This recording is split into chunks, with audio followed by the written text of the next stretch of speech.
My dear learned friends, I am the original creative element of this vast universe. I am knowledge divine. I have no beginning. I have no end.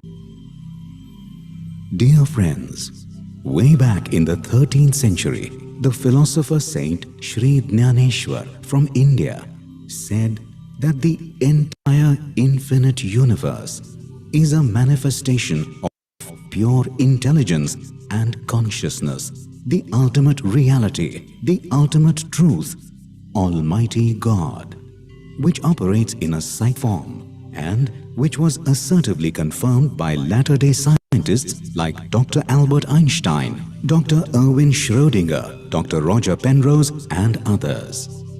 For the last many millennia, intelligent beings have worshipped me in various forms and have pursued me to find answers to many questions and solve many mysteries of this vast universe.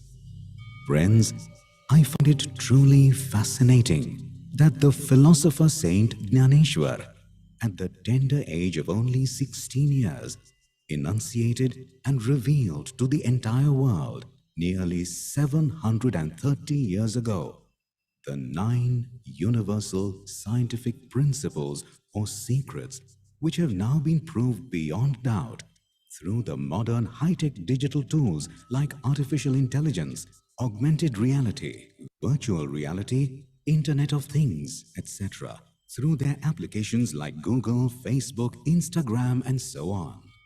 At the age of only 16 years, Saint Dnyaneshwar narrated a commentary on Srimad Bhagavad Gita, which is considered as a treasure trove of knowledge divine in the form of Dnyaneshwari. It is indeed fortunate that today I, knowledge divine, have evolved and manifested in the form of a monumental creation, the world's largest dome, dedicated to peace, harmony, and humanity, which is truly a spiritually oriented scientific laboratory. The creator of this monument of miracle is the eminent visionary educationist from India, Professor Dr. Vishwanath D. Karad. Friends, today the world is passing through a tense and chaotic stage, even worse than what was experienced during the 2 world wars. The present one is also a war between good and evil, sacrifice and greed, virtues and vices, tolerance and stubbornness, religious coexistence and fundamentalism, traditional time-tested values and quick gains, ego and humility, and so on. The world is witnessing mind-boggling scientific and industrial developments on the one hand, while on the other, there is total chaos, confusion, terrorism, bloodshed, and massacre in the name of caste, creed, race, religion, and trivial issues like boundaries of nations.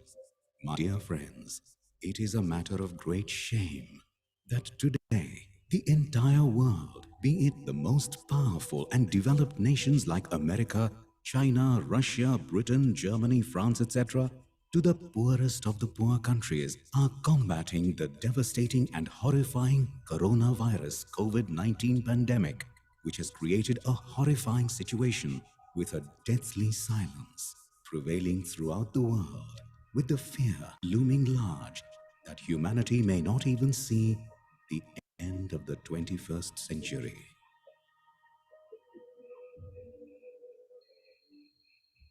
Friends, it is also quite unfortunate that the scientific developments of today have created avenues for material comfort and luxury instead of creating a pathway for peace and well-being of mankind. The powerful nations seem to be engaged in stockpiling chemical, biological, and nuclear weapons like hydrogen, neutron, and atomic bombs instead of helping the poor and needy and spreading the message of peace. Today, the need of the hour is to promote a culture of peace through the appropriate understanding of the role of science and spirituality, with the scientific component being represented by the body and the brain, and the spiritual component being represented by the mind and the soul, together making for the universal scientific laws or principles, Vishwatmak Tattva. Of the many countries on this planet, India is one which has pursued knowledge divine for many thousands of years and has tried to find the ultimate truth, ultimate reality, Almighty God. Many saints, sages, seers, rishis, munis took birth in India and revealed and enunciated the most scientific and spiritual secrets of the universe for the well-being of humanity.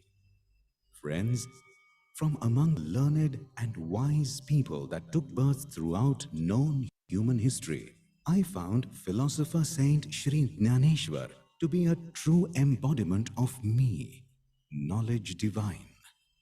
Saint Dnyaneshwar, in a lifespan of only 21 years, revealed my true form before the world through his assertion that the entire universe is pure consciousness and intelligence. Saint Dnyaneshwar was not just a saint in the spiritual sense of the term, but a true philosopher who unfolded some very basic universal principles or secrets and assertively stated that the whole universe was an intelligent and conscious being.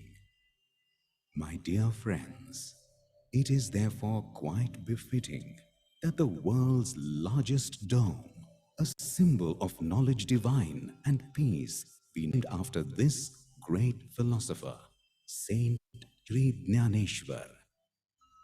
This dome, which has taken form near the city of Pune in India, has become a beacon of humanity, universal brotherhood, and peaceful coexistence. Friends, perhaps for the first time in known human history, stand 54 beautiful life-size bronze statues of some of the great saints, scientists, and philosophers in this largest dome dedicated to world peace. They are those who, over the years, have found recognition as the true makers of world history. And they have assembled here in this wonderful dome like a round table conference to discuss the future of this world.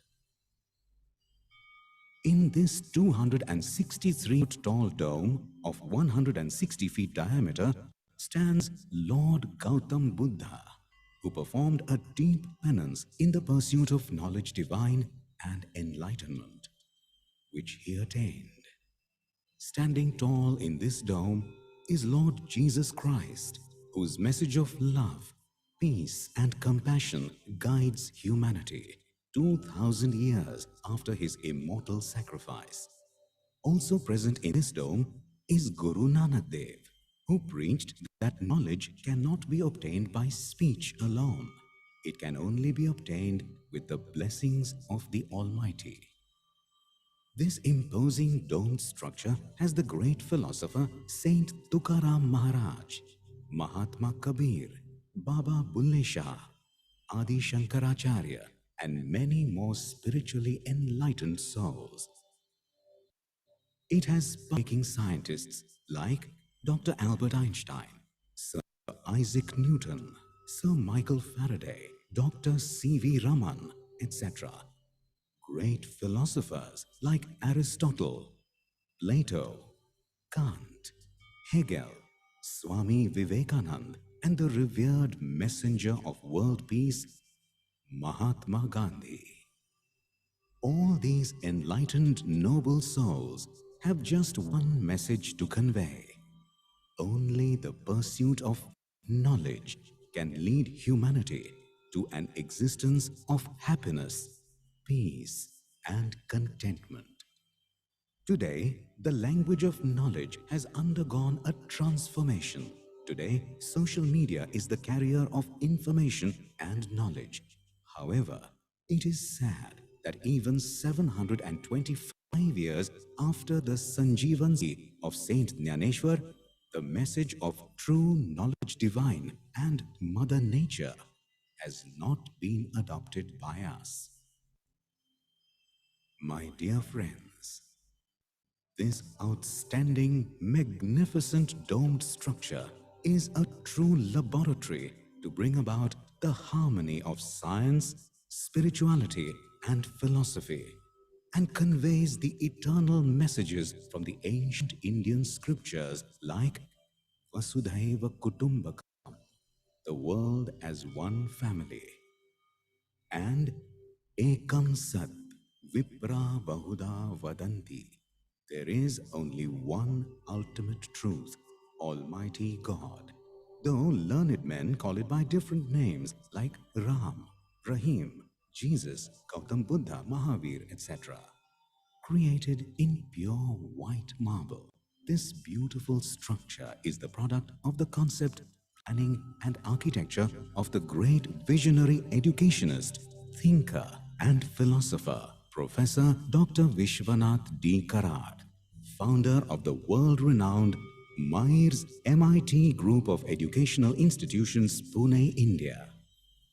An ardent follower of the great noble son of India, Swami Vivekanand, and a profound devotee of two of the greatest philosopher saints, Shri Dnyaneshwar and Tukaram, Dr. Vishwanath Karad has been instrumental in creating some of the most amazing monuments like the embankments on the river Indrayani at Alandi near Pune, the huge multimedia coliseum for mass literacy also at Alandi, the most unique bridge of humanity, Ram Rahim Manavta Setu, the stunning Gautam Buddha Vihar, and Lord Ram Temple in his native village of Rameshwar Rui in the Marathwada region of Maharashtra, the one-of-a-kind music academy in the world, Vishwa Shanti Sangeet Kala Academy, and many more. Dr. Vishwanath Karad's strong belief in the prophetic statement of Swami Vivekanand that the union of science and spirituality alone will bring harmony and peace to mankind has led him to promote the concept of value-based universal education in the various educational institutions and universities like the MIT World Peace University, Pune, India, the MIT Art, Design and Technology University, Rajbagh, established by him for the holistic development of the students and society at large. After this magnificent dome, some leading personalities of India had this to say. We look at this magnificent dome. To me, this is not just the biggest dome in the world. To me, this is the biggest idea, the biggest message to the world, which it badly needs today. Professor Karad, you have given so much in the field of education to this state of Maharashtra, to India, but this is your greatest gift that you are leaving behind. They say individuals go, but institutions live. Individuals go, but ideas live. Individuals go, but messages live. This is the greatest message that you have left for us. May I request you to applaud not only him, but all these workers with a thunderous applause. Doctor Vijay Bhatkar ji ने कहा, Dr. Vishwanath Karad, creator of this edifice, it is only through the union of science and religion correctly interpreted. We have only two options. Either we live together or we perish together. It is in this context, this monument will stand. Remind us that these are the people who build. 54 people, they say, are representative people. Scientists, religious leaders, social reformers. So we take inspiration from them, and they have carried the world so far. We have a long way to go. And this monument will remind us, inspire us that we are a long way to go for the humanity to bring peace on this beautiful planet that has been given to us. Bharat के उपराष्ट्रपति महामहिम वेंकैया नायडू ने कहा, reinforcing the old idea of Sarve Jana Sukhino Bhavantu, Vasudaika Kutumbakam, the entire world is one. That is the philosophy behind this dome. And then why dome? To prevent the doom. I have been to certain parts of the world. We have seen some wonders of the world also. We read about them also. But this will be another wonder of the world, situated in Pune, Maharashtra, in India, that is Bharat. Philosophers and scientists coming together is a great combination. And their thoughts, their ideas, that will really give us what is required for the human beings. भारतीय परंपरा उस सन्मार्ग को दिखाने के लिए इस सुंदर नया आइडिया को डॉक्टर विश्वनाथ करात जी ने निर्माण किया है. इसलिए मैं पूरी देश के ओर से on behalf of the entire country, I would like to compliment and congratulate Dr. Vishwanath for this historic contribution. And I must say that this dome, in all its grandeur, is a true reflection of the vision he held for posterity and his mission in life. He has a mission. The mission is noble. He started all these institutions also with that missionary zeal. Today, Dr. Karad has exhibited the same. For thousands of years to come, this dome is a true endorsement of the Gandhian thought and a manifestation of all the good that comes out of it. What a joy it is to be in this magnificent structure. I must congratulate Vishwanath ji. He has created a Taj Mahal of education. This is a Taj Mahal of education, the magnificent dome, all the symbolism that has gone into the four Jnana Stambhas and inside. It's quite remarkable. To remember again that 21st century will be the century of India, my mother India. Not with ego, but with a pride. Friends, remember, he professes further, it will emerge as a knowledge code of the whole world and will show the pathway of harmony and peace to mankind. It will become a Vishwa Guru in the 21st century. उसका छोटा सा उदाहरण, छोटा सा symbol यहाँ बन गया है, ऐसा मेरा मानना है. Friends, the beautiful statue of the goddess of knowledge divine, goddess Saraswati, atop this beautiful dome is also conveying this very message that only the pursuit of knowledge can create a pathway to world peace. Friends, it is high time that all the learned scholars, thinkers, scientists, philosophers, academicians, educationists, heads of universities and others come together and evolve a value-based universal education system which will have an emphasis not just on the development of the brain or intellect, but also on the development of a positive, constructive mindset with the winning personality of individuals who are physically fit, mentally alert, intellectually sharp, and spiritually elevated human beings for the establishment of a holistic, peace-loving global society. Friends, through this unique monument of miracle, philosopher Saint Shri Dnyaneshwar World Peace Prayer Hall, World Peace Dome, I would like to appeal to all right-thinking people to realize the message of peace and harmony being delivered by this dome and contribute their mites in creating a peace-loving, holistic, global society.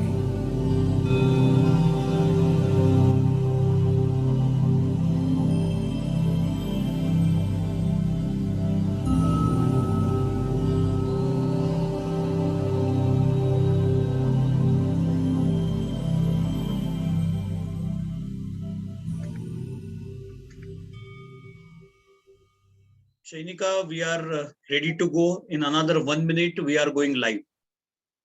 Sure, sir. Yeah.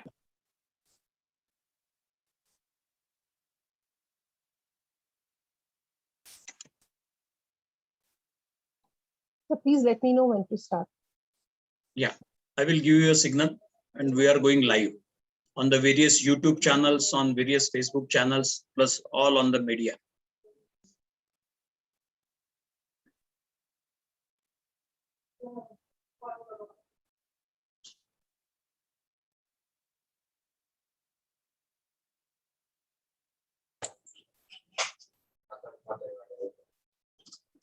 Dr. Abraham Saab, welcoming you.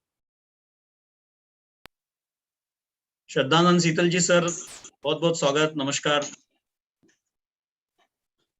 Dr. Diana, welcoming you. Vinod ji, बहुत-बहुत स्वागत. We are going live. Chainika, please start. In the words of philosopher Saint Sri Dnyaneshwar, may the darkness of ignorance disappear. May the universe see the sun of self-consciousness. A warm good evening to all of you. On behalf of Dr. Vishwanath Karad, MIT World Peace University, I extend a hearty welcome to each one of you to the 7th World Parliament of Science, Religion and Philosophy. After much deliberation in the first 3 thought-provoking sessions, we proceed towards session 4, which is on the right to peace, the Universal Declaration of Human Rights. The session will start with the virtual arrival of all the dignitaries at the World Peace Dome. I request my technical team to take all of us, of course, virtually to the World Peace Dome. Over to my technical team.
Thank you so much.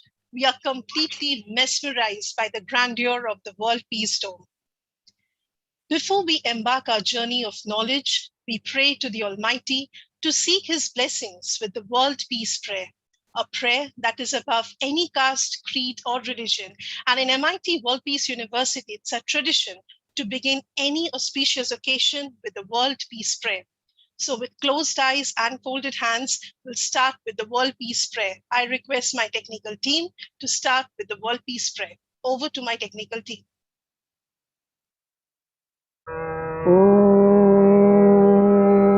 नमो दीयाद्या वेद प्रतिपाद्या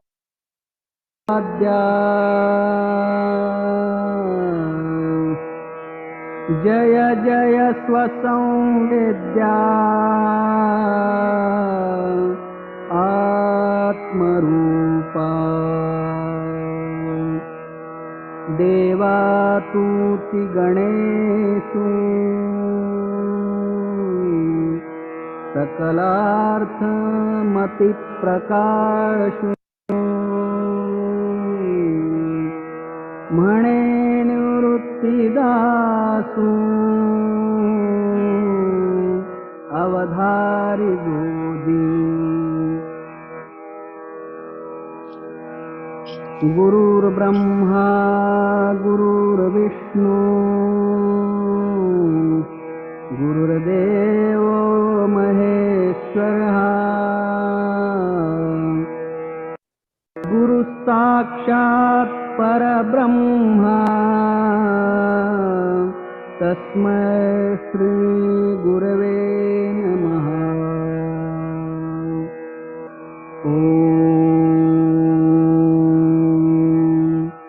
पूर्णमदः पूर्णमिदं पूर्णात् पूर्णमुदच्यते पूर्णस्य पूर्णमादाय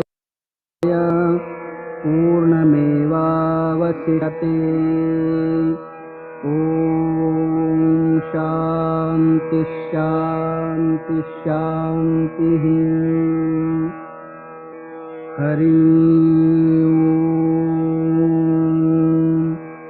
ईशावास्यमिदं सर्वं यत्किञ्च जगत्यां जगत् तेन त्यक्तेन भुञ्जीथाः मा गृध कस्यचिद्धनम्। ॐ भूर्भुवस्वः तत्सवितुर्वरेण्यं भर्गो देवस्य धीमहि धियो यो न प्रचोदयात्। सर्वेऽपि सुखिनः सन्तु सर्वे सन्तु निरामयाः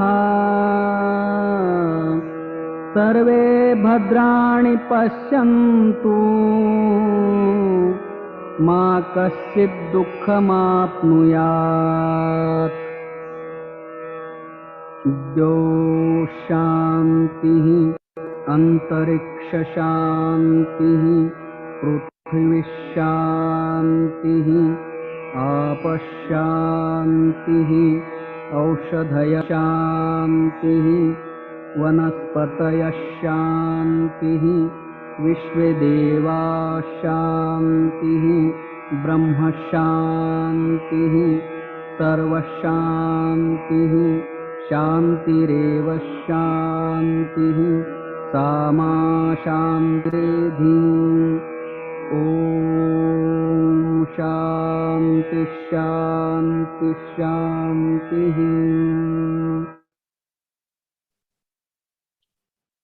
Thank you. The concern of the humankind for peace can be assessed by taking into account the fact that all religions, all religious scriptures, and several religious ceremonies are committed to the cause of peace, and all these advocate on elimination of war. Since 1945, the United Nations and its specialized agencies, several international associations and institutions, international peace movements, global and national level human rights movement, and in fact, all members of the international community have been consistently and strongly advocating the need for the preservation and promotion of peace against war. In contemporary times, the most urgent and important international objective has been to preserve, protect, and defend peace. The Universal Declaration of Human Rights is a milestone document in the history of human rights. On 19 December 2016, the Declaration on the Right to Peace was ratified by the plenary of the United Nations General Assembly. Article 1 of the resolution states that everyone has the right to enjoy peace such that all human rights are promoted and protected, and development is fully realized. We begin today's session with a welcome address by Professor Dr. Anand M. Chakradev, Pro Vice Chancellor, MIT Edith University. Over to you, sir. Good afternoon. Welcome to 7th World Parliament of Science, Religion and Philosophy, Session 4. With session theme, The Right to Peace, the Universal Declaration of Human Rights. I'm not a great speaker, neither I am a philosopher, but I'm witness of all the development which has happened in last 17, 18 years. I was present for first World Philosophers Meet in 1996. And since then, I have attended almost all the parliaments which took place in MIT group of institutes. Before I go to welcoming the guests, I must talk about the dome which is created at Vishwaraj Bagh because I have witnessed it. I was there when the foundation was laid down. I was there when the piling work was going on. I was there when the construction happened. I'm still there when the entire monument, entire dome is completed as Sri Sant Dnyaneshwar World Peace Prayer Hall and Library. This is a work which cannot be done in one lifetime. That's what I feel. But there is a person, Dr. Vishwanath Karad sir, our guru, with participation of ordinary masons, ordinary people, ordinary Mazdoors, a world-class monument is created. I think we must salute him. It's not a monument, it's not a structure. It's a message. As rightly said by Dr. Mashelkar, it's the biggest gift to the mankind by Dr. Vishwanath Karad sir. As said by Karan Singh, it's Dr. Karan Singh, it's Taj Mahal of education. I'm sure you must have seen the video clip or probably the video clip will be relayed again after my welcome address. But it's clearly a message of union of science and religion. It's clearly a symbol of peace, humanity, empathy, love. It's the biggest idea or is the biggest message by itself for the right to peace. We talk about various rights.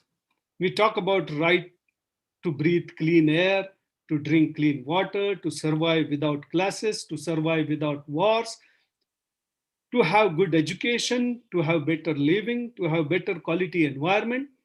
I think more than that, or to sum up, there can be only one right or two rights, I would say. One is right to peace, which includes all the rights mentioned by everyone on this earth. So right to peace is one. And second is right to have good, sustainable life.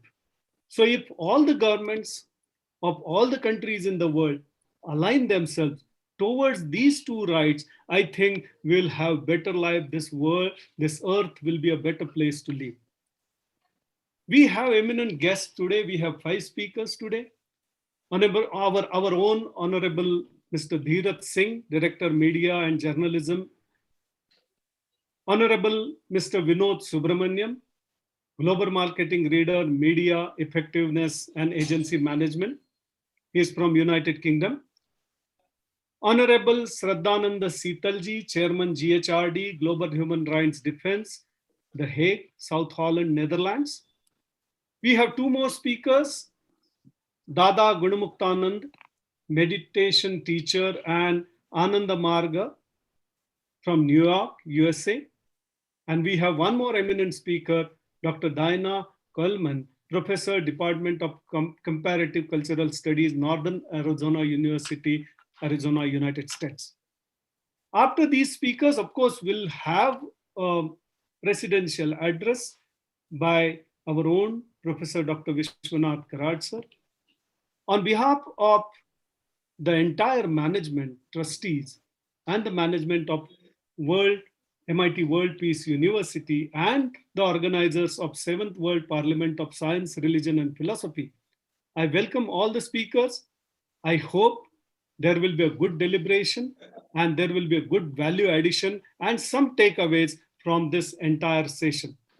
So all the best, my best wishes, and I welcome all the speakers, and over to you for the further proceedings. Thanks a lot. Thank you so much, sir, for setting the tone of the session.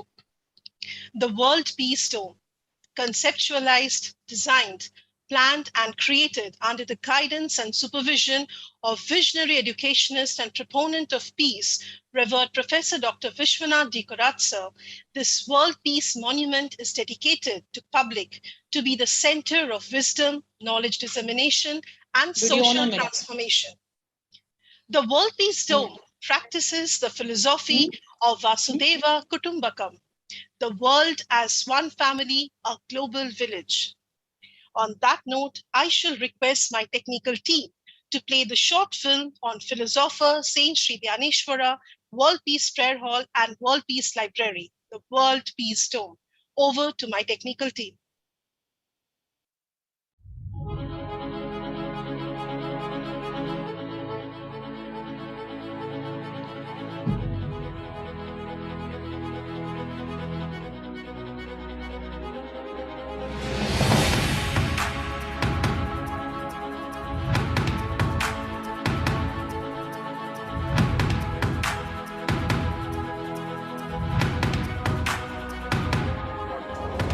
This country has always propagated one thought, Vasudhaiva Kutumbakam, my dear friends. I must say that in the entire history after the independence since 1947, this is one of the unique steps towards the contribution of universal humanity.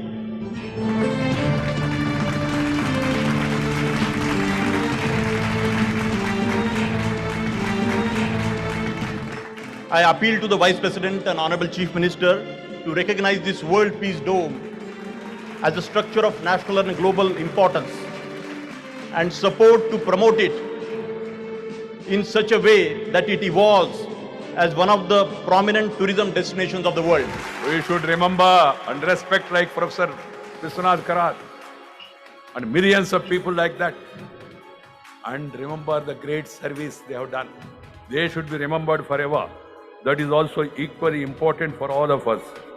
This is the message of this dome. This is the idea of the dome. This is the tallest, not only in size, but also in ideas. But if he takes away the rest of the days of my life and gives me one day where I can come back and look at this magnificent dome, magnificent message to the rest of the world, to me, this is not just the biggest dome in the world. To me, this is the biggest idea, the biggest message to the world.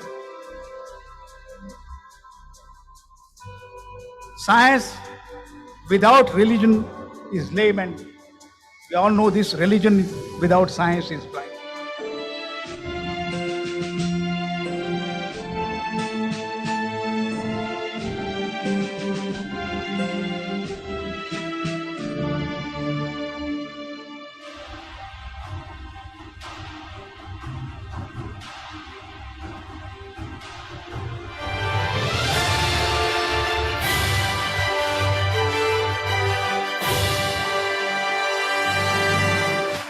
Sita का मान नहीं करोगे तब तक श्री राम का मान संपूर्ण नहीं होगा, आप याद रखिए। केवल जय श्री राम से बात नहीं बनेगी, जय सीताराम कहिए, कहना होगा। हमको लगता है कि आज गांधी जी हों चाहे जो कोई हो, सबका इशारा विश्व शांति का है।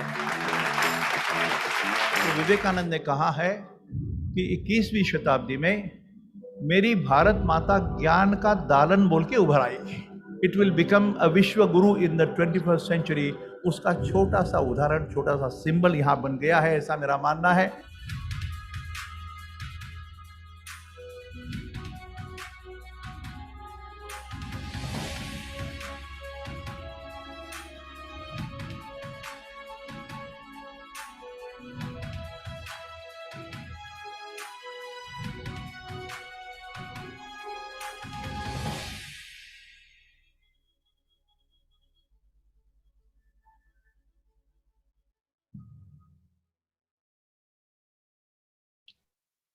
Thank you to my technical team, and thank you, sir, for gifting this monument to the society, to mankind. This is indeed such a sight to behold, with having like all the luminaries on the digital dais. And of course, we can't miss out on this opportunity. So I request my technical team to capture this moment for a lifetime. And I request all the panel members to put on their video with a beautiful smile on the face to capture this moment.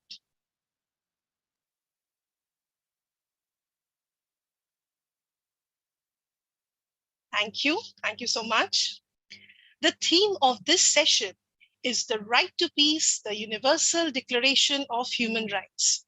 Before starting with today's deliberation, I shall request my technical team to relay the session video. Over to my technical team.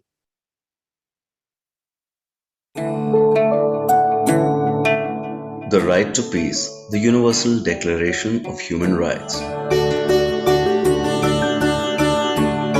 Peace-building institutions, NGOs, and government organizations provide grants, fellowships, education, and publications to deepen understanding of the critical role of human rights protection in preventing and managing violence. As the Peace-building institutions global team works with governments, civil society, and faith leaders, women, and the youth to prevent and reduce violent conflict, we are guided above all by the belief that every person in every place deserves the opportunity to live in peace.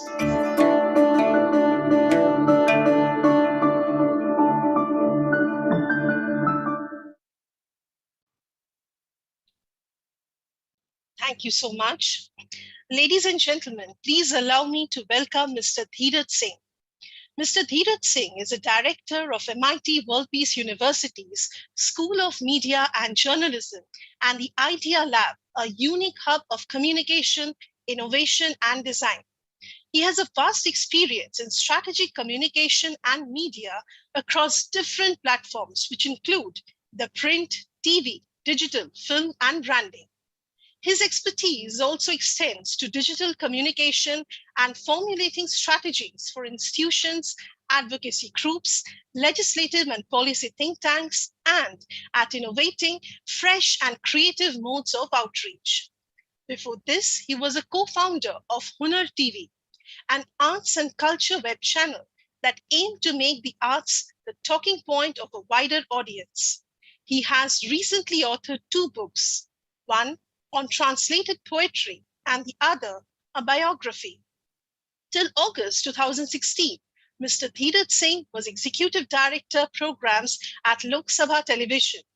He was in charge of creating programs, shows, and documentaries with an aim of bringing the parliament closer to the public.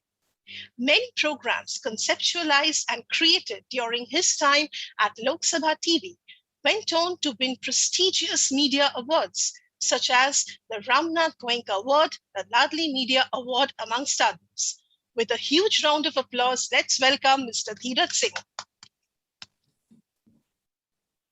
Sir, I request you to set the tone of the session. Over to you, sir. Thank you so much, Anika ji.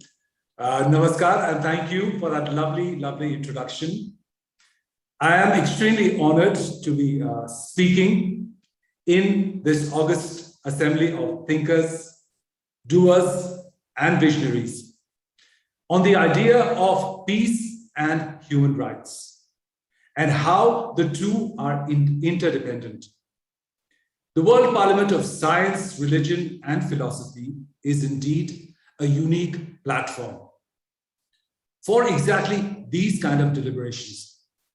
And for this, we are all greatly indebted to the revered Professor Dr. Vishwanath B. Karad, whose singular vision for a peaceful and equitable world has brought to life this global platform across time zones and international boundaries. We are also deeply indebted to Sri Rahul V. Karad, who has, with great passion and tenacity, nurtured this amazing legacy through the MIT World Peace University. Also, the great scientists and visionaries, Dr. Raghunath Mashelkar and Dr. Vijay Bhatkar, whose valuable insights and experience have shaped this forum. And of course, the efforts of our acting Vice Chancellor, Dr. Ravi Kumar Chitnis, and Pro Vice Chancellor, Dr. Milind Pade, and the entire organizing committee. I'm indeed very pleased to be opening this session on the third day of the World Parliament of Science, Religion, and Philosophy, and sharing space with an awesome cast of speakers that include Shri Shraddhanand Seetal, Chairman, Global Human Rights Defense, that is headquartered in The Hague, Netherlands, Dada Gunmuktanand, a highly evolved meditation teacher who's joining us from New York, Dr. Diana R. Coleman, Professor of Comparative Cultures at North Arizona University, and Shri Vinod Subramanian, who is a renowned global marketing leader joining us from London. Ladies and gentlemen, being as I was part of the Indian Parliament's own TV channel, I have watched with great fascination the beautifully carved and canopied chair of the Honorable Speaker of the House, the Lok Sabha. It is an amazing piece of work, craftsmanship, and thought.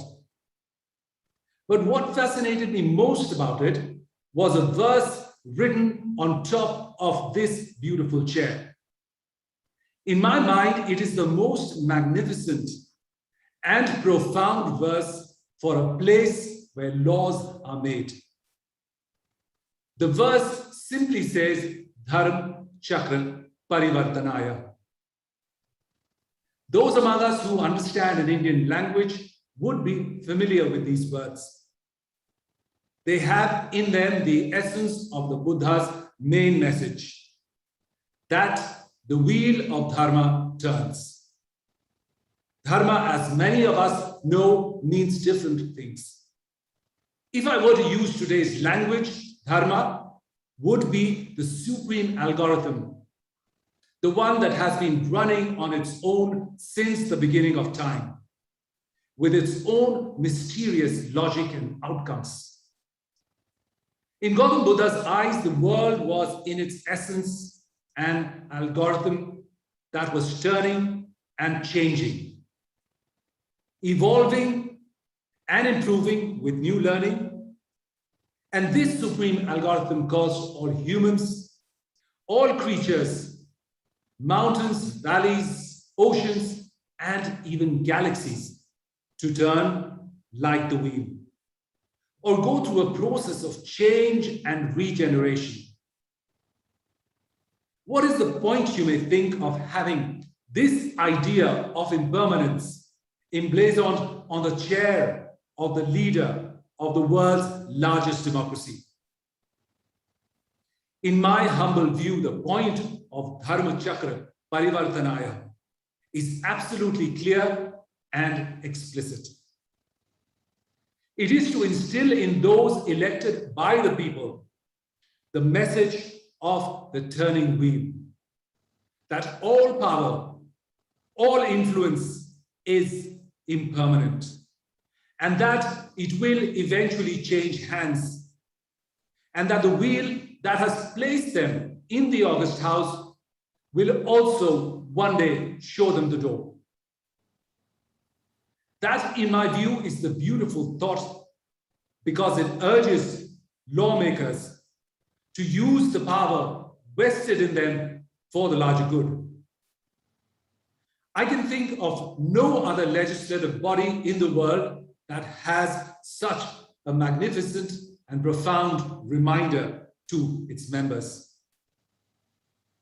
Of course, this short and profound message on the Speaker's chair is often forgotten, or worse, ignored. When lawmakers begin to believe that they are the law, when they assume that the faith entrusted by the people in their ability to change things has given them a license to do as they please, it is then that the profound impact of these three words, Dharma, Chakra, Parivartanaya, is lost. The fact that Baba Bhimrao Ambedkar became the father of the Constitution paved the way for a book of laws that was inclusive. That was sensitive to the rights of people who had for thousands of years been willfully invisibilized. It was a constitution which ensured that despite the massive and mind-boggling diversity of language, food, customs, and belief systems, some of which even older than time, India, that is Bharat, succeeded in leading the way in defining human rights for the world, whose constitution aimed at providing justice, liberty, equality, and fraternity, not just to some or most, or even a few chosen ones, but to all its citizens. The Indian Constitution and the Universal Declaration of Human Rights were almost concurrent documents, both aimed at giving those who had for centuries been denied rights and recognition as citizens, as fellow travelers on the planet. The wheel of Dharma has once again brought us into an unexpected turn in our nation's history.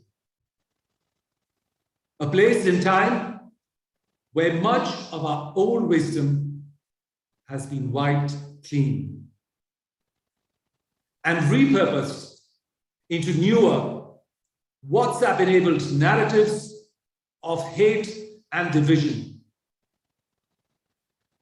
When we are being told to look at people through the prism of religion and religion alone.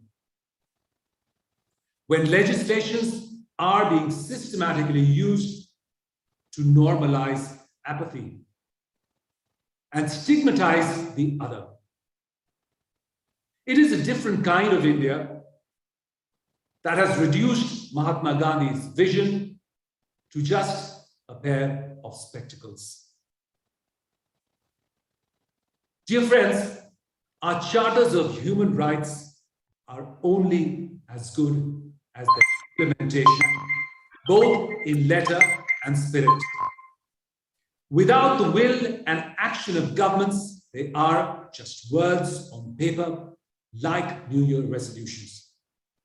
A few months before the pandemic broke our highest lawmaking body, yes, the same whose Speaker's chair says Dharma Chakra Parivartanaya, enacted laws of citizenship that virtually make it impossible for people of a certain religion to enter our land. Never before has India or Bharat blacklisted people for seeking refuge simply because they were from a certain religion. Can the land that has for thousands of years believed in the tradition of Vasudhaiva Kutumbakam, or the world is one family, legislate laws that go against its core values? Our sages expressed this brilliant idea way before the UN, or even the colonialists who are now being seen as bringers of the earliest form of globalization. With the new citizenship laws, the ancient, eternal, and Sanatan Bharat decided to shut its doors on people such as the Rohingyas, primarily because they belonged to a particular religion. It did not matter that they were facing serious human rights violations in their home country.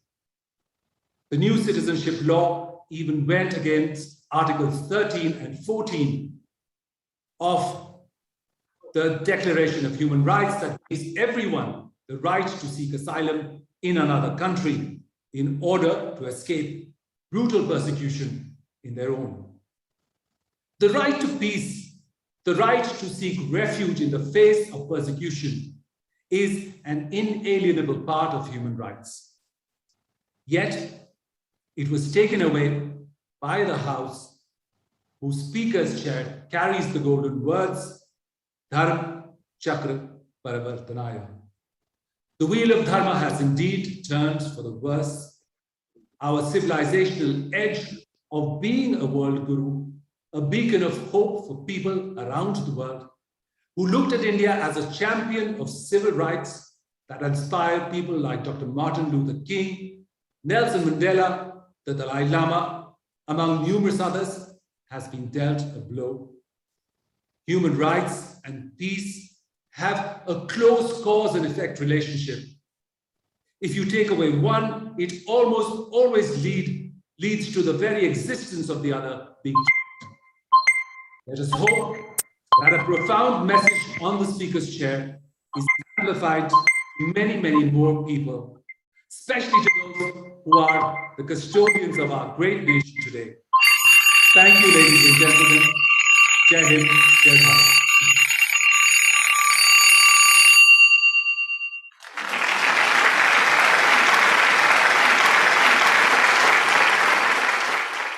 Thank you, sir. Thank you so much for setting the context of the session so well.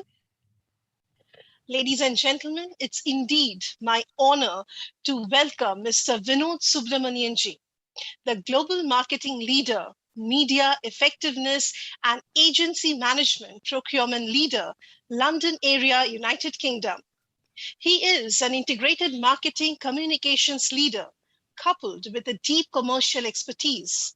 He comes with experience working across multiple markets, cultures, and leading high-performance teams.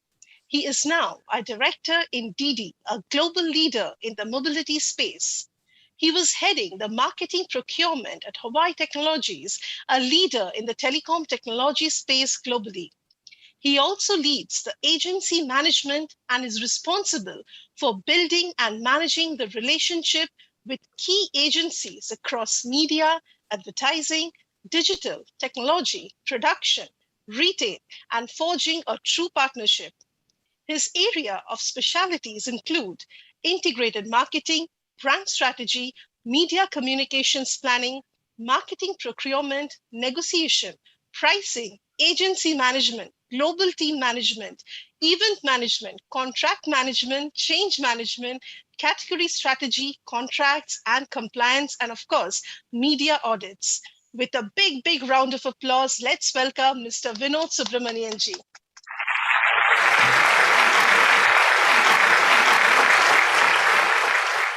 So we are eagerly waiting to hear from you. Over to you, sir. எல்லாருக்கும் வணக்கம். Very good afternoon to everyone. First of all, my respects to the visionary, the founder of the MIT Group of Institutions, Dr. Vishwanath Dikrat, who is also the president of the World Parliament, Padma Vibhushan, Dr. Marshall Kurji, Padma Bhushan, Dr. Bhatkar, and Sri Rahul Karad. The World Parliament of Science, Religion, and Philosophy is a one-of-a-kind event. Over the last 3 days, I've been following some of the sessions, and I have been absolutely amazed with the kind of speakers, and just listening and sort of learning from them really inspires me a lot. I'm also totally amazed how you managed to do this, and this only demonstrates your commitment to promoting world peace through this unique event. I come from Chennai, Tamil Nadu, and it is only fitting that I start off by quoting a legendary philosopher, a poet from Tamil Nadu, who said 3,000 years ago, his name was Kaniyan Pungundranar, and he wrote the Purananuru, and he said, Yadum Ure, Yavarum Kelir. It means that every single town in the world belongs to me, and everyone is my kith and kin. And he said this 3,000 years ago. Kaniyan Pungundranar rejected any forms of separation and emphasized on universality. Look at his thought.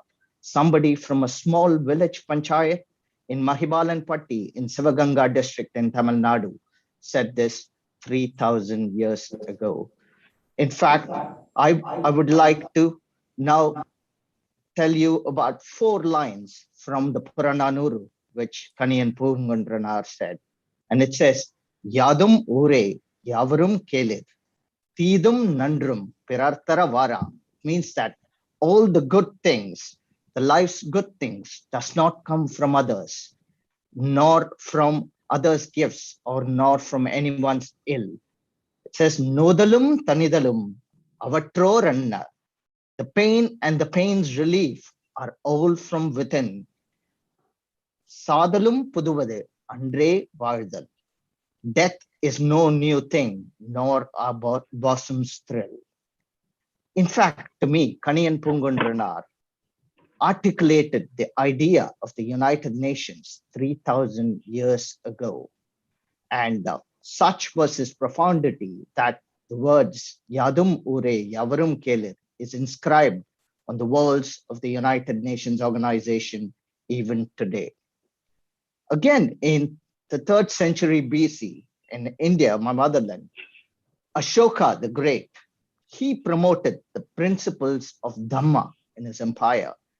And this set the ideal social behavior for promoting peace and enabling prosperity in the kingdom. In fact, if you look at Ashoka's Dhamma and the principles, it is all about everyone living in peace and harmony. It was about non-violence, it was about ahimsa, and how people should be tolerant and display respect amongst sort of each other. Come closer to the 20th century, and we all know that the United Nations organization on the 10th of December, 1948, announced the Universal Declaration of Human Rights. It was a set of 30 rights and freedom, and that belonged to every one of us. Lady Roosevelt, Lady Eleanor Roosevelt, the former First Lady of the United States, she was the chair which drafted the UDHR back in 1948. And when this was done, she referred to this as a Magna Carta for mankind. It was in 1958, if I'm right, during the 10th anniversary of the UDHR, Eleanor Roosevelt gave a speech in the UN. And the topic of the speech was, where do human rights begin? And I quote, where, after all, do universal human rights begin? In small places, closer to home, so close that they cannot be seen in any map in the world. Yet they are the world of the individual person, the neighborhood he lives in, the school or college that he attends, the factory, the farm, or the office where he works.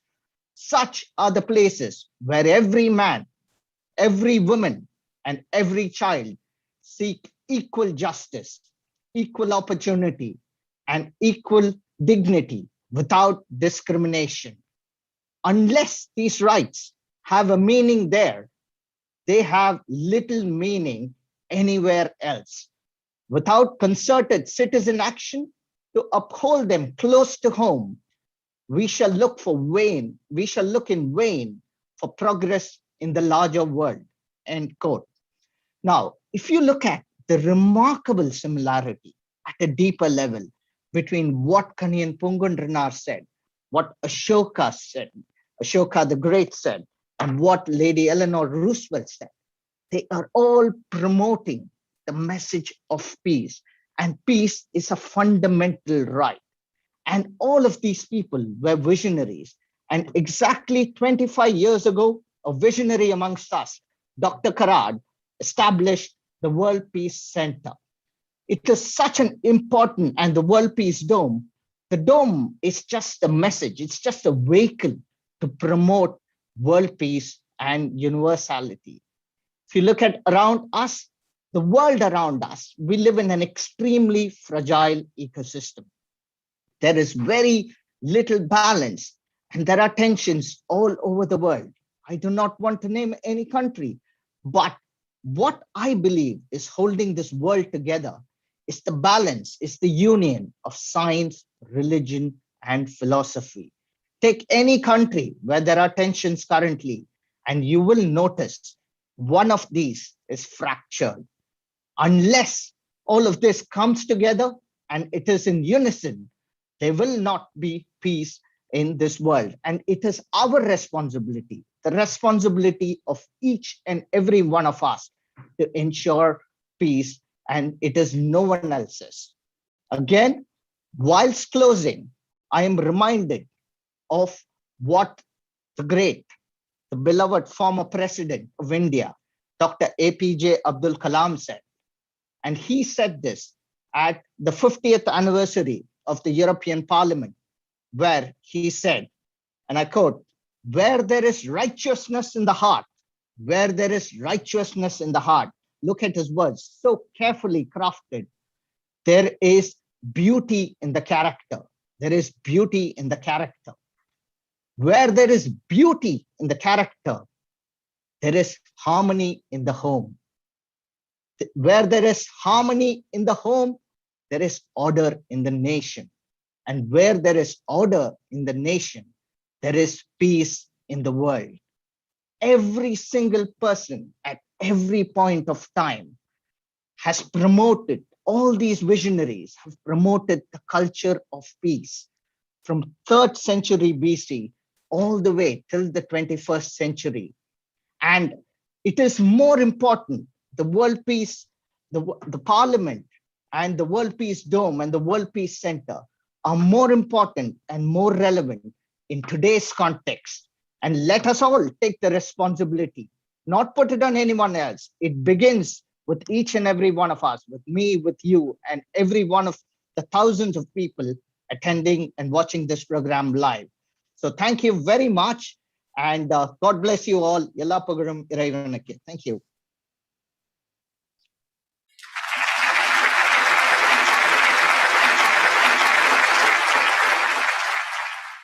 Thank you, sir. Thank you so much for that engrossing speech.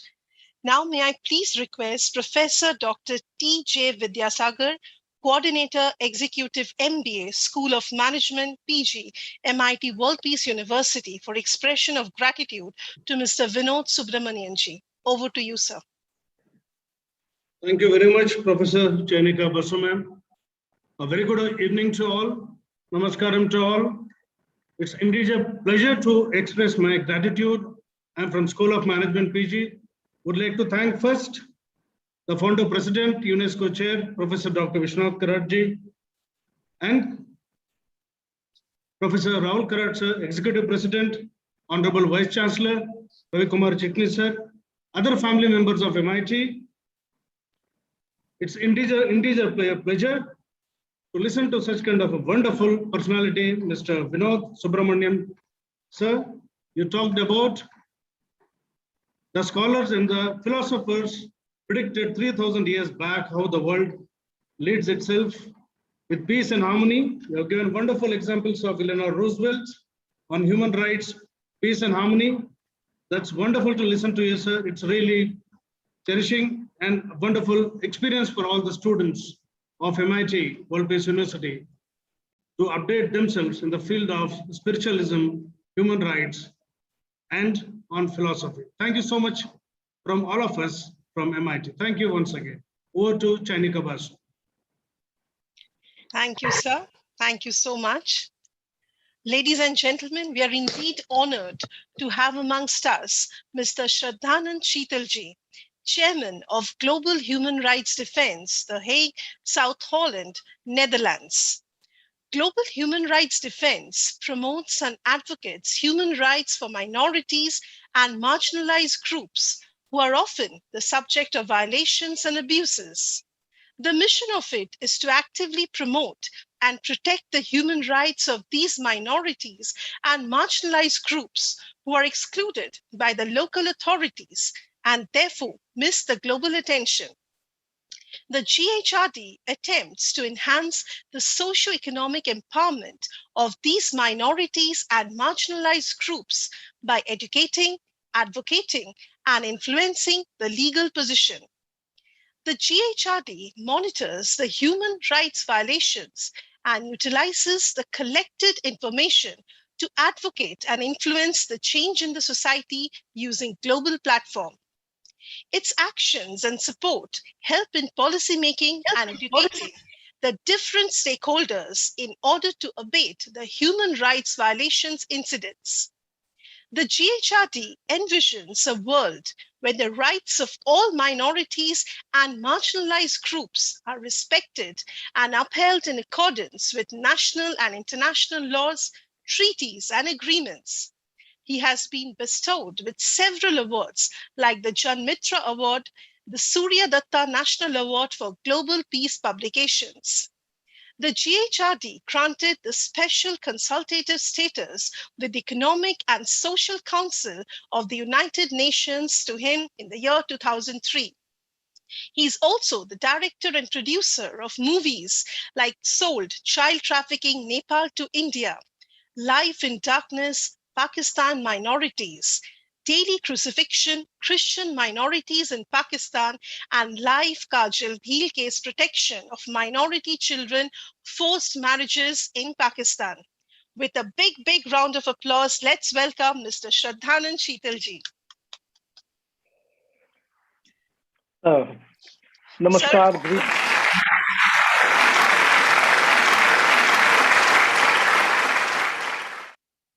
Namaskar, greetings from the city of peace and justice to the city Pune, the biggest world peace dome in the world.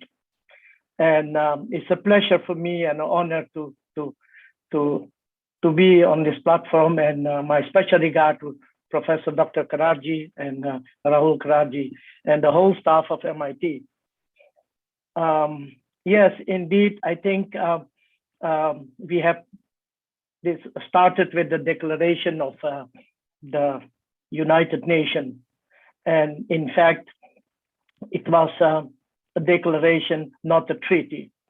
And it doesn't have direct legal obligation for countries.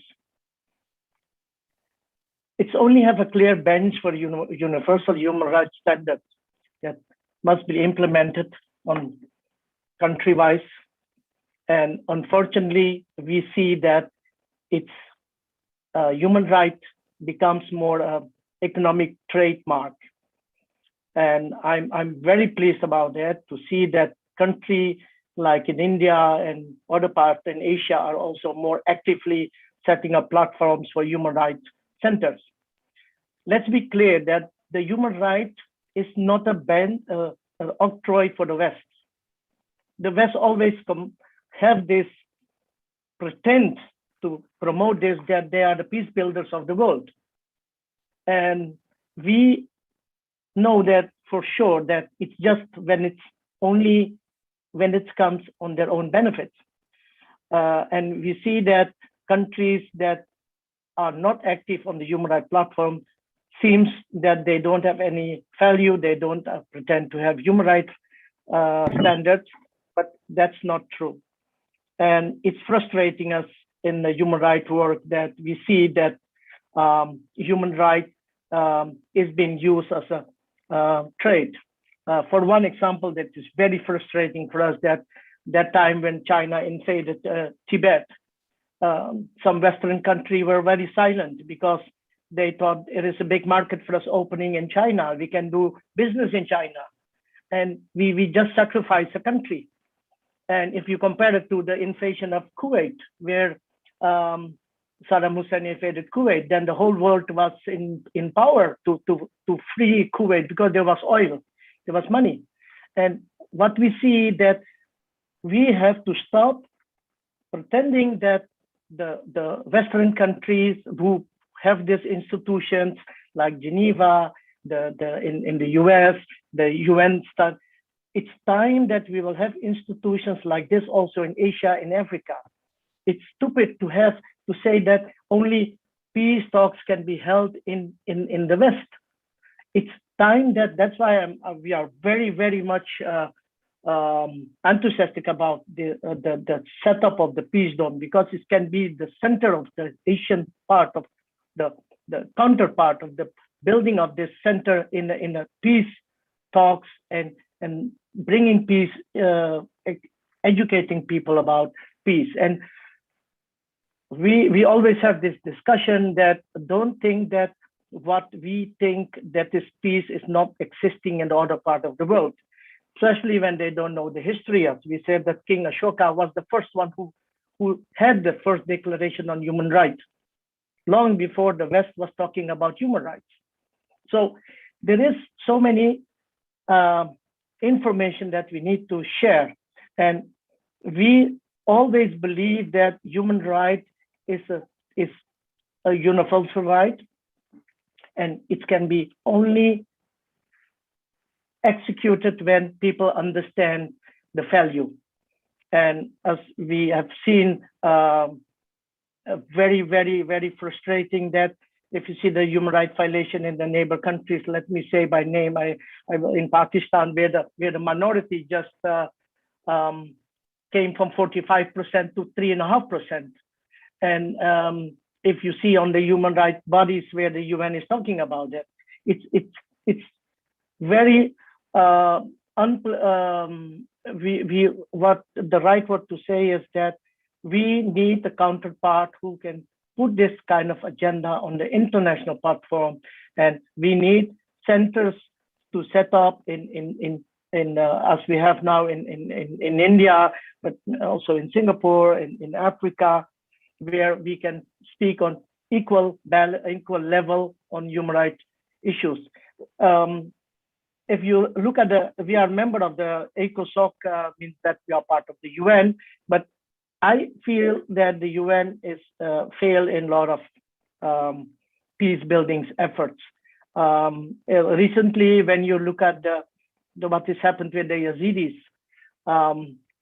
in the bringing peace and democracy in countries and leaving the country half unbuilt, you create a platform for fundamentalism, and then the genocide against the Yazidis is what we see is that human rights is only when we start looking at it as a benchmark and not as a economic benefit.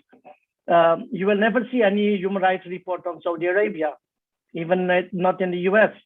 But is there no human rights violation in Saudi Arabia? Yes, there is. If you are talking about the genocide of the indigenous people in South and North America, where there is still not any recognition of the genocide of these millions of indigenous people that is being finished in North America. So when we talk about human rights, it's always about countries that don't have the rights. If you look at the International Criminal Court in the Netherlands, then most of the people who brought to justice were African countries. Are we saying that the other countries don't have committed human rights violation? So it's time that we are looking at human rights not as a business, that powerful country will decide who have human rights, who don't have human rights. So it's for us very important that we have such a balanced centers in the world, and that we hope that the UN will set up their own systems, also a center in Asia, I hope in India or Singapore, but we need this kind of what we call global representation of the UN, not in only two countries that represent the UN. Coming back to the World Peace Dome, we would like to promote it as a center that can develop new values, not new values, but the values that can bring the world together. Peace is very important. And also what I really appreciate from the Peace Dome and from the MIT, that they are also starting not only peace, but peace conflict.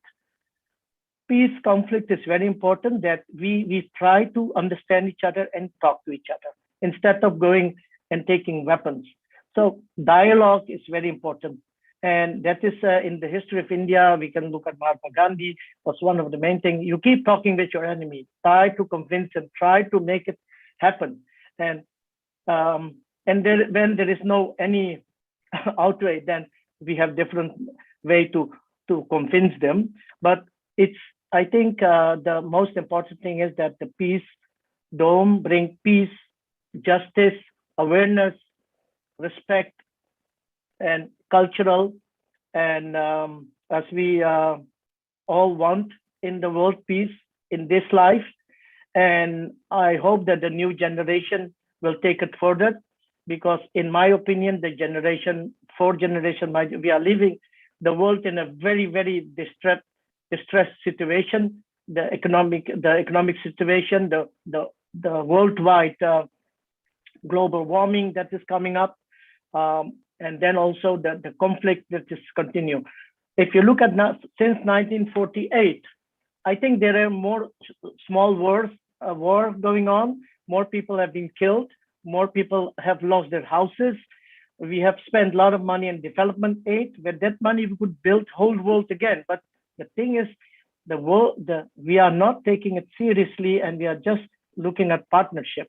And my recent concern is what you see is that you are talking the 1948. It started with the genocide of the Jewish people in Germany, with the concentration camp. We all know that there are concentration camps now in China, where Tibetans are there, the Uyghurs are there, and we are just accepting them. So from 1948, we are just coming back to 1948 again. Means that there is no development happened, because there is country who are in the UN who can say I'm against any treaty, and it's not happening. So there's what we need to change. That if the UN wants to the UN wants to present themselves as an international human rights body, then I think they have to stop that 5 countries can say yes or no to any treaty that people want to respect and want to protect their humans. So my concern is that we are having done a lot of events, and a lot of institutions has been set up, but I really appreciate the effort that has been done in with the MIT Pune, with the Peace Dome, and we're going to support it. And I think it's time that there is a counterpart in the world that will bring peace and justice more practical than only with words. Namaste. Thank you, sir.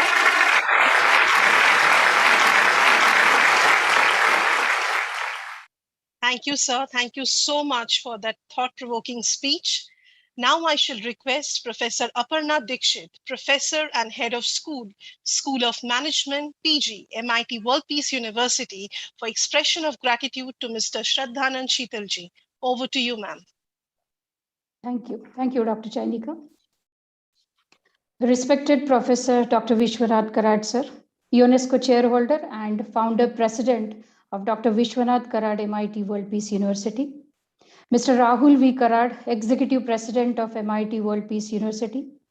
All the eminent dignitaries, scholars, philosophers, and thinkers who are connected on this virtual platform today from all over the world for this 7th World Parliament of Science, Religion, and Philosophy, and all the other attendees of this session. It gives me an immense pleasure to express my sincere gratitude towards today's eminent speaker for this session, Honorable Mr. Shraddhanand Sheetalji, Chairman, Global Human Rights Defense, The Hague, South Holland, Netherlands. Sir, you have very rightly spoke that the human rights are the universal rights, and you have also shown us the very true and real side of this area called human rights by quoting several simple and very, very wonderful examples of various countries across the globe. On behalf of Dr. Vishwanath Karad, MIT World Peace University, and the entire organizing committee, I thank you from bottom of my heart for sparing your valuable time and also sharing your learned thoughts and opinion with all of us. Thank you once again. Over to Dr. Chainika. Thank you, ma'am. Thank you so much. Ladies and gentlemen, today we have the privilege to have amongst us Dada Guna Muktanandji, who is also known as the Monk Dude. He was born in New Zealand. When he was studying in medical school, he changed his mind and decided to devote himself to spiritual life and become a yogi. He took training in meditation, yoga, and natural health sciences in Australia, the Philippines, as well as in India. He has lectured on meditation in New Zealand, Europe, Australia, the Middle East, and TEDx. Dada Gunamuktananji trained in meditation, yoga, and philosophy and natural sciences. He is a qualified meditation teacher of Anand Marg since 1995 and has taught meditation all over the world. He has also been the founding coordinator of the PR Sarkar Institute since 2015. He practices and teaches the lifestyle and philosophy taught by his guru, Sri Sri Anand Murthy. The system of life known as yoga or tantra, the core practice of which is meditation. Dada Gunamuktananji talks about the exploration of inner space and how our own consciousness is eventually connected to our discovery of outer space. It can be accomplished through spiritual practice like meditation on daily basis. He says that meditation makes the whole world a smaller place where everybody is connected to each other. With a big, big round of applause, please welcome Dada Gunamuktananji.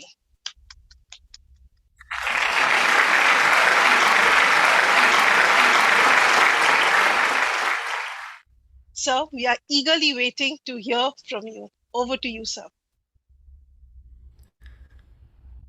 Namaskar. I greet the divinity within you all with all my mind and all my heart.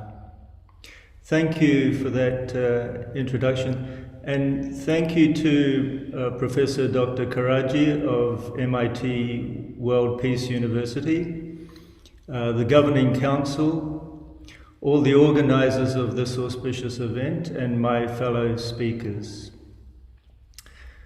When I first received the invitation to participate, I read in that invitation, "There is more to achieving peace than laying down weapons. True peace requires standing up for the human rights of the world's people. Let us stand up for human rights for all in the name of peace for all." I wholeheartedly agree with the statement, and I would like to expand on it with some of my own thoughts, particularly the concept of standing up for what is right. Firstly, the primary requirement for peace, in my opinion, whether it be internal peace or peace in the world, is love. With love in one's heart, one will have a peaceful heart. And with a loving and peaceful heart, one will naturally feel to extend one's internal love and peace to all others. That means all people, regardless of race, religion, or any other division. And not only all people, but all creatures too. And not only all people, animals, and plants on our own planet, but those throughout the entire universe. True love is universal love, universalism. And the philosophy of elevating humanism to universalism has been termed neo-humanism by my beloved Gurudev Sri Sri Anandamurti Ji. Now, standing up for what is right means to be proactive in protecting the rights of others, to be proactive in safeguarding peace. And if done with love in one's heart, without anger or hatred, and with the right intention, this is nothing less than an expression of Dharma, of righteousness. Take the principle of ahimsa, for example. Ahimsa, the first principle of Dharma Niyama. The real meaning of ahimsa is not pacifism. It does not mean that one should never use force. It means that one should endeavor to maintain the least harm in any given situation. But if there is a bully disturbing the peace, we are obliged by Dharma to oppose that bully with force if necessary. If not, the disturbance of the peace is a greater harm. So ahimsa means the use of force if it is necessary for maintaining peace, Without the use of force, we cannot live. It is normal that we apply force in our everyday lives to make life better. The use of force is necessary in individual as well as collective life, and a well-knit human society free from social injustice cannot be attained without it, because there will always be forces opposed to peace. This is just the way of the universe. Take the case of Indian independence, for example. It is true that Gandhiji awakened mass consciousness in the people, and credit to him for that. It was Netaji, however, the great freedom fighter Subhash Chandra Bose, who channelized that mass consciousness into forcing the hands of the British and compelling them to leave India. And he did this at great personal sacrifice with no other motive than the liberation of the people of India. So India's freedom was brought about by dharmic fight, proactivity, not passivism. And the case could even be made that this fight for Indian independence was also a catalyst for bringing down colonialism all around the world. Of course, the political exploitation of colonialism was subsequently replaced by the economic exploitation of global capitalism, but that's another subject that obviously I won't go into now. As an aside, it may interest you that Anandamurtiji demonstrated on several occasions that Netaji had not died in a plane crash in Taiwan in 1945, as had been widely reported, but had devoted himself to spiritual practice, meditating in a cave in Tibet, and that he subsequently attained Nirvikalpa Samadhi and left his body some years later.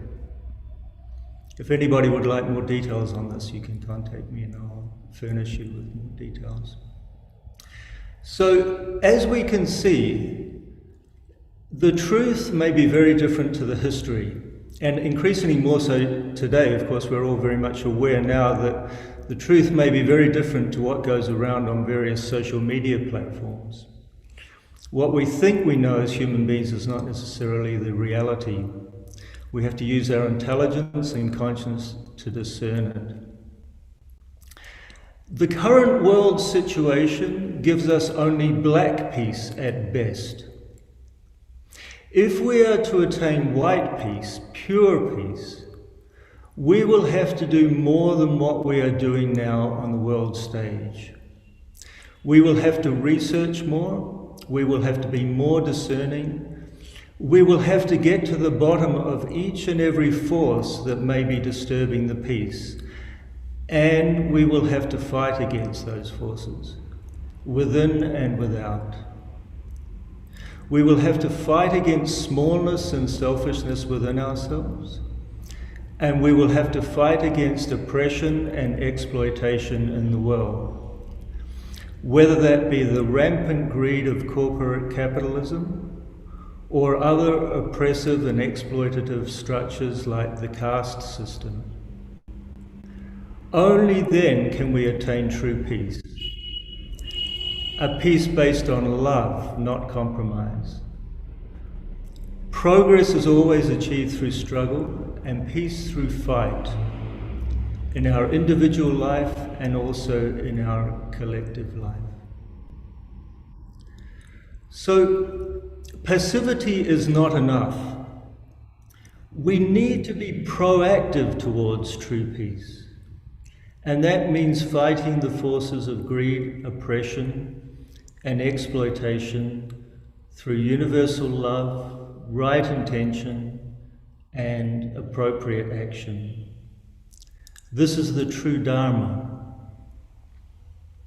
So, in agreement with the Universal Declaration of Human Rights, certainly all people deserve the same rights of freedom, justice, and peace. This should not have needed to be written into a Declaration of Human Rights. It should be a given. As human beings, of course, we're coming ever more so to the realization that to the universal truth that we are all equal as human beings on this planet. Not only human beings, but each and every creature is on a journey towards self-realization, towards God realization. And as such, we are all brothers and sisters on the same path. It's just that we're at different stages on that path. So wherever we are on that path, regardless of wherever we are on that path, we should all have equal rights, and our dignity and freedom and right to peace should be protected.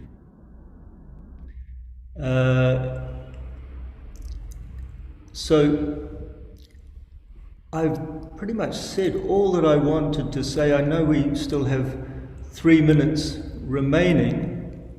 Maybe I can just add, just to finish, I noticed that one of my previous fellow speakers mentioned the Rohingya people. Anandamaga has a disaster relief team called the Anandamaga Universal Relief Team, and we have been providing shelter and support for the Rohingya people in Bangladesh. So that's just one of the ways in which Anandamaga, or more specifically Anandamaga Universal Relief Team, AMERT, helps to uphold the rights of people around the world. But there are many ways in which we can do this.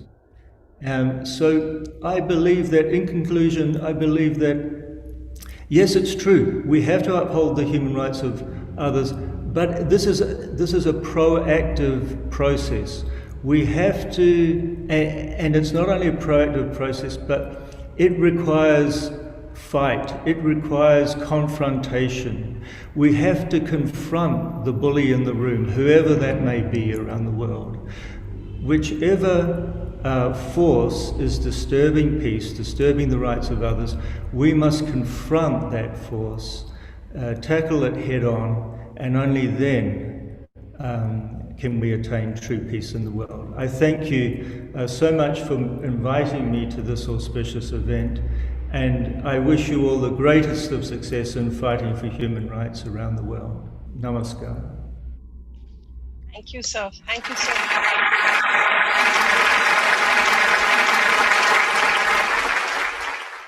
So indeed, so true. The day the power of love overrules the love of power, the world will definitely know peace. Now I shall request Dr. Moumita Sharma, Area Chair, HR, School of Management, PG, MIT World Peace University, for the expression of gratitude to Dada Gunamuktanand. Over to you, madam. Good evening, all. Thank you, Chayanika, madam.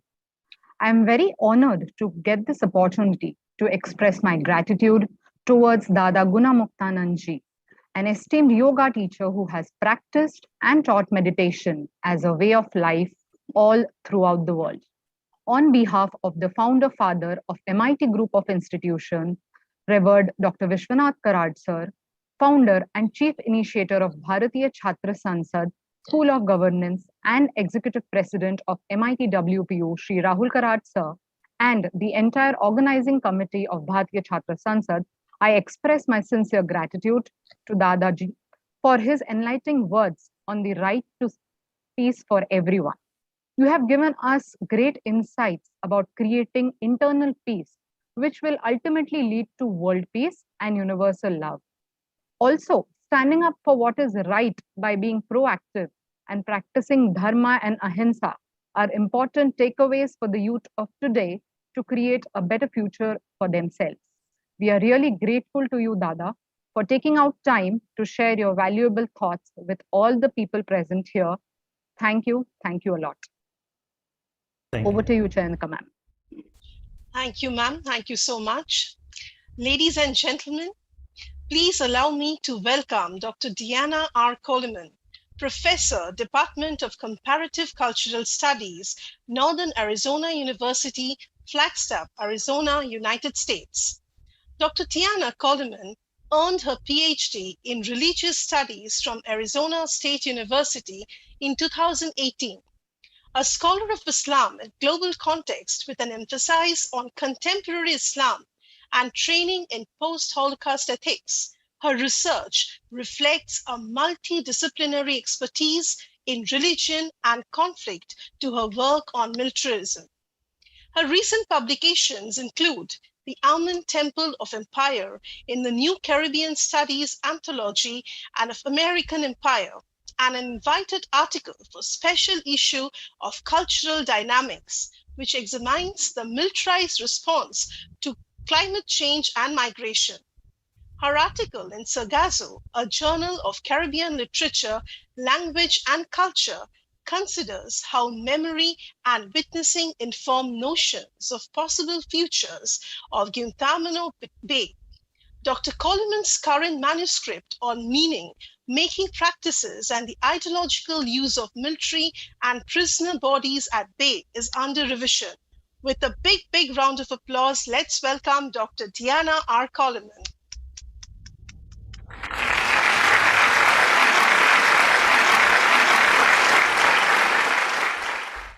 Greetings and utmost gratitude for the kind invitation to participate in such a meaningful international event.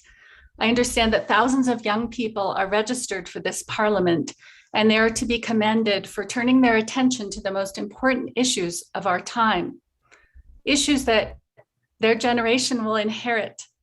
I see possibilities for new futures, but with the recognition that there are grave interwoven challenges ahead for their generation. We begin with a declaration, a document situated within an ideal that is aspirational, not realized. The Universal Declaration of Human Rights sets out in clear and unambiguous language the intrinsic worth of every human being. Written and adopted by the UN General Assembly in December of 1948, it is the most translated document in the world today. There are critiques made about the individualistic focus of the document by societies with a more communitarian ethos, but that is not my focus today. Instead, I want to take the language used at its word and in its spirit.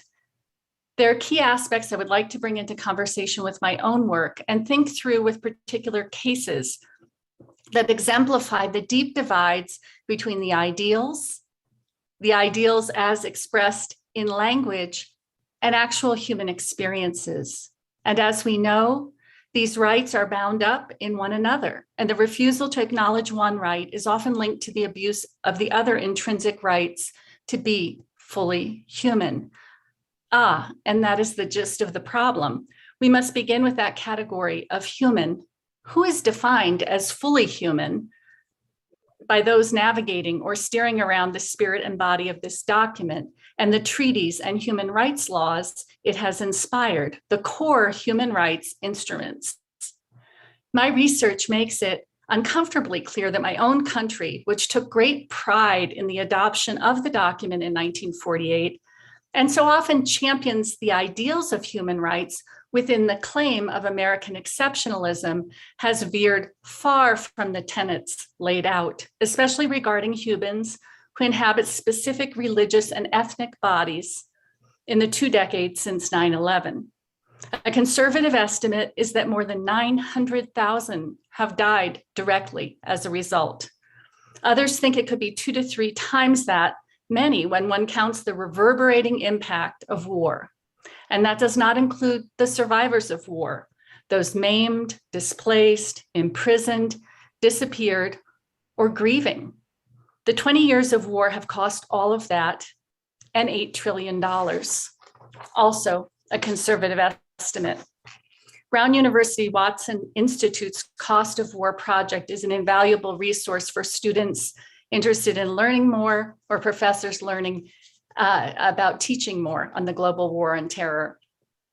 Article 2 emphasizes there should be no distinction as to religion or how that religion is situated within a particular body, race, language, class, or belonging. But this was not the case for the boys, teenagers, and men caught up in these war campaigns. Each of them was suspect exactly because of the racialized Muslim body that they inhabited or were believed to inhabit. Murat Kurnaz was born and grew up in Bremen, Germany, but he was not a German citizen. As a child of Turkish guest workers, he was not automatically eligible for citizenship. His parents were permanent resident aliens, guest workers. So Murat was born into that category as well. In 1982, when he was born, Germany, unlike much of the rest of Europe, still had the blood principle of nationality. The law changed in 2000, but Murat had not yet applied through the new process. The long and complex process towards German citizenship favors ethnicity and familial relations. Murat was Turkish in the sense of his ancestry and passport, but he hadn't grown up in Turkey. Murat was captured and sold to the United States for $3,000 during a trip. What does it mean to issue a broadly worded bounty to purchase human beings who fit religious and ethnic markers? Article 7 grants protections from discrimination and incitement to discrimination, but weren't these bounties incitement, of course, to discrimination? Murat understands it this way. I only discovered later that the Americans had paid for us as if we were slaves. This is how he understood the idea that his body was sold into imprisonment. Murat became prisoner ISN 61. He was held at Guantanamo from February 15th, 2002 until August 24th, 2006, 4.5 years of a young person's life. Imprisoned without charge by the United States in a prison camp on a US military base in Cuba. He was not quite Turkish and not quite German. And for a long time, this meant that neither government advocated for him. Murat would not be released until after Angela Merkel took office and met one-on-one with then President George Bush. Only then did the US agree to transfer Murat back to Germany. No charges were ever filed against him. And yet on the flight back, returning him to Germany, he was shackled, blindfolded, muzzled, his ears covered with noise-canceling earmuffs, subjected to near total sensory deprivation. He was also refused food, water, and use of the toilet during the flight. Article 5, no one shall be subjected to torture or to cruel, inhuman, or degrading treatment or punishment. I have 10 to 12 minutes. I could talk to you for a year without taking a breath, and I would not begin to cover the cruel, inhuman, and degrading treatment and torture that has been meted out to Muslim boys, teenagers, and men in the past 2 decades under the auspices of the global war on terror. I hesitate to address punishment, though Article 5 specifically does, because there has been so little due process. Punishment indicates that someone has been charged, prosecuted, found guilty through due process, and sentenced to a fixed time or range of time in detainment. But this has not been the model used. And when I mention these overwhelmingly young male bodies, remember that they have mothers, sisters, wives, daughters, fathers, brothers, and sons who suffered cruelly in their absence because of their absence. Lakhdar Bumuvien and Mustafa Ait Ider were living in Bosnia in 2001. Bumuvien was a Bosnian citizen employed by the Red Crescent in Sarajevo. He was the director of humanitarian aid, and he worked on behalf of children who had lost family members during the Balkan conflicts. They were arrested and accused of plotting a bomb. They were cleared by the Bosnian authorities after a months-long investigation. And though they were cleared by the authorities in the country in which they were citizens, the United States demanded that they be turned over to US authorities. They were flown to Guantanamo. He, Lakhdar, and others eventually brought a US Supreme Court case, Bumuvien versus Bush, in which he prevailed in securing a habeas corpus rights for detainees at Guantanamo, The federal court ordered them both released for lack of evidence. Lakhdar and Mustafa were both tortured during their time in US detainment. Mustafa suffered a stroke during one beating and they both spent over 7 years in US captivity. And yet, Article 6 expresses the right to recognition everywhere before the law. Article 8, everyone has the right to effective remedy. Article 9, no one shall be subjected to arbitrary arrest, detention, or exile. And here we begin to truly understand the interwoven nature of these articles. One more, Sean Baker. Sean Baker served in the first US Gulf War. He was a member of the US Air Force. After 9/11, he joined the National Guard in his home state of Kentucky. He held the rank of US Army Specialist. He was deployed to Guantanamo as a prison guard, to guard the worst of the worst, as Guantanamo prisoners were so often deemed, however untrue that claim has proven to be. In January 2003, when the prison had been open about a year, he was asked to volunteer for a training drill. In this drill, he would play the part of a recalcitrant prisoner. He was told to put on an orange prison jumpsuit and to resist when the IRF, the Immediate Reaction Force guards, came to subdue him. The IRF team entered, and as instructed, Sean Baker resisted, and this exercise would change his life forever. In Baker's own words, they grabbed my arms, my legs, they twisted me up, and unfortunately, one of the individuals got on my back from behind and began to put pressure on me while I was face down. Then he, the same individual, reached around and began to choke me and press my head against the steel floor. After several seconds, 20 seconds, 30 seconds, it seemed like an eternity because I couldn't breathe. When I couldn't breathe, I began to panic and I gave the code word, which was red. That individual slammed my head against the floor and continued to choke me. Somehow I got enough air. I muttered, "I'm a US soldier, I'm a US soldier." But they couldn't hear him. They couldn't see him. They only saw the uniform, and the damage was done. Sean Baker suffered a traumatic brain injury. He was taken to a base hospital and later flown to a Navy hospital in the US. They sent him home to rest, but he suffered multiple debilitating seizures per day. He was sent to Walter Reed Hospital for nearly 7 weeks for further treatment. There was no effective treatment. He was pronounced 100% permanently disabled. When Baker donned that orange jumpsuit for that training exercise, his body was coded as Muslim, as the other. And as in the language of biopolitics, what Agamben would call the body that can be killed, bare life and the killable body. Had Sean Baker's prison uniform not torn that day to reveal his US military uniform beneath, he would have been beaten to death, likely, that day. And he nearly was. And the man who beat him nearly to death, because he imagined him as a particular religious body, he was welcomed home with honors, and he is a police officer today in his hometown. In Water and Dreams, Bachelard reminds us that to see water is to want to be in it. And indeed, this awareness of the water and the inability to be in it was expressed by Guantanamo prisoners in writing and in their art. I think to know of the Declaration of Human Rights is to want to be in a world that is in it, fully and with commitment. And I hope that the young people here today with us work towards a world in which we will all live in that aspirational document as more perfectly realized. Thank you very much.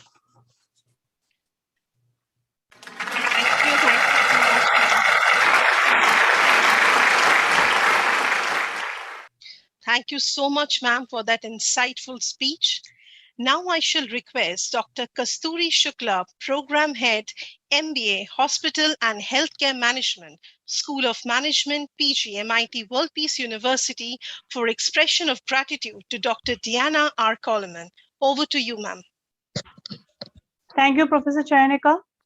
Honorable Dr. Diana Coleman, we extend to you our heartfelt gratitude and kind regards on the behalf of our visionary founder, UNESCO Chair, Revered Professor Dr. Vishwanath Karad Sir, Founder, President, Myers MIT Group of Pune, MIT World Peace University, Respected Executive President, Shri Rahul Karad Sir, MIT World Peace University, Pune, Board of Trustees, and the entire organizing committee of the 7th World Parliament of Science, Religion, and Philosophy. We thank you from the bottom of our heart, and I am very, very sure that all the audience who is listening to you today was awestruck, and they were so sensitively surprised with the stories that you have shared of the survivors of war and those who are grieving. We agree with you that we should be teaching the global war and terror and its aftermath, slavery, imprisonment, loss of identity, and it takes really a true researcher who can critically analyze the laws of their own land, the laws of their own country, and present it to the audience, the actual facts on the ground, ma'am. We are so inspired, and I'm very sure that everyone in the audience felt extremely enlightened by the rich knowledge and experiences you have shared, and the youth in the audience will feel that they should read more about your research and get inspired to work on similar lines in their future to make a better world, ma'am. We are greatly thankful to you. Heartfelt gratitude to you again, madam. Thank you very much. Thank you. Thank you so much, ma'am. We indeed have a long way to go before we are able to hear the voices of everyone on earth. But I believe that providing voices and building bridges is essential for world peace we all wish for. And this World Parliament for Peace, Religion, and Philosophy is a way towards that.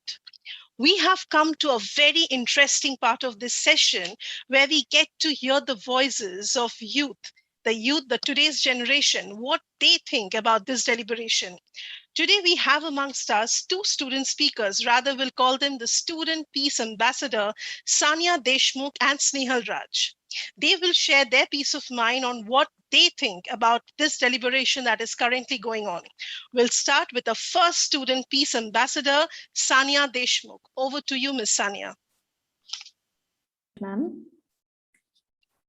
I'd like to take this opportunity to thank MIT World Peace University for this wonderful platform of the 7th World Parliament of Science, Religion, and Philosophy.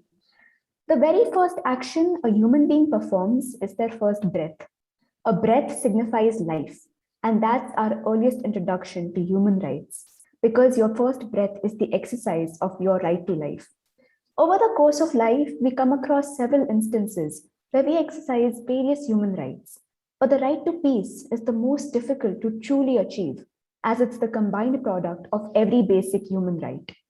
True inner peace, and in turn global peace, cannot be achieved in a conflicted body, in a conflicted domestic environment, or even amongst conflicted people. Hello, mic check. And this brings us to the importance of the rights to privacy, security, freedom, employment, education, nutrition, clean water, healthcare, justice, and equality. Once governments and institutions take the initiative to curb the violations of these rights, only then can the right to peace be brought into discussion. But as we know, decision and lawmaking is a highly meticulous and time-consuming process. So until then, the culture of peace through peace studies should be made an integral part of formal education to sensitize the youth and help us understand our role in the bigger picture. To an engineering student studying in a prestigious university in the urban region of Pune, the importance of the right to peace is very abstract, but nevertheless of paramount importance. Peace is the equilibrium in society that has to be maintained like a controlled chemical reaction with just the right amount of products and catalysts. Over the last sessions, I had the privilege of listening to the views of highly distinguished and remarkable speakers on various disciplines of peace. And the one thing that I found common in their views was their belief that science and spirituality both are required to bring about harmony and peace, which is also what our World Peace Dome stands for. Where science can help us achieve our basic human rights through engineering, medicine, and law, spirituality can instill our faith in this process and be the catalyst to the right to peace. I'd like to conclude my speech by quoting His Holiness the Dalai Lama. Peace can only last where human rights are respected, where the people are fed, and where individuals and nations are free. Thank you very much. Thank you, Sanya. That there was so much clarity in your thought, and of course, at such a young age, you are contributing your bit towards the society. Ladies and gentlemen, please let me read out some of the contributions of Sanya towards the society. She has served as a president of the student section of the Interact of Rotary Club Pune Central twice, and she has visited several orphanages and schools for the physically disabled during her tenure.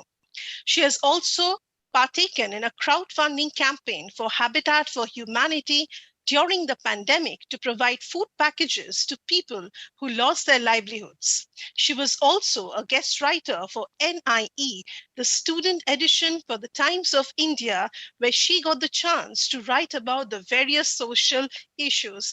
Kudos to you, Sanya, for that excellent work. Okay, ma'am. Now I shall invite the next student speaker, Snehal Raj. Snehal Raj has worked in various different aspects apart from his technical arena, including the Dramatics Club in Engineering and MIT World Peace University Summit. Since the second year, he got involved more with the SDGs. Snehal Raj joined AIESEC as a student leadership organization. And since then, he has done various contributions, volunteering in various orphanage, as well as working towards the goals through not just with AIESCE in India, but also with AIESEC in US as well as in Ukraine. Snehal Raj, over to you. Thank you so much, ma'am. Good evening and namaskar, everyone. Thank you so much. And this is Snehal Rachuk, and it is my honor to be present here in front of varied great personalities. And will start by expressing my gratitude to MIT Group of Schools for giving me an opportunity to share my views over the topic, the right to peace. As a youth, I feel the right to peace has become a deception in today's times. Though it's an impudent claim, I'll share some of my thoughts about it. Being in the fourth year of computer science engineering at MIT World Peace University, I surely haven't been relevant to a long history, but as a young speaker, have been relevant to a lot of disorder when it comes to the right to peace. There used to be a lot of talk about peace once the wars used to end, or when there was establishment in the law and order, but it has got quite diverse in today's times. We may pretend that everyone is great and everyone is great around us, but the content of the outside from each day, a fearful idea lurks in the back of our mind, keeping us hostage. As an example, taking the treatment presently being enforced to the Afghan communities, or the idea of menacing women's safety around, or how our people close by face deficit and penury within, or musing of how social media has affected our anxiousness leaving us forlorn, and the whole lot more, resulting in anarchy since our morning's first thought. We, the youth, are shaping the future, holding societies together, inspiring and empowering our peers. Thus, to give my bit, I joined an organization called ISEC, because if it's not now, then it's never. In this organization, it has an initiative to activate young people in contributing towards the achievement of the Sustainable Development Goals. The direction is clear for 2030, that to eradicate extreme poverty, to reduce inequalities, and climate action.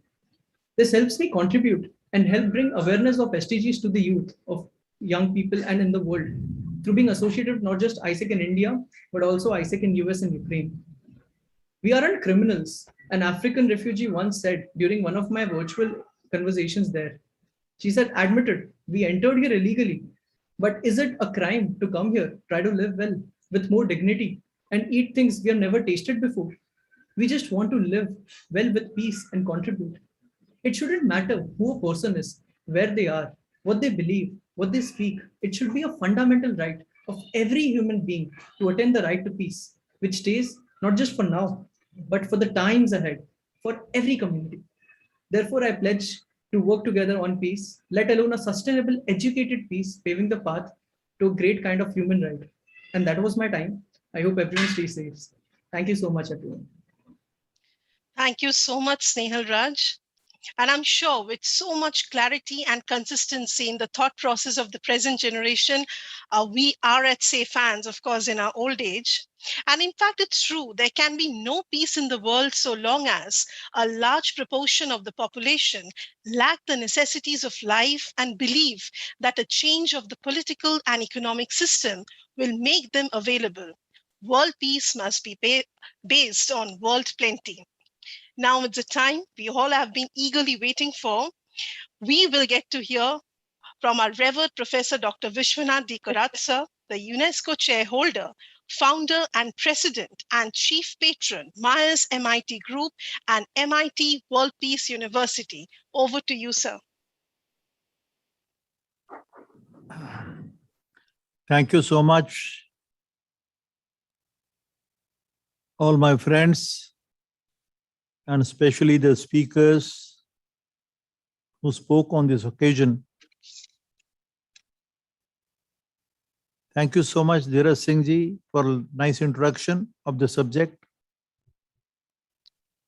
Mr. Vinod Subramanyam, then Shraddhanand Seetal ji, and Dada Guna Mukta Nanda Sahab, and Diana R. Coleman. I think what I noticed was that all the great speakers, very learned, scholarly thinkers and philosophers who have a deep passion and fire in their belly for the well-being of humanity. What I could notice is it was not a play of words spoken by them. It was the passion and the fire in their belly for doing something good and great for the well-being of the entire mankind. The words may be different, the languages may be different, the little bit subjects may appear to be little different. But what I could see is they have a feeling, they have a lifetime mission possibly for promoting the culture of peace in the world. When we are speaking on the right to peace, right to enjoy peace rather, I will say, or the issue of human rights or the laws of nations, I would make a very few comments on this, but I feel that highly enriched and enlightened on this very subject. And I felt like that we should join hands together. Somewhere when somebody made a mention of the law of the nation, friends, remember the rule of law of any nation is said to be very closer to the rule of life of the people.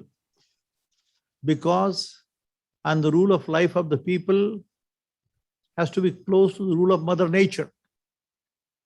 The laws of nature, laws of the cosmos, which is always said to be, as in the language of Sant Dnyaneshwar, philosopher Sant Dnyaneshwar, who spoke the words of wisdom 730 years back, at the age of 16, when he says, Nahi Dnyanena sadrusham pavitram hiya vidyate, Shraddha vana labate dnyanam tatparha sayyatindra. He is speaking about the knowledge divine.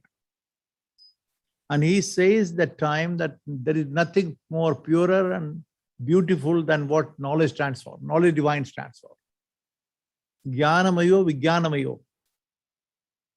Especially when Dadaji spoke on the words of yoga and meditation. They're all common words for all of us, friends. But when I say this is the rule of Mother Nature, it is something very unique which we should understand.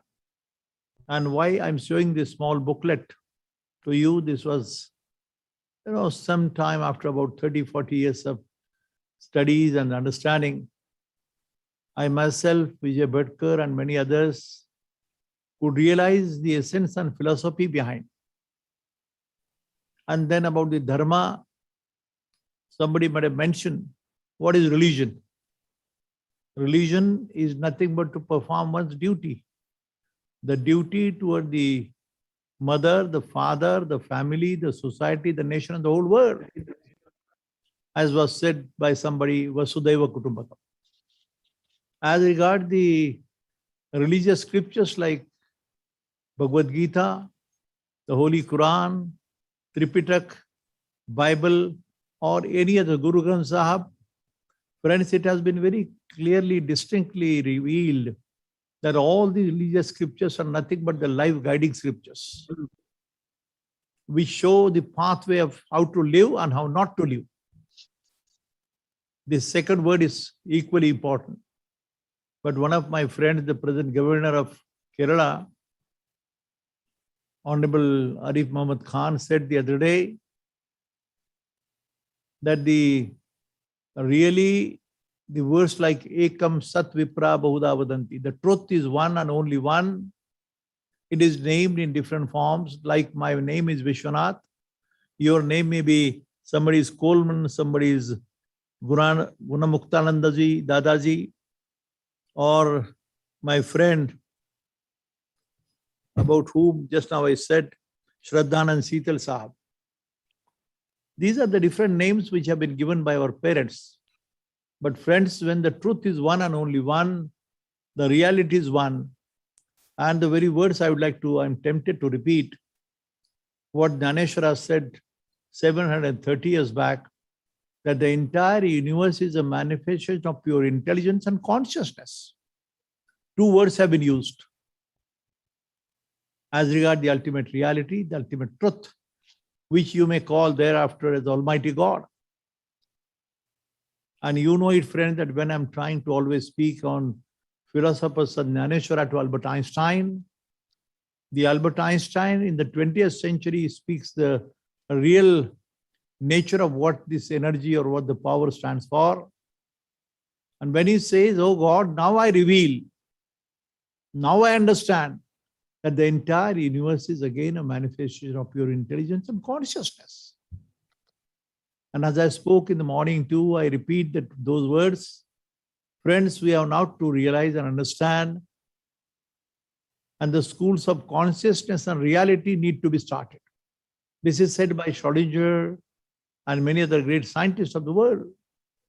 The time has changed, but that ultimately leads to devise a very wonderful education system. I said in the morning, I repeat again, all the great vice chancellors, thinkers, philosophers, scientists, academicians of all the great universities of the world have to sit together and devise possibly the system of education, which is called as a value-based universal education system.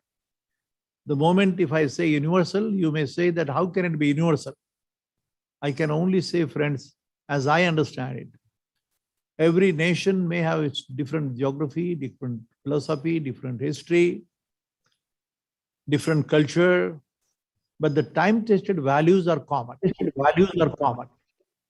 And that's the ultimate aim of what we stand for and what this World Peace University is planning to do. So much was said about the World Peace Dome. Friends, unless you see it personally, possibly, why these men, the great men in the known human history, they have been put up in a round table manner, like the great saints, scientists, and philosophers of the world. And for the first time, they are conversing with each other. You will feel it once you visit this, that they are speaking that truth, that speaking that ultimate reality, that speaking the very nature of what the Mother Nature stands for, the body and the brain. I think so many people have said these words. Every living being has a body and the brain, but on the other side, we have a soul and the mind. I had the fortune of visiting MIT Boston, and that time the question was asked, what is the chemistry of mind? What is the chemical formula or a formula of mind? And possibly the soul, the heart. And possibly, friends, many of the great people sitting in the audience were a little bit stunned when this question came in. And somebody said that when ye to shakti hai, ye vyakti thoda hi hai. But what I say, friends, is now it is your duty and my duty to understand the essence and philosophy behind the science and spirituality.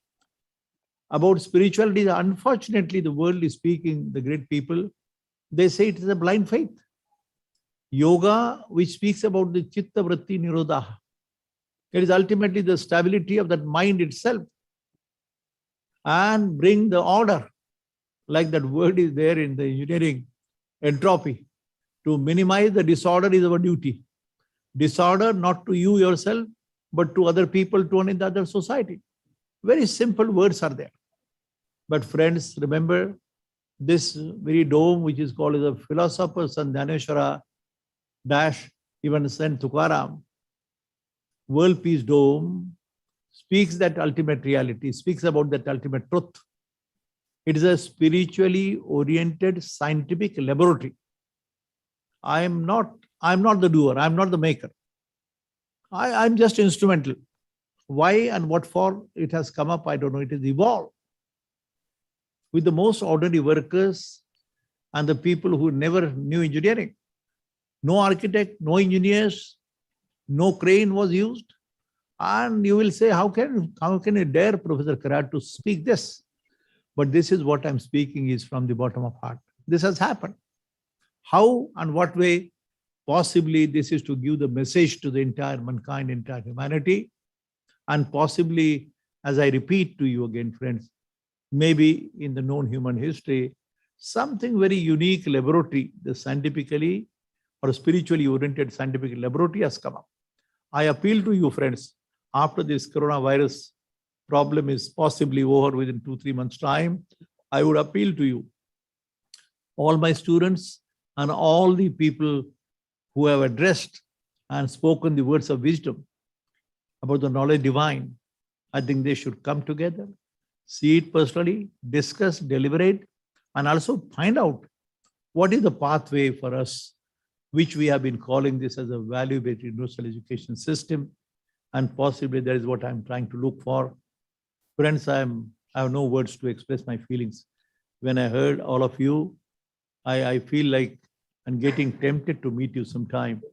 And that too, possibly in the very World Peace Dome, which is trying to give a message to the whole mankind, entire humanity, to promote the culture of peace in the society. Thank you, friends. Pranam. Abhivadan. Sabko abhivadan.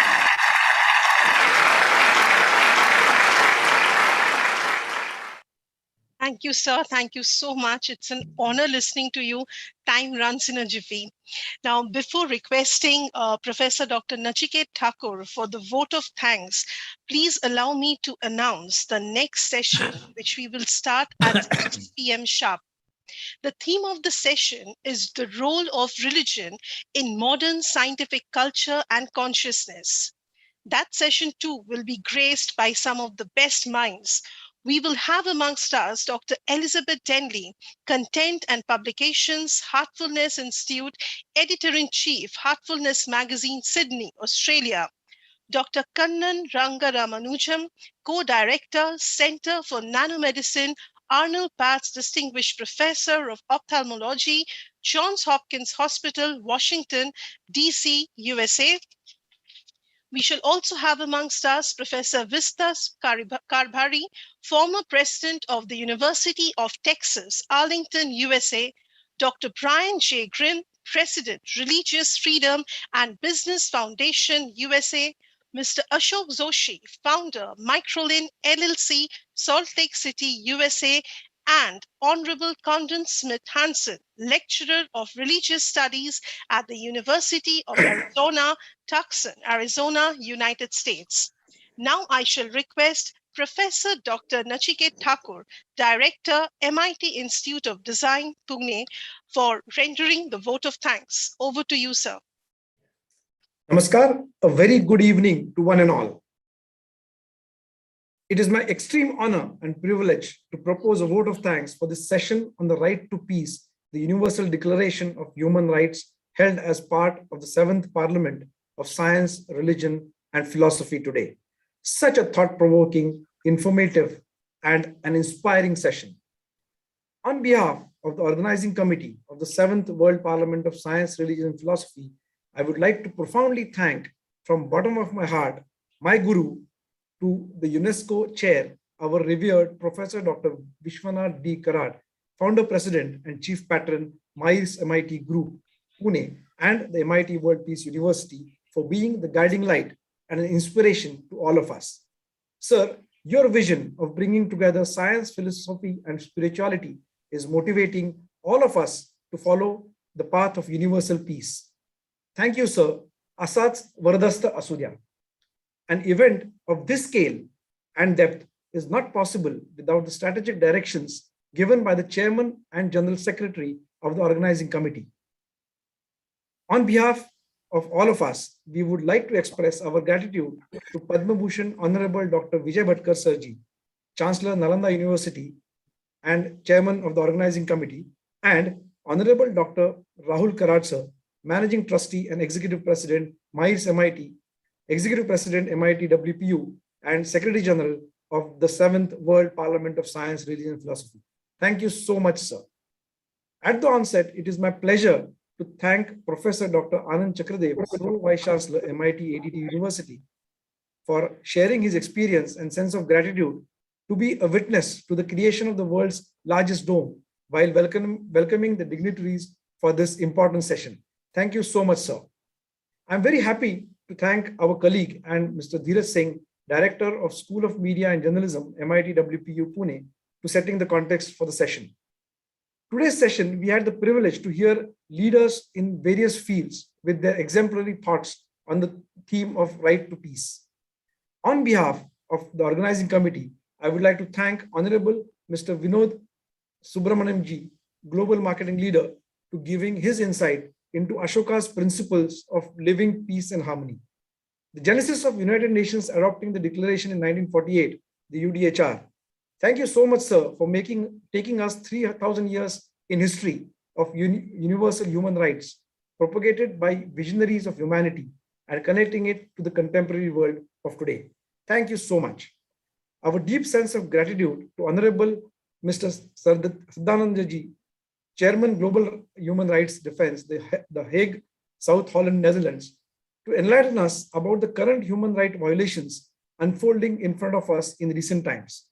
Your insights on how the third world is to be made aware about human rights, the universal rights, is an eye-opener. It's extremely important for us to be aware of this. Extremely thank you for this insight, sir. Such a moment of bliss and solitude to be able to hear the thoughts and experience of Honorable Dada Gurmukhadanji joining us from New York on the ethos of peace through love, to be proactive for achieving the real dharma of self-realization, the universal peace. Standing up to whatever you believe is right is an important message to achieve internal peace. It is indeed a pleasure to have you with us today, sir. Thank you so much. Namaskar. It is our extreme pleasure to thank Honorable Professor Dr. Diana Coleman, Department of Comparative Culture Studies, Northern Arizona University, United States. Your thoughts on how there is a gap between the articles of the Human Rights Declaration to the actual happenings in the world by citing real life cases are really thought-provoking. Your deliberations will be a guiding light for each one of us as a life lesson. Thank you for sharing the mind-shaking details which will help us to look at human rights in a new way. It was really refreshing to hear the views of young minds on the topic of right to peace. Thank you for your contribution, Saina Deshmukh and Snehal Raj. With such clarity of thought and commitment at this age will only take you up in your illustrious career. God bless. A huge thank you to all the media representatives who have been supporting us to reaching out the nooks and corners of the world.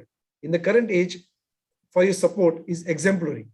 Thank you so much for your presence and making the event reach out to all the stakeholders. The success of any event is gauged by the proactive and responsive attendees. Thank you, one and all, to be part of this amazing congregation. Today, we have co-created the wealth of knowledge. Thank you to be part of this amazing experience. A huge thank you for the entire team of volunteers, technicians, and the support staff to make this wonderful event a reality. Thank you so much. Namaskar. Have a nice evening. Thank you, sir. Thank you so much.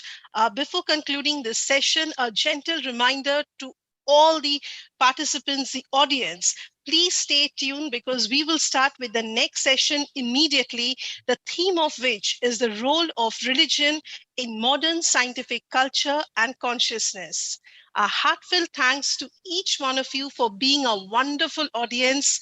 Let peace prevail. Jai Hind. Thank you so much. Namaskar.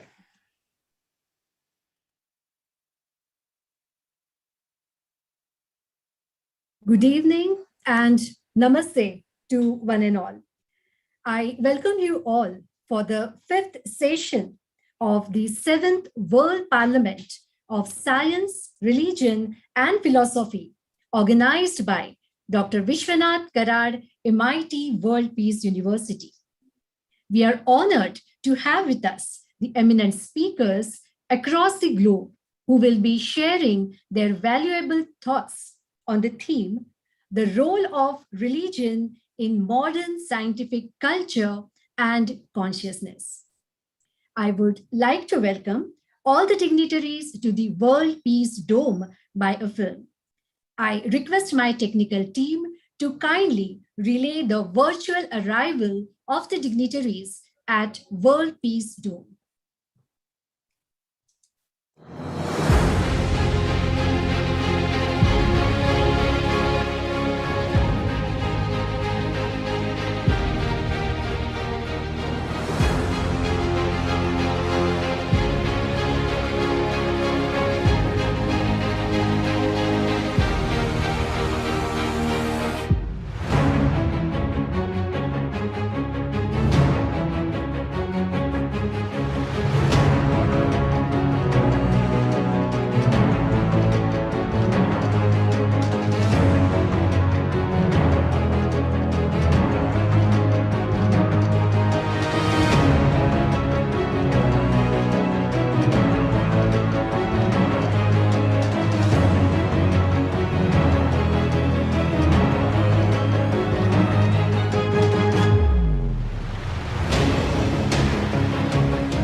Thank you. Thank you so much.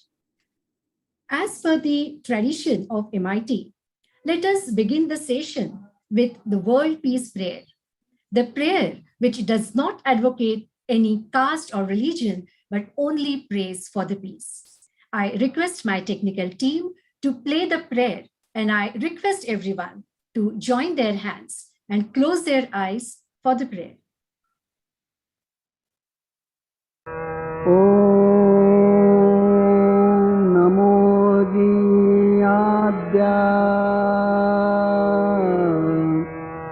वेद प्रतिपाद्या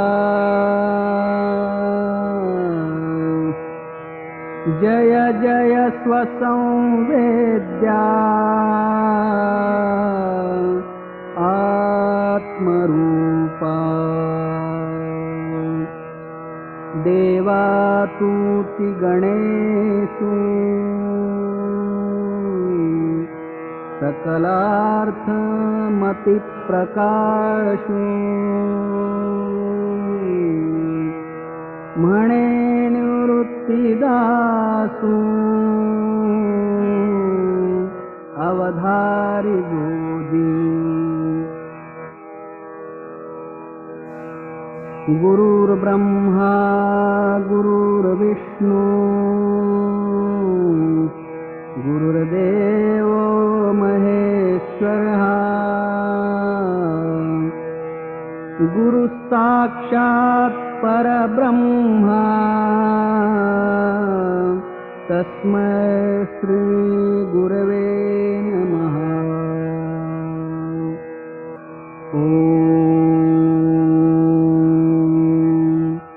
पूर्णमदः पूर्णमिदं पूर्णात् पूर्णमुदच्यते पूर्णस्य पूर्णमादाय पूर्णमेवावशिष्यते।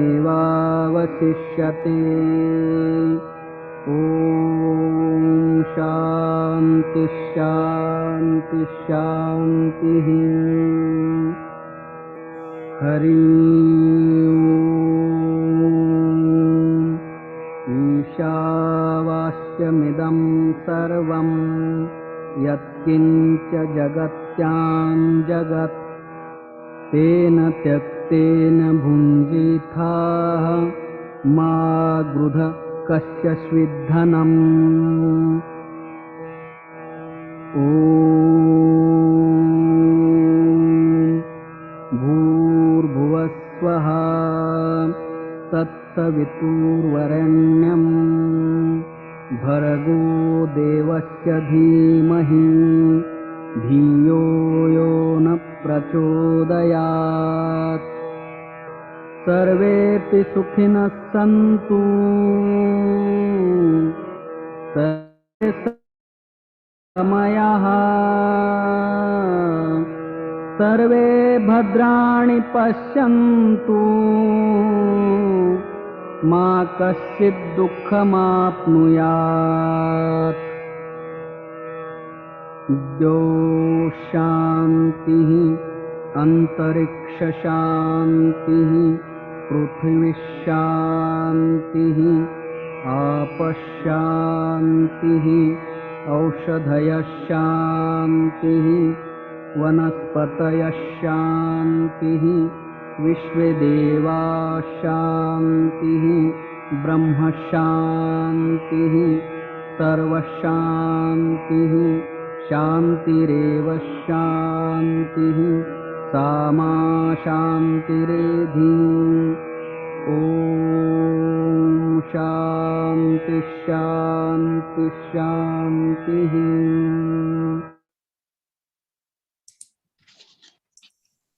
Science and religion are two sides of the same coin. They both have to do with meaning. People have always wondered how we can make sense of the world and understand the deeper meaning of who we are and what we are meant to be all about. Science and religion as distinct yet related. Religion is not the source of conflict, yet it has become the site of many conflicts.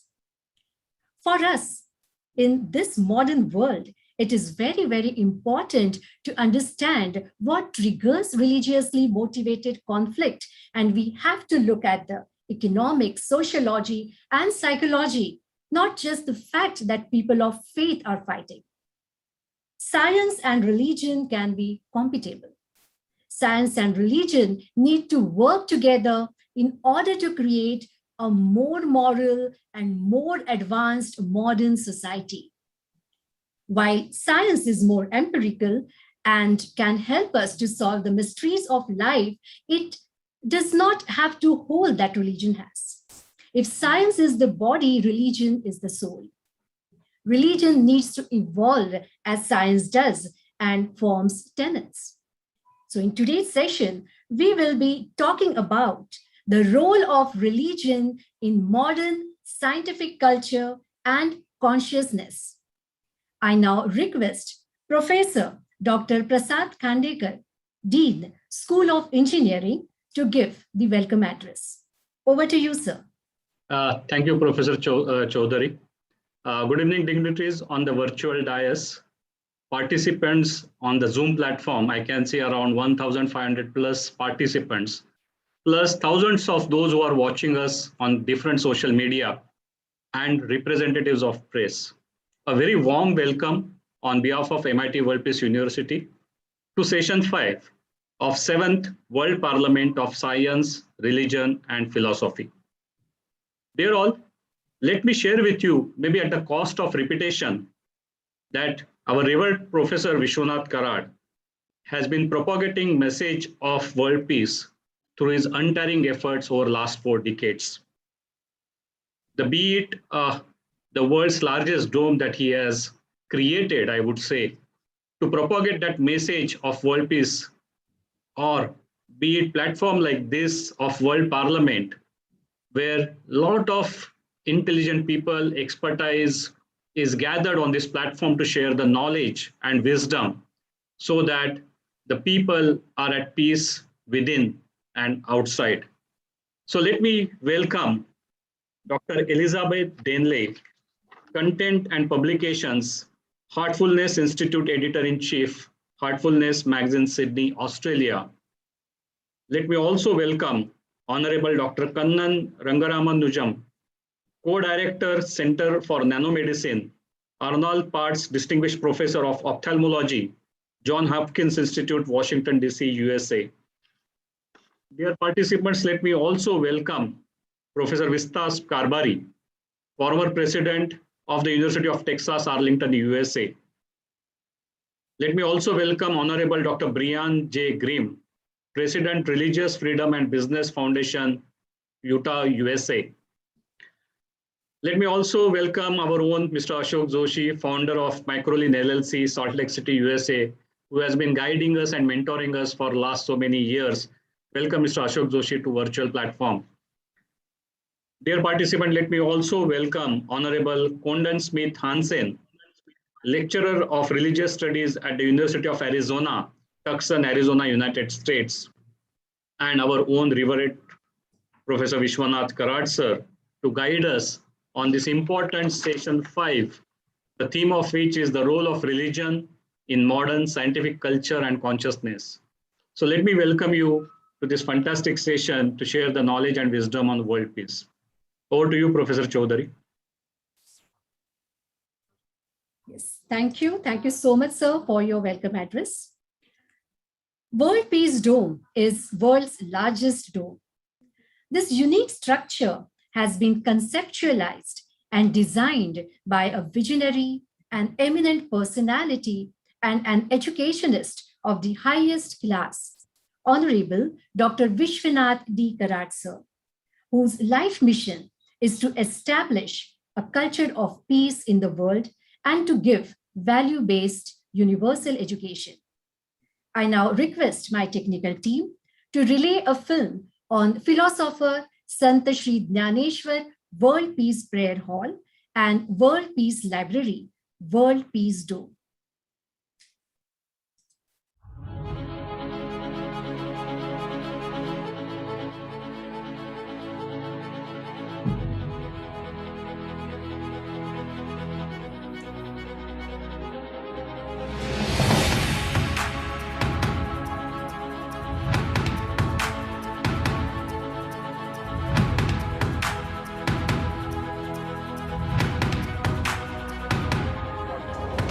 This country has always propagated one thought, Vasudhaiva Kutumbakam, my dear friends. I must say that in the entire history after the independence since 1947, this is one of the unique steps towards the contribution of universal humanity.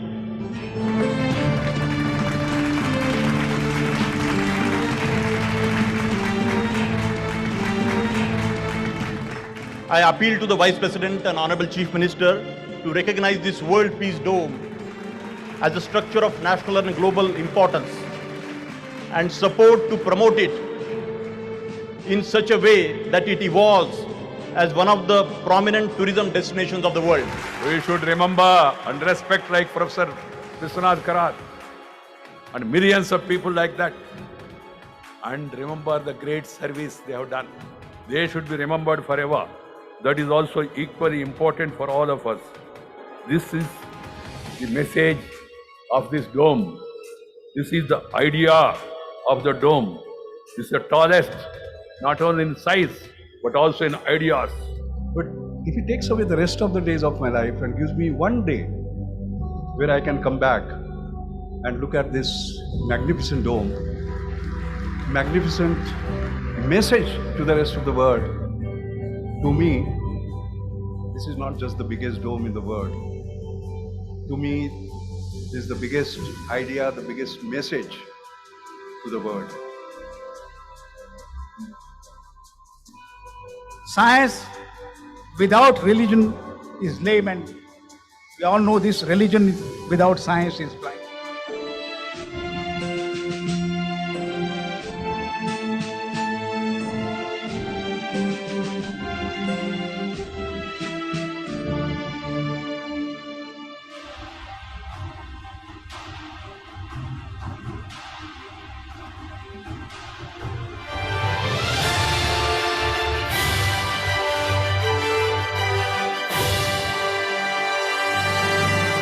जब तक सीता का मान नहीं करोगे तब तक श्री राम का मान संपूर्ण नहीं होगा, आप याद रखिए।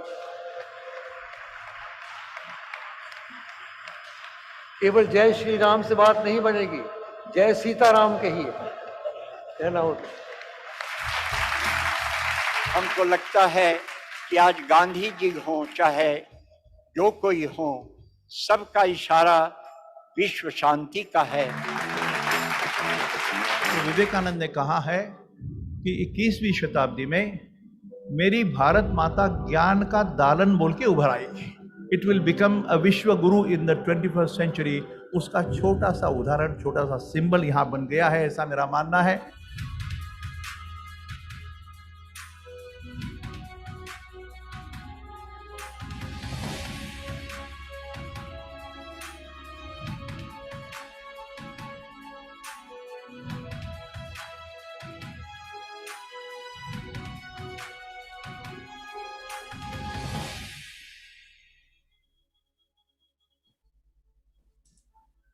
Thank you so much.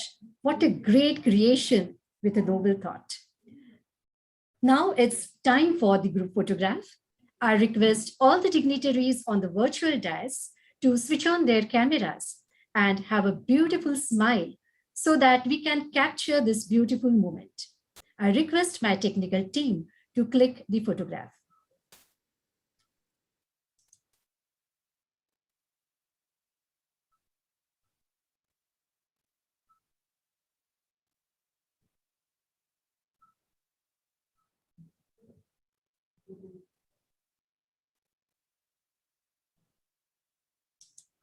Thank you so much.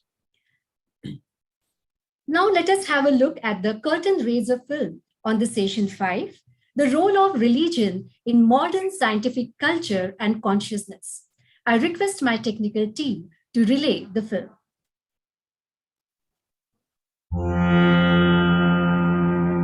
The role of religion in modern scientific culture. Religion and science both offer explanations for why life and the universe exist. Science relies on testable empirical evidence and observation. Religion relies on subjective belief in a creator. The problems arise when science begins to think it's a religion and religion begins to think it's science. While most modern people resort to science and technology to deal with the demands of life, religion still provides the deeper meaning and purpose of human existence. But it is also evident that some modern people quietly dismiss religion as irrational and irrelevant to their needs.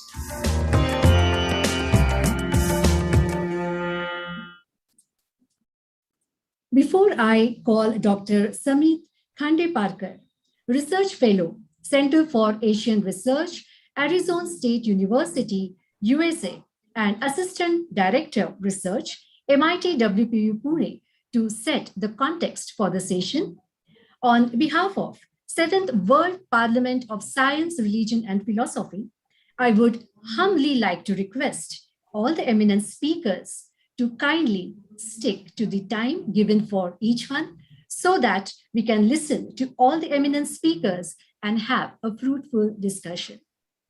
Now, for setting the context for the session, I call Dr. Samit Khandeparkar. Over to you, sir. Thank you, and namaskar to all. Let me take advance this curtain raiser, which we just saw on what is religion and what is science, by taking a genealogical approach to understanding of the concept of religion, and also to look at the different philosophies that inform the development of science. Let me begin with science. Science began in the, say, in the 16th century with the development of two main philosophies in Europe. One, and these philosophies also was separated by geography in Europe, where the England sort of developed into an empirical inquiry into what is a reliable source of knowledge. So there were philosophers like, say, Bacon, Hume, and Locke. All these were English philosophers. They really argued that science or scientific knowledge has to be based on reliable empirical knowledge, the knowledge that you gain from sense organs. And only that knowledge could be the basis of the reliable knowledge. In the Europe, rest of the Europe, not England, but rest of the Europe, people took another perspective altogether. They argued that science has to have a basis in reason, in ability of humans to explain how the phenomena work. It need not depend on the empirical evidence, but on the structures of mind. And this is a perspective that was really promoted by René Descartes, by Spinoza. And René Descartes, for example, is very famous for saying that I think, therefore I am, which meant that my ability to think really proves without doubt, that I exist. And I, who is existing and is thinking being, is separate from the object that I'm studying. This subject and object dichotomy really took roots in science from this perspective. Over time, the empiricism and rationality and rationalism sort of combined to develop into what is modern science. But in my own perspective and in the perspective of many scholars, science truly is expansion of reason, that ability of human beings to explain things. This is the core project of science. Empiricism is an aid to science, but it cannot be the real peg of science. The real peg of science is the expansion of rationalism or rationality. So this is sort of a philosophical basis of science. Other than this, if we take the concept of religion and look at it genealogically, then we again see the concept of religion taking birth in Europe in 17th century. It's a time when Christianity breaks down into two different in Protestantism and into Catholicism. No, Catholicism breaks down into Protestantism, and it is then that people realize that well, there are two different ways to worship God. When Europeans travel all over the world, they also come into contact with other populations, and they realize, well, these people are either they are worshiping devil or they are worshiping some other gods. And over time, this concept of religion develops to really capture the different practices and beliefs that are seen all over the world. So this concept of religion is not something very ancient and always there.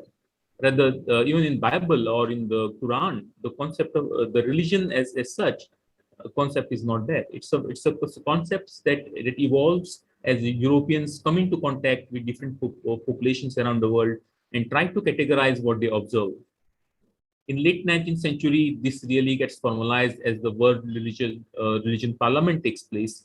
The idea of religion really get enforces, and all the world religions like Hinduism, Buddhism, Sikhism, Islam, Christianity, different forms of Christianity are together categorized as religion. So these are two approaches to these two main concepts that we have: science, which comes as a philosophical foundation of empiricism and rationalism, and religion, which comes into birth as people, as Europeans come into contact with different population and splitting of Christianity into different different forms of Christianity. So this is something we should keep in mind as we sort of begin our discussion on the role of religion in the modern world, in the modern scientific world. Thank you. Namaskar. Thank you. Thank you so much, sir. Your address set the perfect platform for the session. Thank you once again. Today, we are honored to have with us Dr. Elizabeth Dedley, Content and Publications, Heartfulness Institute, Editor-in-Chief, Heartfulness Magazine, Sydney, Australia. Dr. Elizabeth holds a doctorate of philosophy in biological sciences from the University of Sydney, Australia. She has been a heartfulness practitioner for 27 years and is also a trainer. Elizabeth has been involved in conscious living education and training since 1996 for both children and adults, with a real interest in communication and teamwork. She has worked in scientific research and the business world. She is the mother of 2 fine adults and is also a musician and writer, spending a lot of her time, these days, on publications for heartfulness. With big round of applause, let us welcome Dr. Elizabeth. I now request Dr. Elizabeth to share her thoughts. Over to you, ma'am. Thank you, Professor Chaudhry. And dear sisters and brothers around the world, it's just such a joy to be with you all right now. I'm going to take this topic from a slightly different approach, because if you go back to ancient times, of course, there was no separation of science and religion. It was only knowledge. If you look at the etymological meaning of the word science, it's the same as the word Veda, it's knowledge. There was only action, knowledge, and love and devotion. So karma, jnana, and bhakti in the Indian tradition, same in the Western tradition. But you start to see specialization, which of course, as human beings, we have this incredible sense of inquiry. It's one of our 2 major senses. So specialization developed even in the ancient worlds of India, Arabia, Egypt, and Greece. So way, way back, you have the atomists who were studying matter. In Greece, this was Leucippus and Democritus and their colleagues. In the Vedic times, even before that, the Vedic sage Aruni was discovering what he called Paramanas and describing it. And on the other hand, you had people like Plato and Socrates and the rishis who were studying the metaphysical. So science means knowledge, but what does religion, what does the word mean? Religare, it comes from the Latin to connect. This is exactly the same word as yoga in the Indian tradition. So I want to look at it from the perspective of the religious spirit that's important, this idea of connection and how it affects how we learn. Because I think this is critical to understanding why science without the religious approach can take us way off course, can lead to nuclear weapons, can lead to plastics choking the earth, can lead to crippling pollution in our cities and destructions of environments. Science in itself is pure knowledge, but how we use it is very much influenced by our values, by our religious approach, by our ethical approach, by the sense of goodness in life. But do I mean here any one particular religion? No, because if you understand this concept that each religion evolved and was designed for the needs of its particular era and culture, you understand that no religion is better than any other. You know, you can take an analogy. A really good analogy is to imagine 4 people climbing up a huge mountain, the same mountain to the summit, but each one starting from a different compass point at the base. The person who climbs up the west slope sees the west side, and that colors their perception of reality. The person climbing up the east side sees the opposite perspective. Same for the climbers on the north and south faces. So you can imagine that the 4 sides are like 4 different religions. Only when they all reach the top can the climbers experience the oneness of the summit. Similarly, when our consciousness has reached the spiritual summit, we will be in harmony with everyone and everything in the universe without any religious prejudice. What Professor Chaudhry was mentioning before, until we get to that level, we'll still see differences. You know, even if these 4 people were to climb the same slope of the mountain in different seasons, they would see something different. And when you think that religions have emerged thousands of years apart, they're bound to see the landscape of reality differently. The teachings of the original founders are still very relevant and inspiring, and the text, the scriptures, well, they usually make superb reading. But how many followers of religion today can honestly say they experience God, not believe in God, but experience God? So I want to come back to this sense of inquiry that we started with, the inquiry of the scientific approach to things. If you study psychology, or even if you study the yogic psychologists from last century, you understand that there are 2 primary senses in human beings. Our sense, very strong sense of inquiry about the world, our sense of wonder about the world that we can perceive through our senses, through our mental processes, not just the senses, because it's our processes of the mind, of our consciousness, our thinking capacity, our contemplation, our intellect, buddhi, also our ability to, what's called viveka in yoga, our ability to discern, to put things together, is fundamental to science and philosophy. Then there's the other sense, which is our sense of awe or worship at the great unknown, the part of our existence, the part of the universe associated with our soul that goes beyond knowledge. And of course, this is the basis of religare, of religion, connecting to this. And when you study in depth the way, because, you know, with a rishi or a mystic, there's always this understanding that before you go and study the external world, you first need to work on the instrument of perception. You first need to purify and resolve that and understand yourself first. And this was always the basis of inquiry in ancient times. Of course, it's the basis of inquiry in some modern scientists and philosophers as well, but it's not there as a fundamental thing in science. You can see it, for example, in the work of the great mathematician Ramanuja, who integrated both science and spirituality, science and religion perfectly.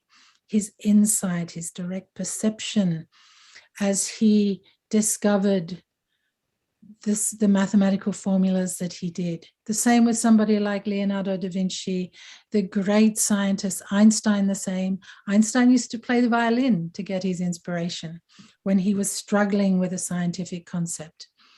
Similarly, Archimedes was in the bath when he discovered the Archimedes principle. You know, these 2 ways of discovering the world and learning are there in both religion and science. So if you look at if you look at the 3 ways we learn, what are they? First, we learn from teachers and books, what you would call indirect knowledge. We do this, we start this in school. We learn from the great scriptures, we learn from the great scientific treatises.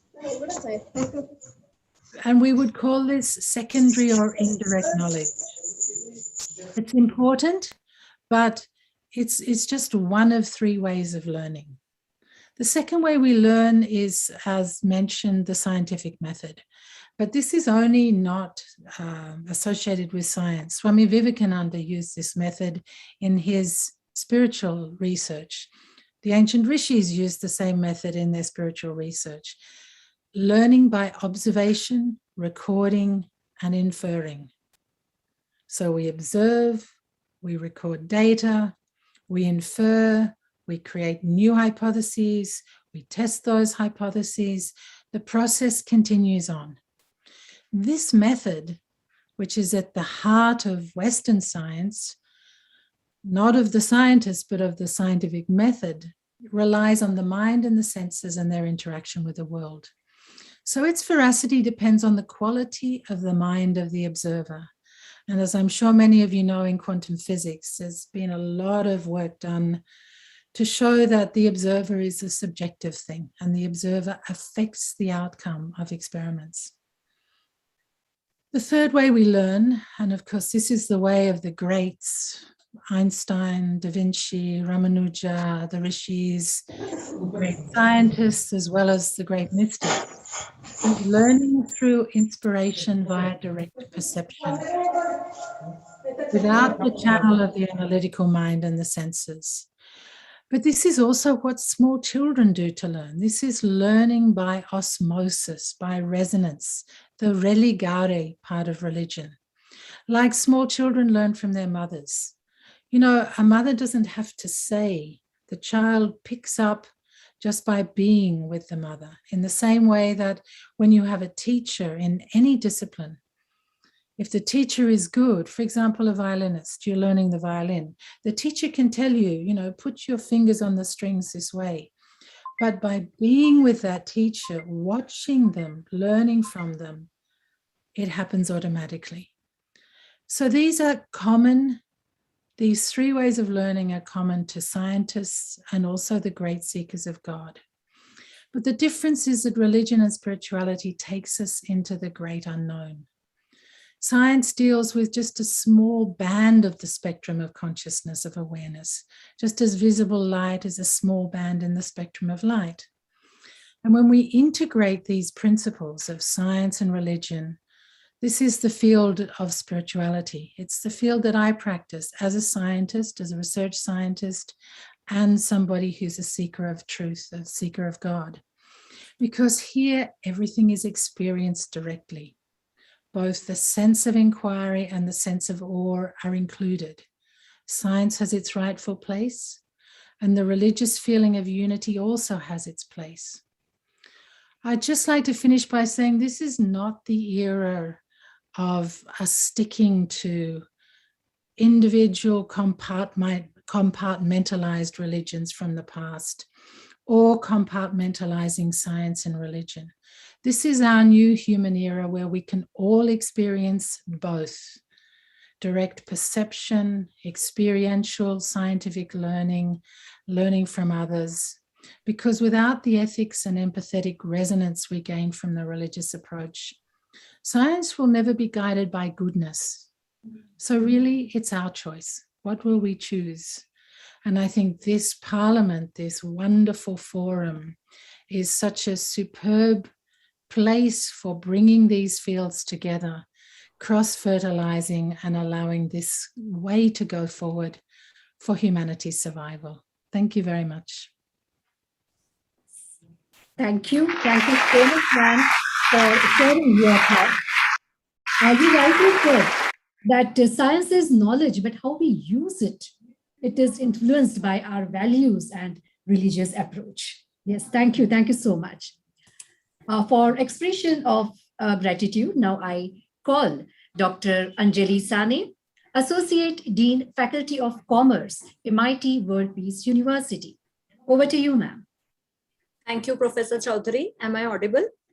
Yes, you're audible, ma'am. Thank you. On behalf of Honorable Revered Founder President, Dr. Vishwanath D. Karad sir, Honorable Executive President, Shri Rahul Karad sir, and the entire team of the 7th World Parliament of Science, Religion, and Philosophy, and on my own behalf, it is my privilege to express my gratitude to Dr. Elizabeth Denley, Content and Publications, Heartfulness Institute, Editor-in-Chief, Heartfulness Magazine from Sydney, Australia. Madam, a big thank you to you for your efforts towards promoting the noble cause of heartfulness and, of course, for the noble cause of peace. You have enlightened us with the concepts of mind, matter, spirituality, religion, and their connection with science and further to the entire universe. We are all inspired by your great words. Just by listening to you, I would like to quote here a saying which was given by Albert Einstein in his essay, Science and Religion, published way back in 1954. And he says, "Science without religion is lame. Religion without science is blind." As you rightly put forth, ma'am, science and religion are like two different windows for looking at the world. The two windows look at the same world, but they show us different aspects of that world. Through this World Parliament, we hope that the message of peace reaches to all parts of our universe, and may peace prevail everywhere. I really wish, ma'am, that this world recovers from the terrible pandemic and things go back to normal. And on behalf of the entire team, I extend an invitation to you to visit our campus, to visit the dome which has been created by our honorable, revered founder president, Dr. Vishwanath Karad sir. And we look forward to meeting you and welcoming you in person on our campus. I also extend my thanks to the entire technical team for their enormous cooperation in the organization of this event. Thank you. Thank you once again, Dr. Elizabeth. Over to you, Professor Chaudhary. Thank you. Thank you so much, Dr. Anjali. Thank you. Once again, Dr. Elizabeth Dedley, ma'am, thank you so much for being here. I can say very good morning to you because it's already 12 past midnight past in Sydney, Australia. And we still remember your sessions on yogic psychology and evolution of consciousness you delivered to us in the last few months. And we still experienced how you took us to the subtle and subtler levels of consciousness through actual experiential practices. So thank you so much, ma'am, once again. And I really thank you. And really, welcome you again to this, as said by Anjali Saneman, to visit the World Peace Dome here. Thank you so much for being with us. Thank you. I'll be there as soon as I can. Thank you. Thank you. Thank you so much. Now, please allow me to welcome Dr. Kandan Rangaramanujan, Co-Director, Center for Nanomedicine, Arnal Pal's Distinguished Professor of Ophthalmology, Johns Hopkins Hospital, Washington, D.C., USA. His research spans a wide range of nanomaterial applications, including nanomedicine and composites. He has initiated an interdisciplinary transactional research program based on dendrimers with a specific focus on targeted drug delivery for ocular and neurodegenerative diseases such as cerebral palsy and age-related macular degenerations. He is an author of 4 patent and more than 80 peer-reviewed publications. He has won several recognitions, including the National Science Foundation Career and Anirvar Awards, and serves on the editorial boards of Nanomedicine. He has received his PhD in chemical engineering from the California Institute of Technology and completed a postdoctoral fellowship at the University of Minnesota. After 2 years as a senior research engineer at 3M Corporate Research, he joined the faculty of Wayne State University in Detroit, Michigan, as a professor of chemical engineering, material science, and biomedical engineering. It gives me immense pleasure to extend to you a very warm welcome to this parliament. Sir, we are honored to have you here with us. Over to you, sir. Thank you. It's a great pleasure to be here. I want to thank Dr. Karad, Dr. Rahul Karad, the convener, and the organizers, Dr. Samit Kandeparkar, Dr. Prasad Kandarkar, and Dr. Jayant Kandare, and the organizers for welcoming me here. I speak as a material scientist, and I want to try to think about the context of modern material science in the larger good of the society. You see a dome in the virtual background behind me that many think is the embodiment or the birthplace of modern research-based medicine. When I saw the beautiful video of the dome that you have created, I couldn't but think about how that could be the birthplace of integrated inner science, religion, and philosophy, and how you use that to spread happiness throughout the world. I can't wait to see it in person. So today, I want to talk about what is the boundary for modern science and where does inner science start and how we reconcile all of them. we know that oftentimes when religion and science are mentioned together, there is a little bit of, I would say, a Western bent to the whole thing. So we kind of think of both of them in a somewhat rudimentary fashion. We think that science is rational thought, whereas religion sometimes is irrational belief. So I want to speak about what is science as we think about it in the most cases. Most of the times when we think about science, we are thinking about the Western view of what science is. That is actually material science. In fact, material science focuses on the outside world where mass is present. So for example, we discover medicines that cure the human body. We make you beautiful toys that make you happy for a short period of time. In fact, the object Apple has played an immense role in the Western world. For example, thousands and thousands of years ago, Adam gave an apple to Eve, and all kinds of things happened subsequently. About 500, 600 years ago, an apple fell on Newton, and we actually say that gravity was described. In fact, gravity was described several hundred years before that by Brahmagupta and many people around that time. Now, if you go past like 400 years later, today, Apple, the iPhone, the object, has actually pervaded everybody's mind as though it is a symbol of material consciousness. In fact, Apple has figured out how to program our mind to essentially benefit materially the company itself. I'm really scared that one day Amazon is going to deliver me a package that I was thinking of ordering. So that is basically where the material science starts. Today, we learned that the person who discovered the sense of touch and temperature, heat, got a Nobel Prize for physiology. So that is modern science, or the boundary of modern science.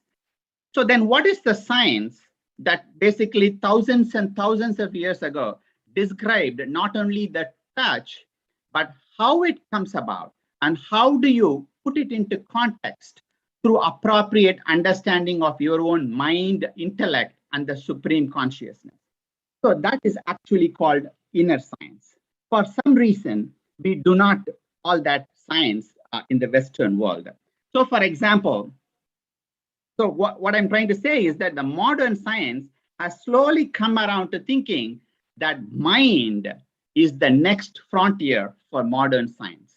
In fact, mind, as we know from the ancient Indian philosophy and spirituality, is a flow of thoughts.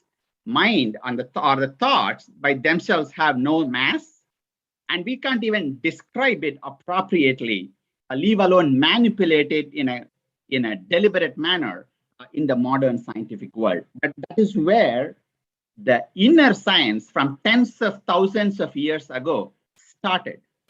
They not only described the consequences of modern, what we consider modern science, but they actually went way beyond that.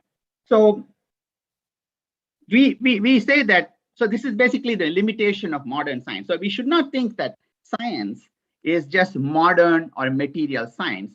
In fact, based on thousands and thousands of years of thinking and meditation, the rishis, while we went to the laboratories in modern science, they went to the mountains of Himalayas, or let's say the Middle Eastern deserts, to contemplate, without any funding from governments or private entities or investors, simply using their power of mind, focus, and faith to basically describe in a stunningly beautiful manner what religion is and what is philosophy. So we often think of religion as something at the tip of the whole mountain. Religion, according to ancient Indian philosophy, is not just merely a material thing, but actually it starts where material focus on the body ends. According to Indian philosophy, it is the focusing on the body is a tamasic nature. So when you say you think body is everything, which is basically the epicenter of modern science, it is the lowest of the qualities. After tamasic nature, you have rajasic nature and then sattvic nature. So the goal of happiness. So if the goal of everything, science, religion, philosophy, is to bring happiness to the world, then how do you integrate all of them to actually bring true happiness that is lasting to the entire world? That should be the purpose of it. So religion, according to ancient Indian tradition, is the science, inner science, focusing on our own self, not to try to improve your standard of living, where I get more cars, more money, more fame, more power, but to actually improve our standard of life by teaching us how to interact with the outside world so that no matter what, you are in peace. This is actually the purpose of religion. If you notice, this concept of religion it's actually the science in itself. So this is the birthplace of inner science. So they are not trying to say, oh, blindly do what I tell you, but they are telling you, this is the purpose of religion. This is religion. And then they built the entire philosophical depth underneath that through thousands and thousands of years of research. So the purpose of religion is to improve our standard of life and standard of living, not focused on just simply the material outer, the body, but realize that you are beyond the body, beyond the mind, beyond the intellect. And essentially you are nothing but supreme consciousness conditioned by your vasanas acting through your body, mind, and intellect. This is universal. It is not accessible only to people sitting in Buckingham Palace or Johns Hopkins University, but it is accessible to everybody and it doesn't cost anything. So in fact, when there is something that brings you true happiness, and it should be applicable to everybody. And what is beautiful is that people had figured this out thousands and thousands of years ago. In fact, I have never heard a person give a lecture on Hindu philosophy where they said, actually, I discovered this through my own research. They basically go back to literature that comes from thousands and thousands of years ago. And we know that it has not been modified of to any kind because it was already perfect to begin with. So I want to conclude and spend the next few minutes by trying to tell you what I think is the role of modern science in inner science and vice versa. Many times I believe that people have said that faith is an important element of life. Many times in my own life as a material scientist, I have been told that today we have hundreds of patents and even some treatments that work pretty well for severe COVID-19 and so on. But when I started to do my research, everybody told me that this is not going to work. So I had to bring my own inner faith in my own modern material science, which is incredibly trivial compared to people did thousands and thousands of years ago with no money given to them, no name attributed to them.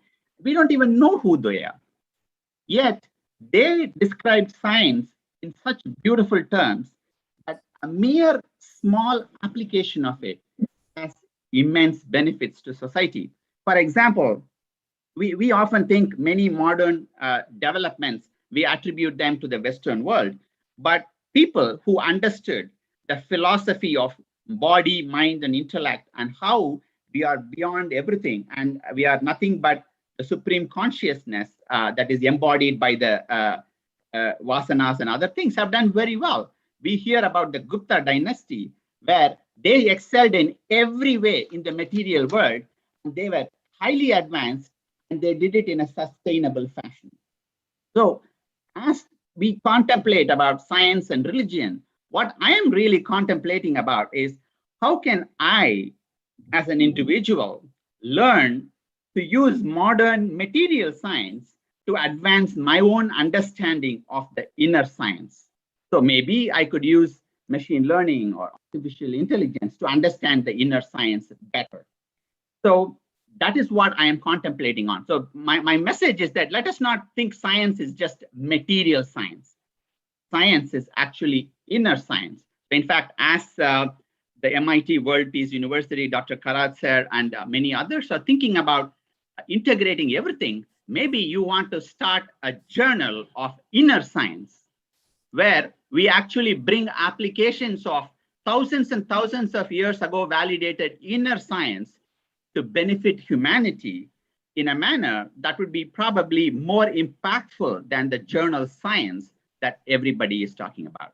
I truly applaud you in this day and age for bringing to attention the immense power of inner science to the entire world for the benefit of everything without just simple material consumption as the singular focus of society, which is the problem we face. Thank you very much. And it's a wonderful opportunity. Thank you. Thank you, sir, for sharing your thoughts with us. When we think of science, we talk about outer world, and that's the modern science. But understanding self, mind is inner science. So science is not only material science, but also inner science. And there should be integration of science, religion, and spirituality. So thank you so much for sharing such useful thought with us. Now, for expression of gratitude, I call Dr. Manish Vani, Associate Professor, Faculty of Pharmacy, MIT WPU, Pune. Over to you, sir. Thank you. Thank you very much, Professor Dr. Archana Chaudhary, madam. Am I audible? Yes, sir. Yeah. Very good evening and namaskar to one and all. Dr. Kannan, sir, it gives me an immense pleasure to express my gratitude on behalf of Honorable Revered Professor Dr. Vishwanath Karat, sir, father of MIT WPU family, UNESCO chairholder, creator, and architect of World Biggest Dome, President of World Parliament 2021.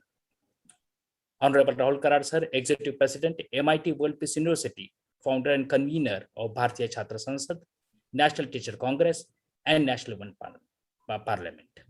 And on behalf of Board of Trustee and entire organization of World Parliament 2021. It was a real privilege to listen to you, sir. I thank you from the bottom of my heart for this wonderful deliberation. We all are really inspired by our talk. Sir, you nicely integrated, as Chaudhary madam said, and differentiated religion, science, and spirituality with respect to the Western perspective. You talked about how material science has taken our everyday life. You also told us how the inner science exists from ancient times, and how the science this inner science was practiced, preached, and followed by our Rishi Munis from thousands of years.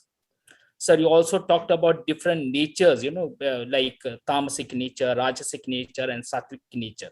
And how beautifully, sir, you correlated this nature with the religion and the spirituality and the peace. It was a wonderful correlation, sir.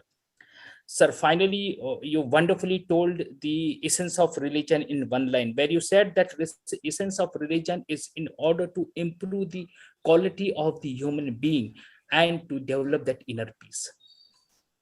Sir, finally, I would really, I'm really happy, and I would really, ask everyone to, go into that inner science and let not that material science take over your today's world. Thank you very much, sir. Once again, sir, it was indeed really a great pleasure listening to you. Thanks a lot, sir. Over to you, Archana madam. Yes, thank you so much, Manish, sir. Thank you. Today, we are honored to have with us Professor Dr. Vista Karbhari, former president of the University of Texas, Arlington, USA. He is an Indian-American civil engineer and university administrator. Dr. Karbhari was the 8th president of the University of Texas at Arlington. Prior to that, he was provost and executive vice president for academic affairs at the University of Alabama. He is known for his research in composite materials and structural engineering.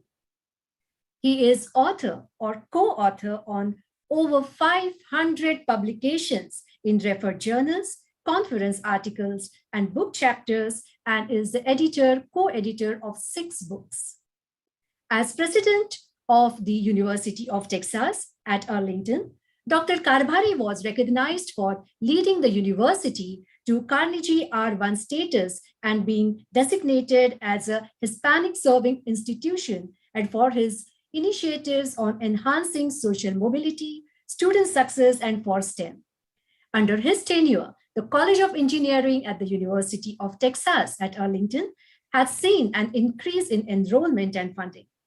In September 2020, the full board of Regents of University of Texas System honored Dr. Karbhari by signing a declaration expressing their deep and sincere appreciation for his thoughtful vision, exceptional leadership, and distinguished service to the University of Texas System as president of University of Texas.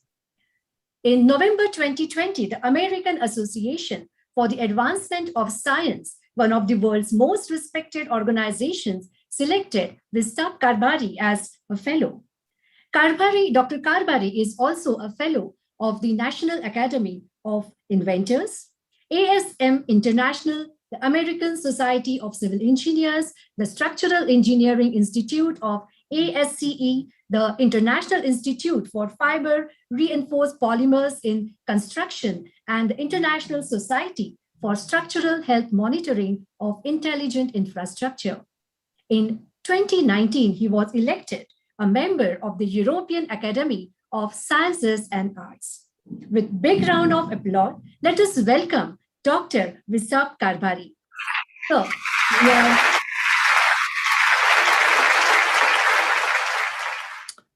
we Thank you are very much. very honored to have you here with us, sir. Now I request you to address the gathering. Over to you, Thank sir. you very much.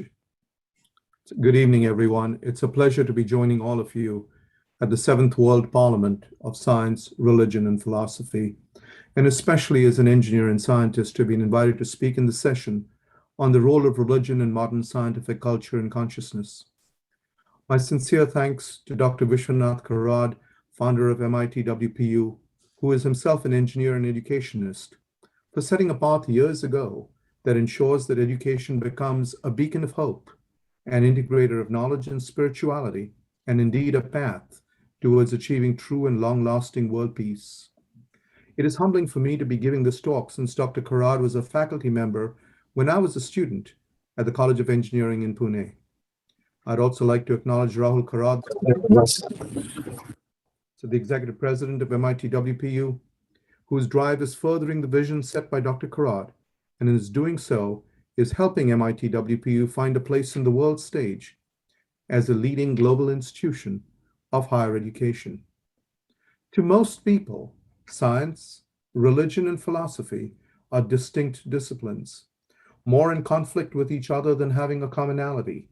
And in fact, we are more likely to hear the phrases science versus religion, or science as the antithesis of philosophy, rather than the integration of the three towards or due to a commonality.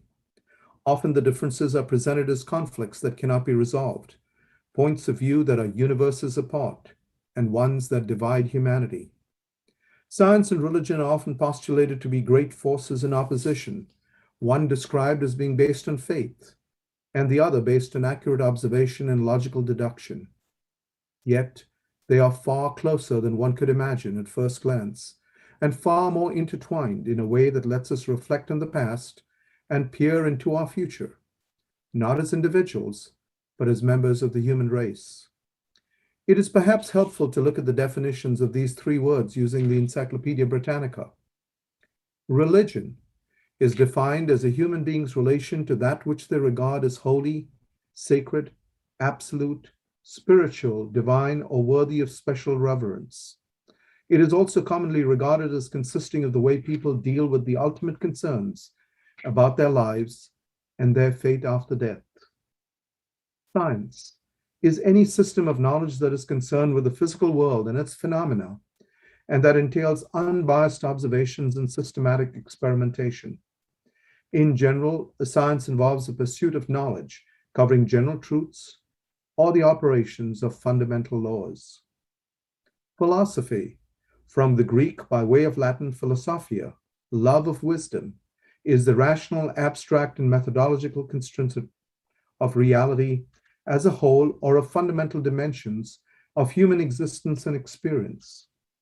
Philosophical inquiry is a central element in the intellectual history of many civilizations. When we consider these three, then, we should realize that philosophy, through the consideration of human existence and experience, connects the first two. Furthermore, all three are interwoven into the fabric of knowledge, bringing together past, present, and future, where we can learn from history, develop through experience, and position the future through application of a mix of science and faith.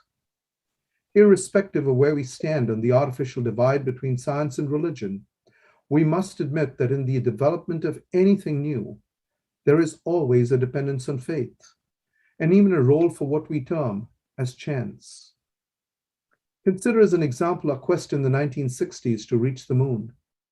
A lot was known. An enormous amount was simulated on the Earth. A huge number of complex calculations were conducted. This was science and engineering at its best, converting a simple concept, launch a metal tube powered in the same way as missiles that cause destruction, break the Earth's gravitational pull, travel on a path that intersects that of the moon around the Earth, keeping in mind that the distance of the apogee is 252,000 miles and of the perigee is 225,600 miles. Land on a planet the nature of whose surface we are not quite sure, walk in an atmosphere that we have not been able to analyze, launch off that surface, and return safely. Millions of calculations, each backed by theory, experiments, and repeated tests, and yet so many assumptions and so much unknown. If it were completely up to science, we would not have dared to take that leap. But those in charge had faith. Faith in their theories and hypotheses, faith in their calculations, faith that engineering would prevent leakages, rivets breaking open from vibrations, and materials from melting under extreme heat, and guided by knowledge from ancient philosophers such as Anaxagoras, who more than 2,500 years ago determined that the surface of the moon reflects sunlight, enabling him to explain lunar phases and eclipses. In the 5th century BC, he was exiled from Athens for postulating that the moon and the sun were objects and not gods. Science, religion, and philosophy came together as Neil Armstrong stepped on the lunar surface. Just as they have used the past to develop a future based on our understanding of phenomena and our faith that we will overcome. Many consider being religious as being incompatible with being a scientist. Nothing could be further from the truth. Consider three important scientific breakthroughs: the Big Bang Theory, the field of genetics, and the decoding of the human genome. The first was postulated by Georges Lemaître, a Belgian Catholic priest and astronomer. The second by Gregor Mendel, an Augustinian monk. And the third by Francis Collins, director of the National Institutes of Health, who till his graduate studies in medicine was an atheist. Philosophy, science, and religion played an interwoven lead in the lives of each of these three, and the commonality beyond their brilliance was the pursuit of knowledge, melding decisions based on evidence, as is the scientific method, with a search for the fundamentals of nature as divined by a higher power, a faith ascribed to religion. Philosophy, science, and religion thus mark three of the most fundamental modes of thinking about the world and our place in it. We live in a dynamic and interconnected world, one driven by globalization and the consequent integration and mobility not only of goods and services, but of information, capital, and people.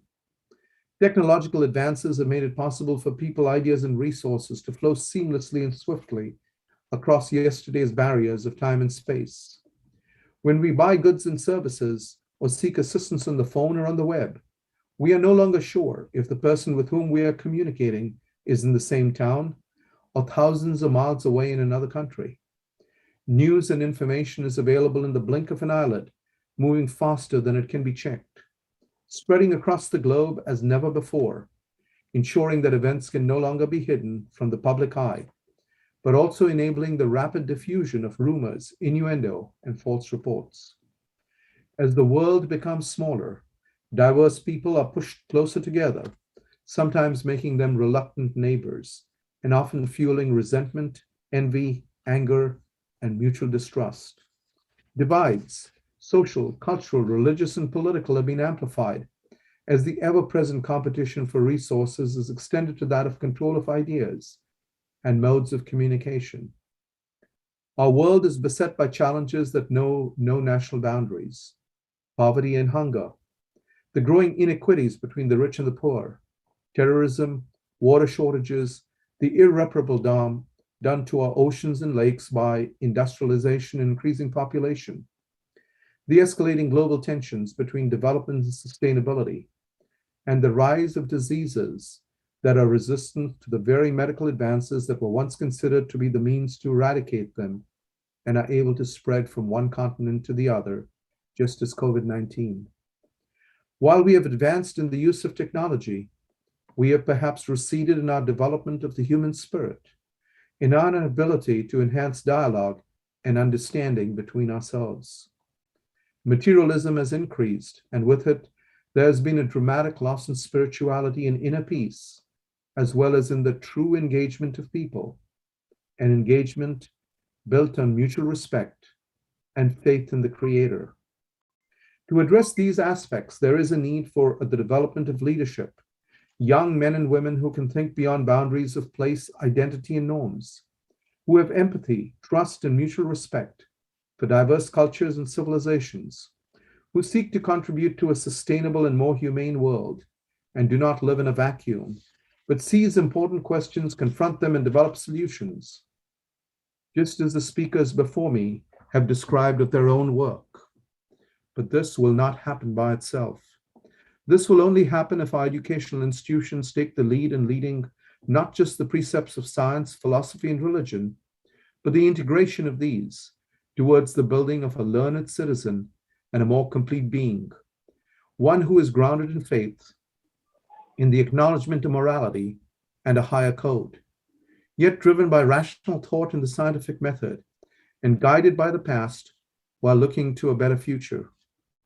In discussing the needs of the country he so loved, Nelson Mandela remarked that education is the most powerful weapon which you can use to change the world. Excuse me. Today, perhaps more than ever before, those words ring true. Education, the imbibing of knowledge, the core purpose of every institution of higher education, is perhaps humanity's last and best hope. It is institutions such as MIT WPU who emphasize the context and interwoven nature of science, religion, and philosophy that can lead us to a new and better tomorrow. I commend Dr. Karad for his foresight in developing a core of spirituality and philosophy underlying all aspects of study at MIT WPU. His students hopefully will graduate not just with knowledge, but with the discernment of how to use it and how to move forward in unison, melding their knowledge of science, religion, and philosophy towards peace rather than conflict. The launching of the World Peace Fellowship is an important step in that process, creating justice-oriented citizens, exploring the reasons behind some of our most pressing problems, and then working individually and in groups to address and resolve those issues. This meeting, the 7th in its series, is an important and continuing step towards the development of a better global future, one driven by a common set of goals of peaceful interaction and harmony, a focus on addressing climate change and protecting Mother Earth from the ravages that we have affected, a renewed dedication to the eradication of debilitating diseases, and a determined effort to engage from the grassroots level to global understanding. It is indeed fitting that these efforts are not just hosted by a university, but they're being driven by academic leaders, the holders of the very knowledge that can be used to integrate and weave science, religion, and philosophy into a single fabric. one that will match our advances in technology with those of inner peace and global understanding. Let me then close by quoting the Dalai Lama, who said, "There are only 2 days in the year that nothing can be done. One is called yesterday, and the other is called tomorrow. Today is the right day to love, to believe, to do, and mostly to lead." May the work be done at MIT WPU enable the maximization of today, so that there will always be a tomorrow. Thank you very much for the opportunity of speaking to you.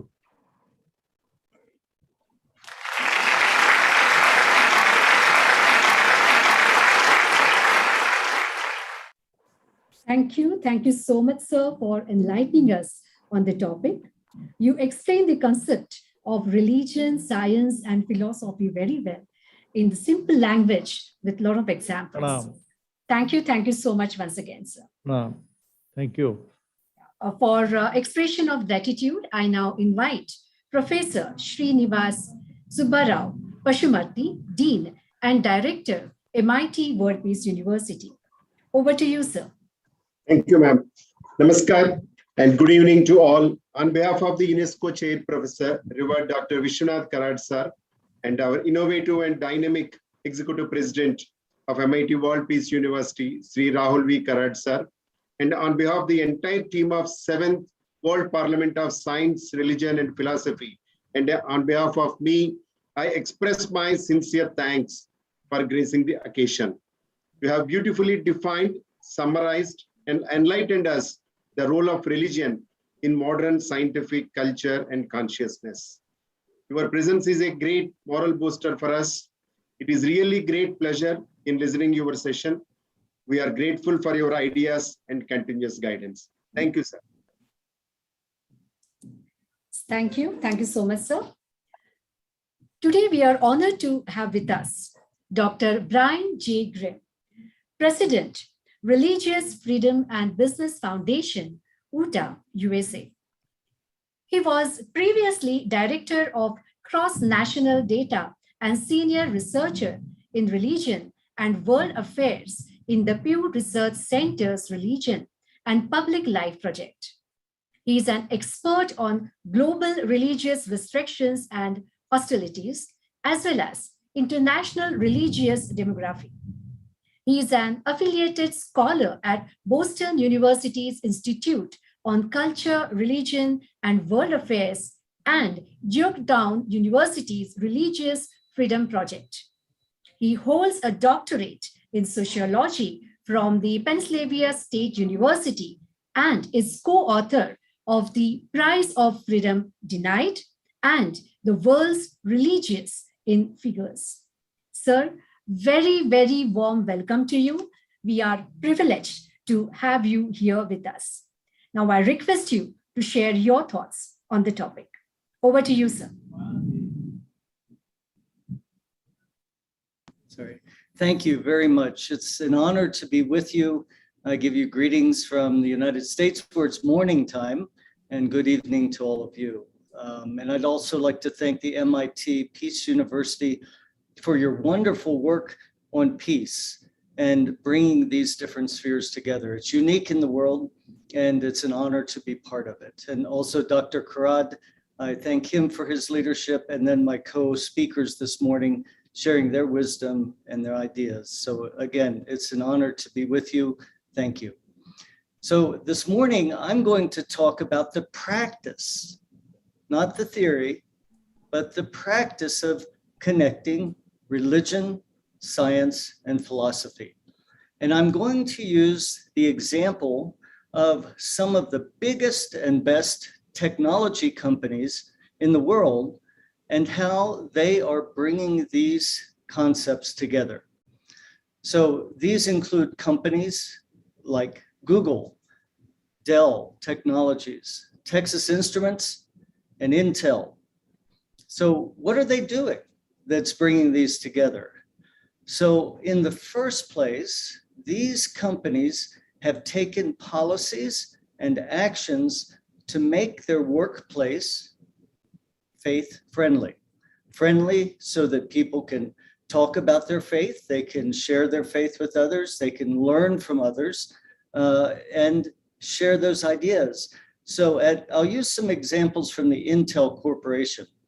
And I choose Intel because according to the measures that we do, we produce a index on corporate religious equity, diversity, and inclusion, or the READY Index, where we measure the degree to which companies are, you can say, faith or religion friendly.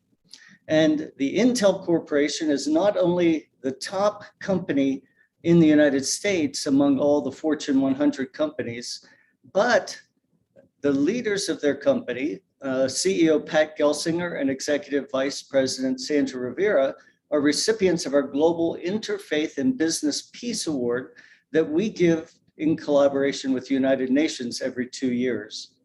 So what are they doing? So at Intel, they have what is called employee resource groups.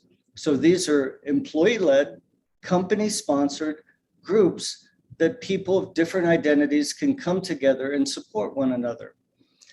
Intel has 7 going on 8 different groups for different faiths: Hindus, Christians, Muslims, Jews, Baha'i, Sikhs, and so forth. And they also include atheists and agnostics as part of that mix. So what are these groups doing? So on the first hand, they make a welcoming place. So if you're a person of one of those faiths, you have other colleagues who are supporting you. You can converse with them. Second, they're working together to build networks between the faiths. Now, that's sort of on the religion side. So how does it affect the science? Well, I'll give an example from the leader of the Muslim group at Intel. His name is Hadi Sharifi. And Hadi originally came from Iran, and he came to the United States. He's a senior engineer, PhD. And in Iran, as you may know, Baha'i face many difficulties. But in the United States, there's more freedom, and he got to know the leader of the Baha'i group. And he had never met a Baha'i. He didn't even know the problems Baha'i were facing in his home country. Today, they're best friends, and they're collaborating and working together to solve problems at Intel. I'll give another example of just the business case, also using Hadi Sharifi. So within these networks, the Christian group, the leader of the Christian group at Intel, these are global groups with chapters all over the world. So the global leader of the Christian group was talking to one of the members in Costa Rica. And that Costa Rican member got assigned a new project to develop a whole new program for Intel Corporation in Malaysia. So he realized, well, Malaysia, it's a Muslim country. This guy from Costa Rica, he's a Catholic, like I'm a Catholic. But he said, I don't know anything about Islam. I don't even know any Muslims. How can I work in Malaysia and be successful? So the Christian head was good friends with the Muslim head, Hadi Sharifi, and he connected the two of them so that Hadi could start to coach him on understanding religion and how it impacts society, how it impacts business.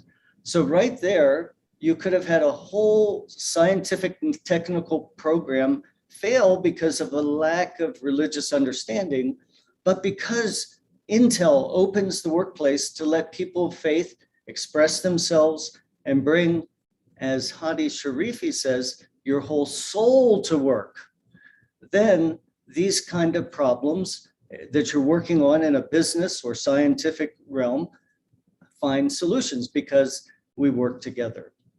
Now, let me give another few examples. Every year we have a large meeting called Dare to Overcome. And at Dare to Overcome, we build allyship between different faiths among people in business, and we have a special concern for people with disabilities. So we also reach out and network around that. This year, our keynote speaker was from Microsoft. And he was the head of AI, artificial intelligence, and site. So he was in charge of all of the Microsoft AI projects that will help with any kind of visual aspects. Interestingly, he himself is blind. And he's also a minority faith. So he was our speaker talking about how AI and faith go together. And his conversationalist was a Christian theologian from Scotland who has written a book on the theology of technology. So you might not know that a book is written about that, but he was, these two had a conversation about the ethics of artificial intelligence, bringing in their values, their philosophies, their theologies into the discussion, which Microsoft welcomes, because these ethical concerns coming out of faith also will impact the success of any products or services that they develop. Now, the last set of examples I'll give have to do with how when you allow faith to come into the work, come into what seems like a scientific environment, it results not in just good business, but also compassion for our fellow man and fellow women. So 2 examples, Dell Technologies. So at Dell Technologies, they also have this same kind of employee resource group structure where they have Muslims, Hindus, Christians, Buddhists, Jewish people, and others having groups, but within an interfaith coalition. Now, as you may know, in all these large companies, they have many groups, not just for religion, but also for gender and for race and for disabilities and other topics. So at Dell, the interfaith group working together identified that human trafficking, modern day slavery, was a terrible problem affecting millions and millions of people. Because of their compassion, bringing that with them to work, they proposed to Dell that they have a global campaign to counter human trafficking. And you may wonder why a tech company does this. Well, any company has many powerful resources to change the discussion in society, because businesses are the crossroads of culture, creativity, and commerce. You put all that together and they have solutions. They can come up with solutions for some of the most difficult problems. And you have some of the greatest scientific minds working in these companies, so they can also turn those same brilliant minds to solving social problems. So at Dell, they did a global campaign that involved all of Dell, and their vice president for human resources was thrilled. She jumped out of her chair with happiness that because the faith groups took the lead, the company did something they never did: get everyone in the company working on a social impact project. The last company example I'll give is American Airlines. American Airlines is the partner with the Religious Freedom and Business Foundation in our global Dare to Overcome initiative. And they partner with us to bring people together. So American Airlines' motto is caring for people along life's journey. And they not only have these same employee resource groups, but American Airlines also has chaplains. So at airports, but also in the company, the chief flight controller, he's an airplane pilot. He controls all the planes flying around the sky, around the world. He's also an Anglican priest. He wears a clerical collar to work every day. He's a priest, a chaplain, and a chief flight controller, and quite a scientific man. So in that workplace, as they've dealt with COVID-19 pandemic, the spiritual resources coming from people within the company are so important, because you don't come to work and leave your problems at home. That's, whatever problems you're feeling at home or in society, you feel them at work too. you can't close your life off. So companies like American Airlines partner with us to build these bridges. They also have flights to India, and they're looking forward to bringing this Dare to Overcome project with us in 2023 to India. So that's something we're looking forward to. Now, the last thing I'll share is the philosophy that describes these kind of initiatives. So there's a new concept that captures these ideas together, and it's called covenantal pluralism. So covenantal pluralism, you might know both words, but you've never heard them together. Covenantal means we agree and make a pact that we agree on something, and pluralism is that the rich diversity within society is set free to be unique and contribute. So the idea is that we covenant people who are different, whether you're different religion or different race or different gender or different abilities, that we covenant together to stand up for your rights and your beliefs and behaviors, whether or not we agree with them, but we know they're important to you. And then the other side does the same for others. So we stand up for each other's rights to believe and behave according to our values and our faith and our inspiration. So that covenantal pluralism is what we see happening in these big and very successful companies. And so that philosophy in itself has much work. And I'll just conclude. It mentioned that I'm in Utah. I'm actually usually in the Washington, D.C. area, and we're working with one of the United States' best business schools, the Marriott School of Business at BYU, to implement these philosophies into the curriculum for students and then help share them in the business and technology worlds. So I think that this is a lot of good news, maybe something that most people aren't aware of, that companies can be faith-friendly. But of course, in India, many companies have people different backgrounds, different religions working together side by side. So it's not unique to the United States, but in the United States, it's quite a new movement to have faith welcome in these companies. So again, thank you for the opportunity to share, and I look forward to the ongoing discussion.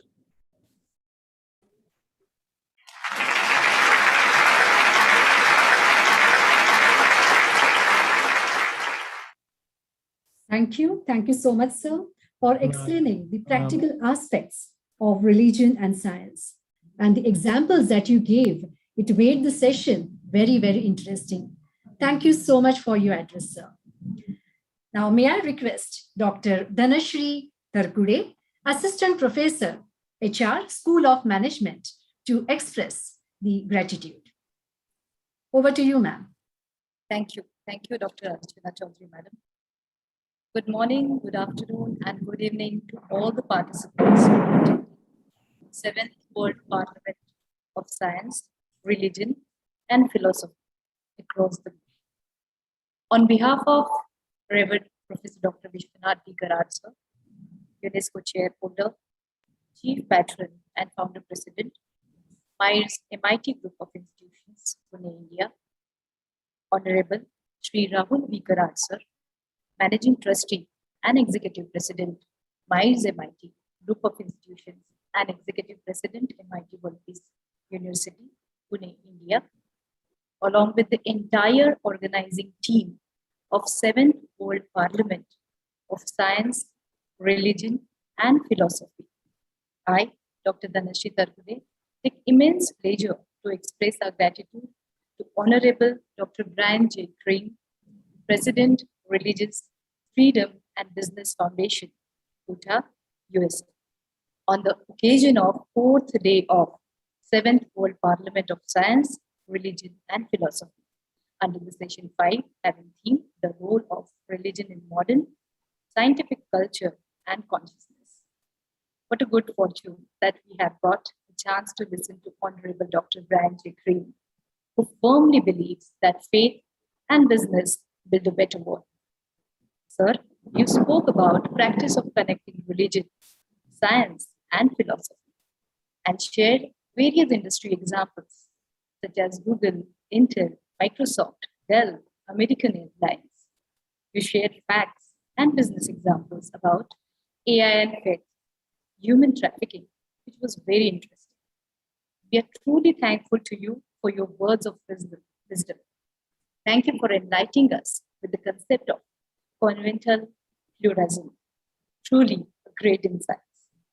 Once again, on behalf of Reverend Professor Dr. Vishwanath D. Karad sir, Honorable Sri Rahul B. Karad sir, along with the entire organizing team of 7th World Parliament of Science, Religion, and Philosophy, I wish to express our gratitude for this informative deliberations and enriching us today. Thank you so very much, sir. With this, I hand over the session to the anchor, Dr. Archana Chaudhary. Over to you, madam. Thank you. Thank you, Dr. Dnyaneshwar. The next eminent speaker that we have today with us is Mr. Ashok Joshi, founder, Microlin LLC, Salt Lake City, USA. About 2 decades ago, internationally acclaimed scientist Dr. Joshi told himself, "Giving back will give me the biggest happiness." He started in India at first, funding a mobile library that relied on people with bicycles to rotate books weekly between 21 schools in rural villages. From there, he began building and expanding schools, including one in Vai that serves mentally challenged children. He has funded trips for students in Salt Lake City to India to help out in schools and villages, including with women for whom he helped start small businesses with microloans. Dr. Ashok Joshi returned to USA in the year 1984 and took a job of an engineer in Ceramatic Inc. He progressed rapidly, and in the year 1996, he was CEO of that company. When the company was in trouble, he was confident enough to save the company. He saved the company and became owner of that company. Hats off to you, sir.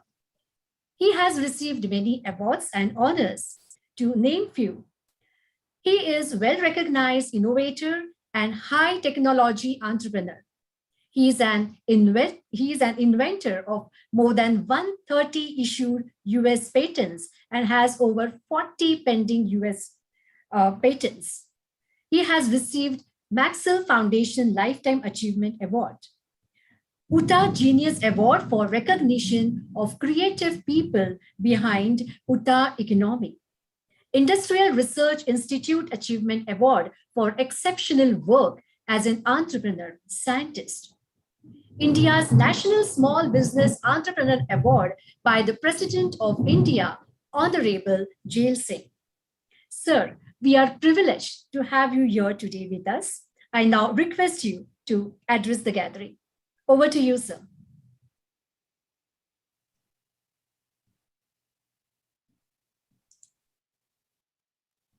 Sir, you're on mute. Yes, yes.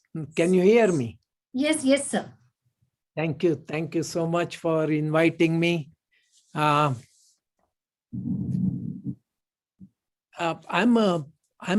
as you mentioned, I'm an entrepreneur, scientist, and a small businessman. So I really going to talk about a really practical matter. Dr. Brian Grimm started taking you to practice. I'm going to take you further a little bit. But before I do that, I would like to thank Vishwanath Ji Karad. I would like to thank Rahul Karad, Dr. Chaudhary, Dr. Khandekar, all trustee board for inviting me, especially a small businessman, to talk about role of religion and in modern scientific culture. and consciousness, which is really not my topic. I used to just look at the business, whether I'm cash positive, cash negative, and all that. But I'm thinking more practically how the religion is practiced. And since I'm born in Hindu tradition and lived in India for first 25 years, I'm going to say few observations and not really, let me see. Yeah, not really talk about theory.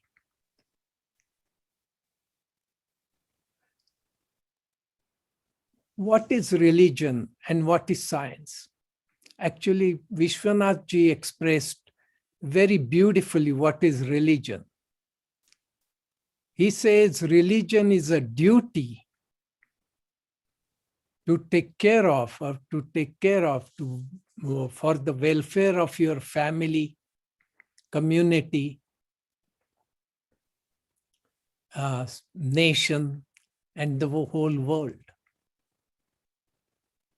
The other definitions, simple definitions, are religion is nothing but purpose of life.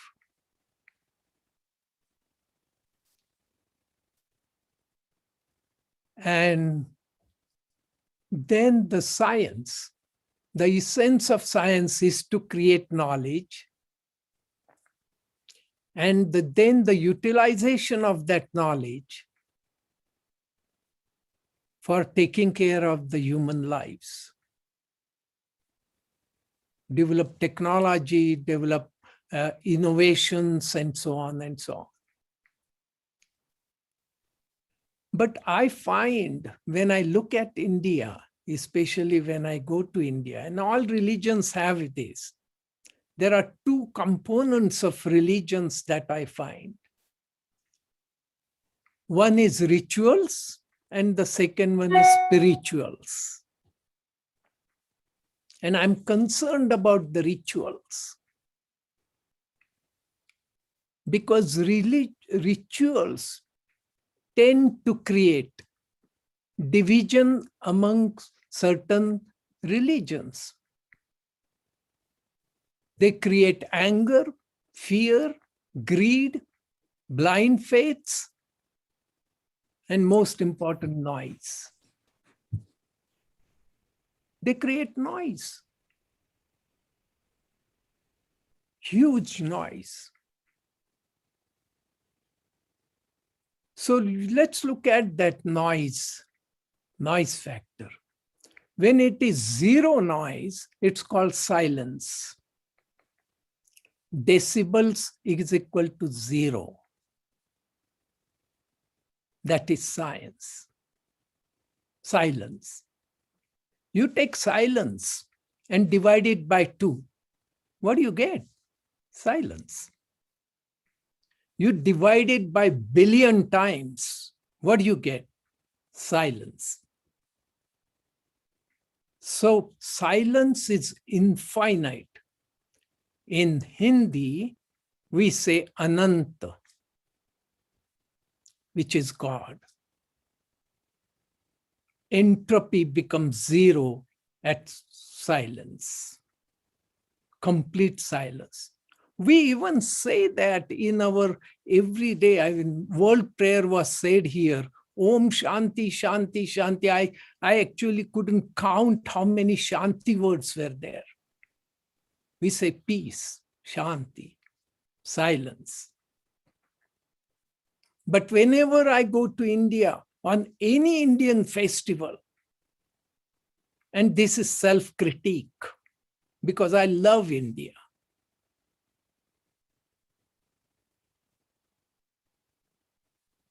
Anytime I go to festivals, huge noise. Just now Ganesh Chaturthi happened. I'm sure there was huge noise. Navratri, huge noise. Diwali, huge noise. So are we, when we talk about Ananta, God, are we presenting noise to that God? Or are we presenting Shanti to God? That's the question. So I'm truly concerned in that sense that educators, social leaders, political leaders, what they need to do is educate the citizens about the role of Shanti, role of silence. And that's what Buddha did, Gautam Buddha. Gautam Buddha sat 18 years in silence. And then he himself become a god, so-called God. So really, in a sense, we really need to see how we can reduce the noise, both internally in our mind and externally in society. Somebody said here, I think Dr. Chaudhary said that science is ego and religion is soul. True. And the soul has to be quiet because it is internal. So what is the role of science and religion then? Because that is most important. What is the role of religion? So the role of religion in science is to teach students of science or the scientist to first internalize the silence in their mind and then invent or innovate things that will help the humankind. For example, I can give you actually that's happening, at least in Western world. Taking IC engines which are noisy to battery engine which are less noisy. We have to create less noisy world so that the entropy can be lowered.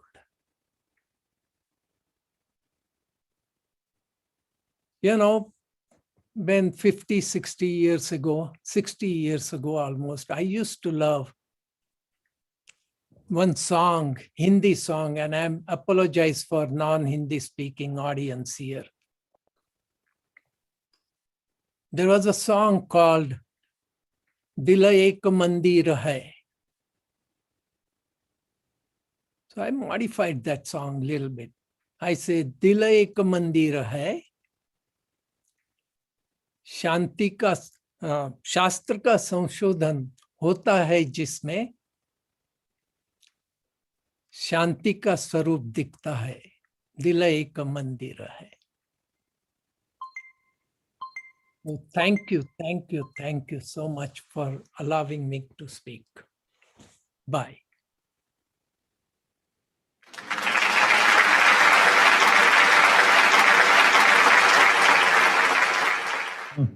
Namaste, Ashok. Namaste. Namaste, namaste, pranam. Pranam. Abhivadan. Abhivadan. Thank you. Thank you.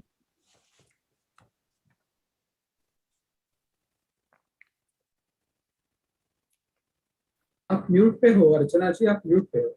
Archana ji, you are on mute. It's okay. Thank you. Yes, I'm so sorry.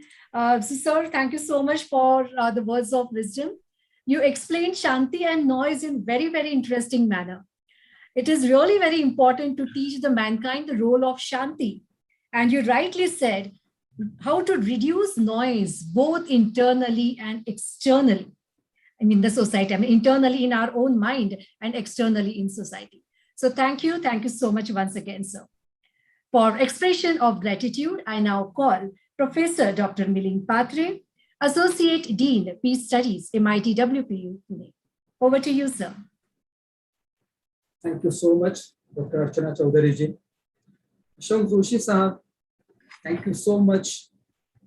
आपने हिंदी में एक शायरी की, आपको dedicate करता हूँ हिंदी में ही आज का ये स्टैंजा, क्योंकि आपने साइलेंस की बात की.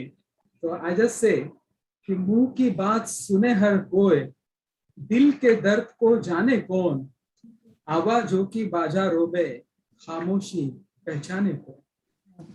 सचमुच सर आपने हमें आज जगह दिया.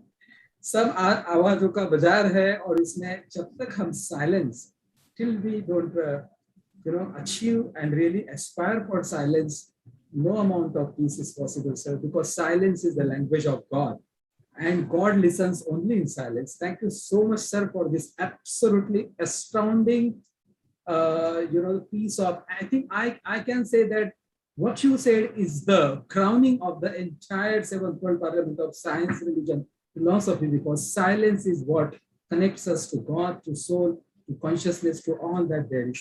Thank you so much, sir, for being with us. Thank you so much. Thank you. Thank you so much, Patre sir. The next renowned speaker that we have today is Condon Smith Hansen, lecturer of religious studies at the University of Arizona, United States.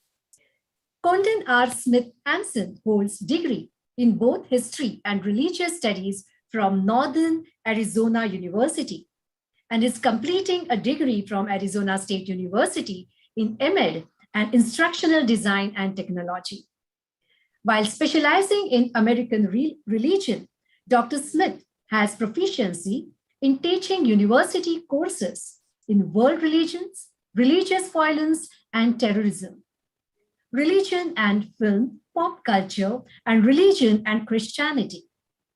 In 2018, he helped create a religious studies minor for Arizona Online at the University of Arizona, where he has created and regularly teaches half a dozen courses. Smith regularly teaches both in-person and online courses, all of which are Quality Matters certified. Dr. Smith Hansen's major publications includes Frontier Religion, Mormons and America, 1857-1907 from the University of Utah Press. The book won Best First Book Award from the Mormon History Association in June 2020. His co-edited volume with Michael Herold was published by the University of Colorado Press, Utah State University in June 2021, titled The Reed Smoot Hearings, Investigations of a Mormon Senator and the Making of an American Religion. Sir, we are honored to have you here with us.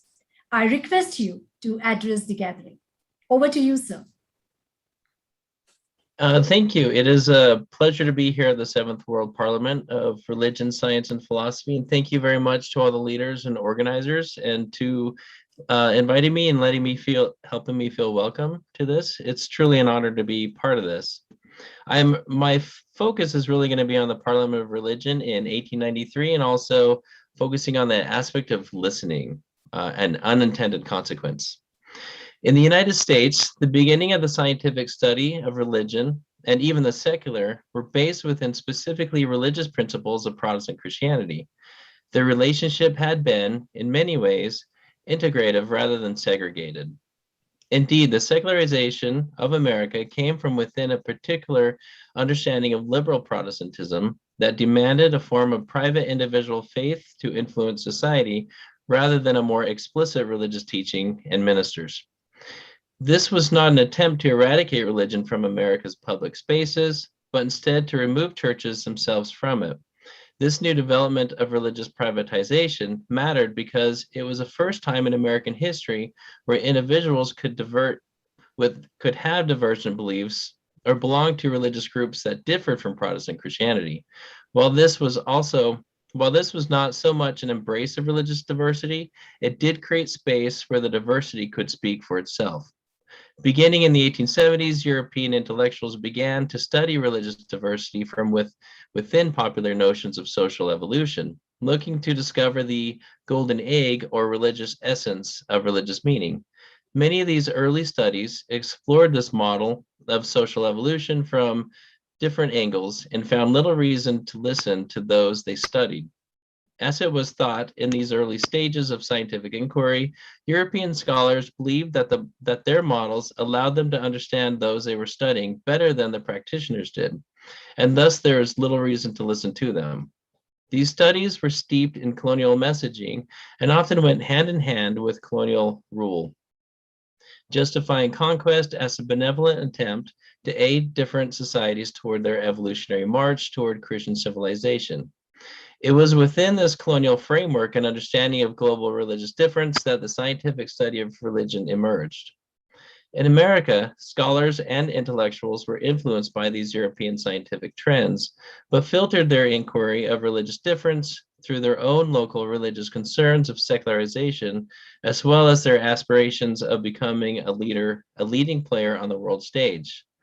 While the earlier world fairs of Europe had emphasized their leadership in the world through their advances of technology, architecture, horticulture, etc., America's first World's Fair in Chicago in 1893 placed religion in the center of this progress and claim of world leadership.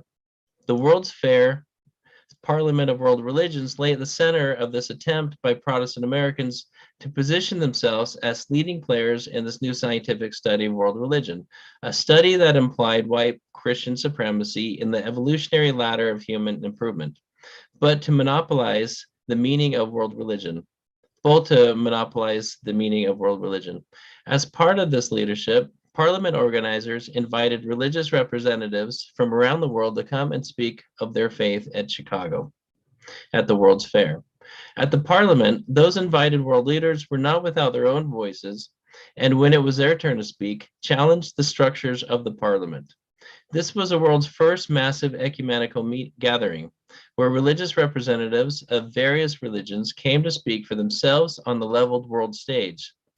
The Parliament was organized by liberal Christians who employed the scientific study of comparative religion as a model for understanding this global difference, which meant that their original intentions were to demonstrate, through comparison, how all others measured up to the true, quote, world religion of which they considered white Christianity.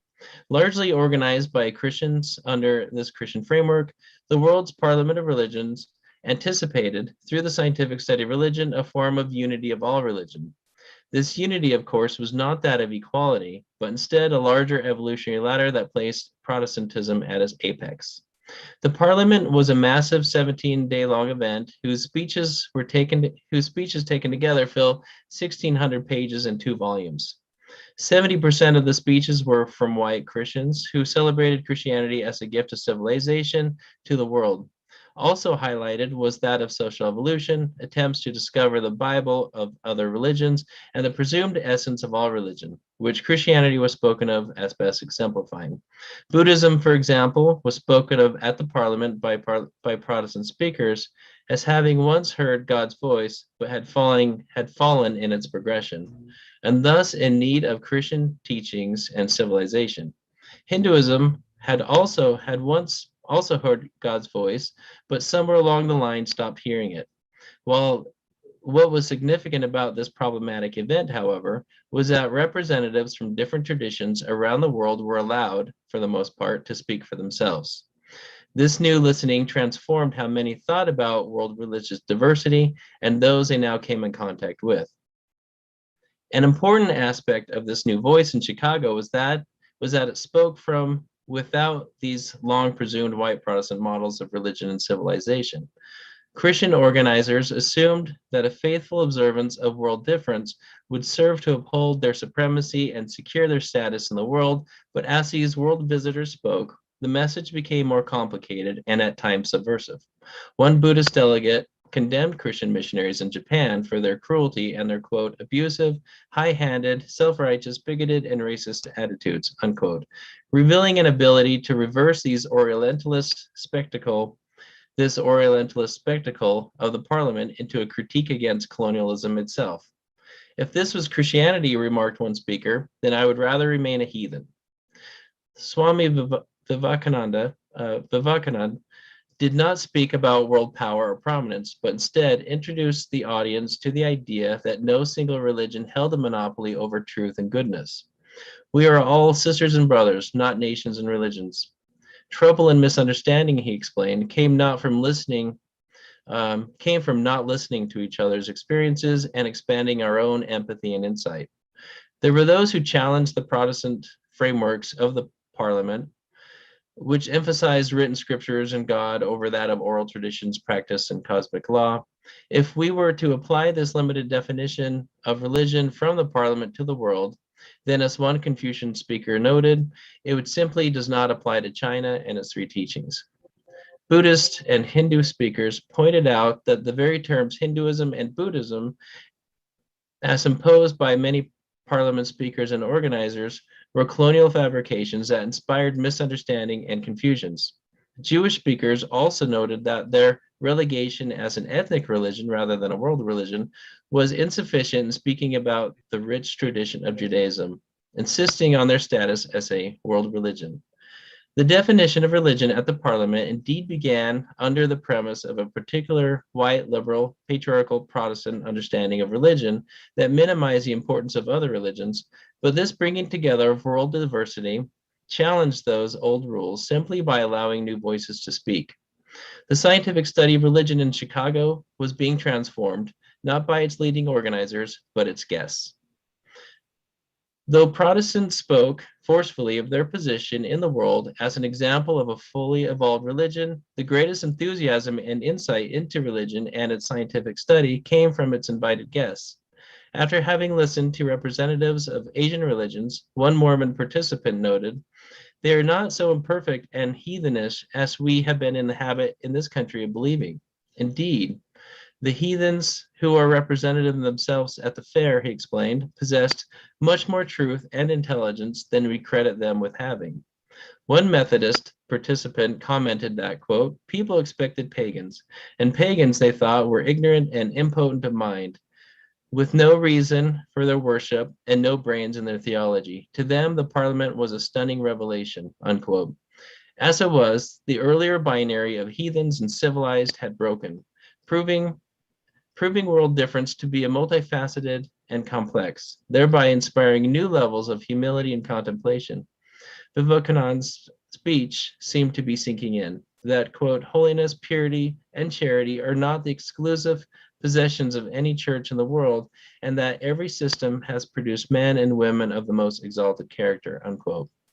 Bringing diverse voices together had unanticipated consequences for organizers and observers alike.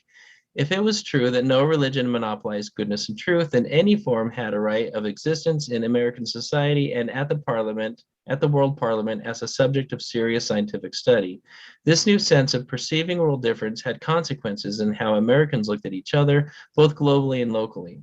Religious pluralism was born in America during this era, even if it still retained a strong sense of Protestant assumptions about religion. But still, these assumptions toward the privatization of religion opened space for a new level of participation of non-Protestants within American society, so long as they kept most of their non-Protestant ways quiet.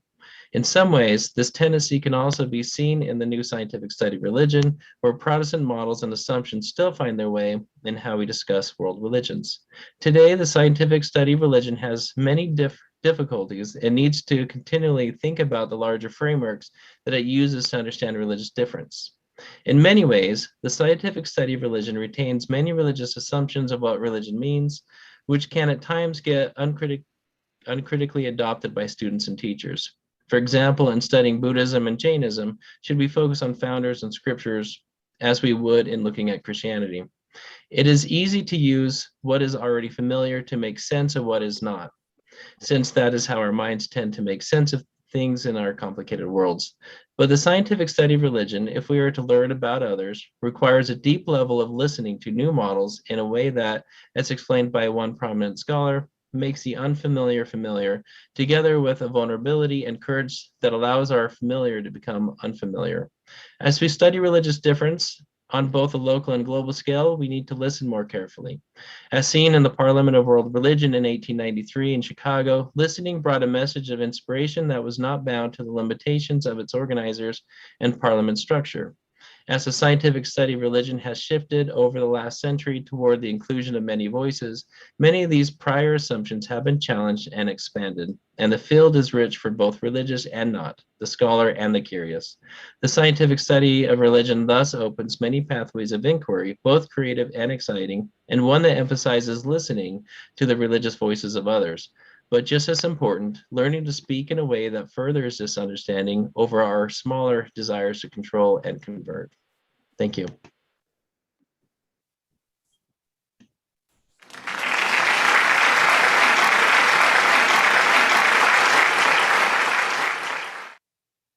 Thank you, sir, for sharing your experience with us. It helped the participants to know more about religion and culture. Thank you so much. For expression of gratitude, now I call upon Dr. Rajeshri Kadam, Program Head, MBA, General Management. Over to you, ma'am. Thank you, Professor Archana. Good evening to all. Executive President, MIT WPU, Shri Rahul Karad sir, Founder President of MIR's MIT Group and MIT WPU, UNESCO Chair, Reverend Professor Dr. Vishwanath Karad sir, and all the dignitaries. It is indeed an honor for me to express words of gratitude to such an eminent speaker on the prestigious World Parliament platform. On behalf of MIT World Peace University, an entire organizing committee of 7th World Parliament of Science, Religion and Philosophy, I would like to thank today's guest, Mr. Condon Hansen, Lecturer of Religious Studies at the University of Arizona, United States. Sir, I thank you from deep bottom of my heart for such a wonderful and enlightening speech. Broadly speaking, science concerns itself with the natural, whereas religion with the supernatural. Science focuses on testable claims and hypotheses, whereas religion focuses on individual beliefs. Both, though place an emphasis on a way to know and understand the world, their ways vary dramatically. We are really grateful to you for sharing your words of wisdom and your expertise, which help us understand the role of religion in modern scientific culture and consciousness. I'm sure that your words will motivate all of us, including young generation, to dive deeper in this subject. Once again, I thank Mr. Condon Hansen for taking out time from his busy schedule and enlightening us with his learned words. Let us be grateful to people who make us knowledgeable. They are the charming gardeners who make our souls blossom. Thank you. Thank you, sir. Over to Professor Archana. Thank you so much, ma'am. Now, let us hear from our youths what they think about the role of religion in modern and scientific culture. So now at the beginning, I would like to call Srinidhi Ramprasad. She is the third year B Design student at MIT WPU. She has participated at the Peninsula Model United Nations in MIT WPU and received high recommendations for her contribution in her committee. Besides moons, she has always been active in volunteering in many such elocution competitions. She is an avid reader and has been training in classical music and Bharatanatyam since age 10. Over to you, Srinidhi. It's an honor to present my thoughts on the role of religion in modern scientific culture at the World Parliament representing the School of Design. Ever since the advent of modern science, it is noteworthy to mention that both religion and science, different in their means and methods, fundamentally serve a common purpose, that is, the ability to achieve objectives of life on earth. Religious scriptures, although serve a different purpose, do not necessarily have to be in conflict with modern science. The two disciplines just sometimes take different approaches. Ayudha Puja, for example, a festival which is popularly celebrated by the Kshatriya class, is a dramatic example of how religion and science intertwine in political life. I suggest modern conventional science starts from bottom and explores its way up, the ascending process of finding answers. Religion, on the other hand, goes from top to down. It is inclined to accept information from above, from a higher authority. It places humankind in a humbler position. But to be fair, science doesn't claim it has absolute knowledge. Rather, it is a process, but that process focuses largely on observable matter, detectable by our imperfect senses. I argue that spirituality is a type of science which has methods and results which go beyond matter and our traditional five sense experience. The basis of most religious faith is the acknowledgement of the inner self, the consciousness, the Atma. This is something different from the body. It is not made of matter. We know consciousness exists, yet conventional science cannot sufficiently explain it. So let us offer homage to both science and spirituality. Both are needed for an holistic view of life. Neither of them explain everything. For example, there is so much supernatural phenomena that cannot be explained by conventional science. I maintain there is a pressing need to turn more attention to the spiritual development of society. With right dosage, it promotes restraint and inner development rather than external development. After all, there is enough for everyone's need on this planet, but not for everyone's greed. Our superficial, consumer-based society is not all sustainable in the long term. That is a scientific fact. But simplicity, piety, forgiveness, the counterbalance to materialism, and not forgetting love for one another, these historically have religious roots. Since science and religion are opposed like thumb and forefinger are opposed, yet they are joined at the hand. If you use these two together, then and only then can you truly grasp things. This is how we find a balance between practicality and inner happiness in our lives. Thank you. Thank you. Thank you so much, Srinidhi. We must appreciate the fact. Yes, you deserve this applaud for you. So thank you so much for sharing your thoughts. Now we have with us Paranam Vaidya. He's first year BA Journalism and Mass Communication student. As per him, he loves to perform, considers the whole world as an audience, and the performance that he's giving happens to be his life. Over to you. Good evening to one and all. सभी को मेरा नमस्ते आणि सर्वांना माझा नमस्कार. So science without religion is lame and religion without science is blind. A quote that by the legend Albert Einstein that perfectly fits our topic today. So what is the purpose of religion? I think the purpose of religion is to maintain a social cohesion, to maintain a social identity, so that the ideology of the collectivistic ideology of our culture is preserved, along with keeping us attached to our ancestral traditions. So that is why I think the ties between religion and our modern science can be countless and dynamic. Religion from time to time has been the source of motivation for scientists and government leaders to create some of the world's most helpful and beneficial technologies. And also as a reciprocal, the modern scientific culture has been acting as a medium to expand religions and to connect more and more people and to bring more and more people to have faith around the whole world. And most amazing example of religion hand in hand with science would be our religious text, the Vedas. A combination of texts forming the earliest body of Indian scriptures, consisting of 4 texts: the Rig Veda, Samaveda, Yajur Veda, and Atharva Veda. The role of religion in modern scientific culture is very clearly and very elegantly visible through the complex social and cultural endeavors that may vary across different cultures and also may keep changing over time. if a person hasn't understood their religion, if he or she has not understood the core philosophy of peace, then he or she may use science and technology to harm others, harm the world, or even just use it without caring for any consequences. But what everybody needs to understand is that all the religions in this world give us the message of love, peace, of harmony. And when a person understands these philosophies well enough to adapt them in lifestyle and as well as in their scientific invention, I think that's right the point where the world starts becoming a better place. Thank you.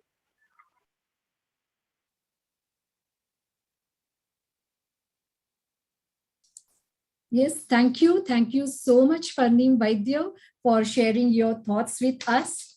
I think we must appreciate this young generation. We are sure that these youths, they are going to contribute a lot in bringing the peace and social cohesion.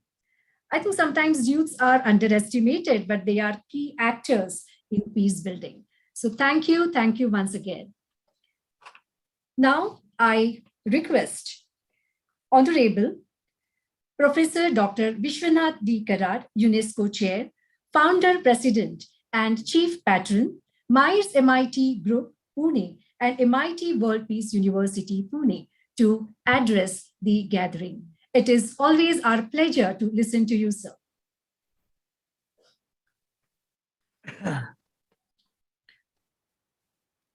My learned friends and the students listening very carefully the words of wisdom of the great speakers, thinkers, scholars, philosophers, men of science, men of religion, and men of philosophy. Dr. Elizabeth Danley from Australia. We have another speaker, Dr. Kananan Rangarama Nujam from USA. A very learned scholar, Professor Karbhari, Dr. Brian Grimm from Utah, USA, Ashok Joshi, and the speaker who spoke at the end, Condon Smith Hansen. After listening to all these speakers, what I could feel and understand is that the path is common. We are almost moving in the same direction, particularly on the background of this coronavirus and the COVID-19 epidemic, which has caused the world to think again and again, making us to understand what the real nature of the consciousness, the reality, whatever words you use. I still remember that this university or this institution trying to organize the conference on mind, matter, spirit, and consciousness. And when we have established a MIT School of Consciousness and Reality, trying to make us understand what is that ultimate reality, the ultimate truth.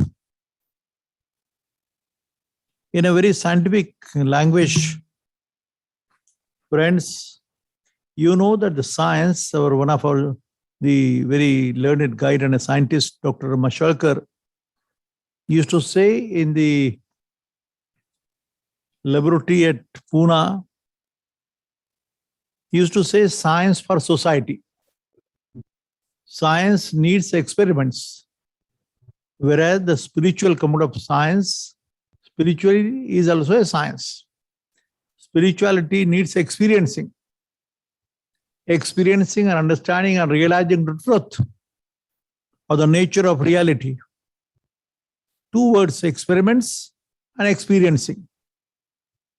These were the words which were trying to be promoted and make the people understand from the various fields like mathematics, physics, chemistry, or any art or any other science which is being developed world over, maybe in the field of medical, healthcare, biology, or any other sciences that we normally study. Friends, all these sciences have been there for the well-being of the mankind. And certainly I can understand that I have really tried to understand again myself. I have been trying to enrich myself by the words of wisdom spoken by such great speakers.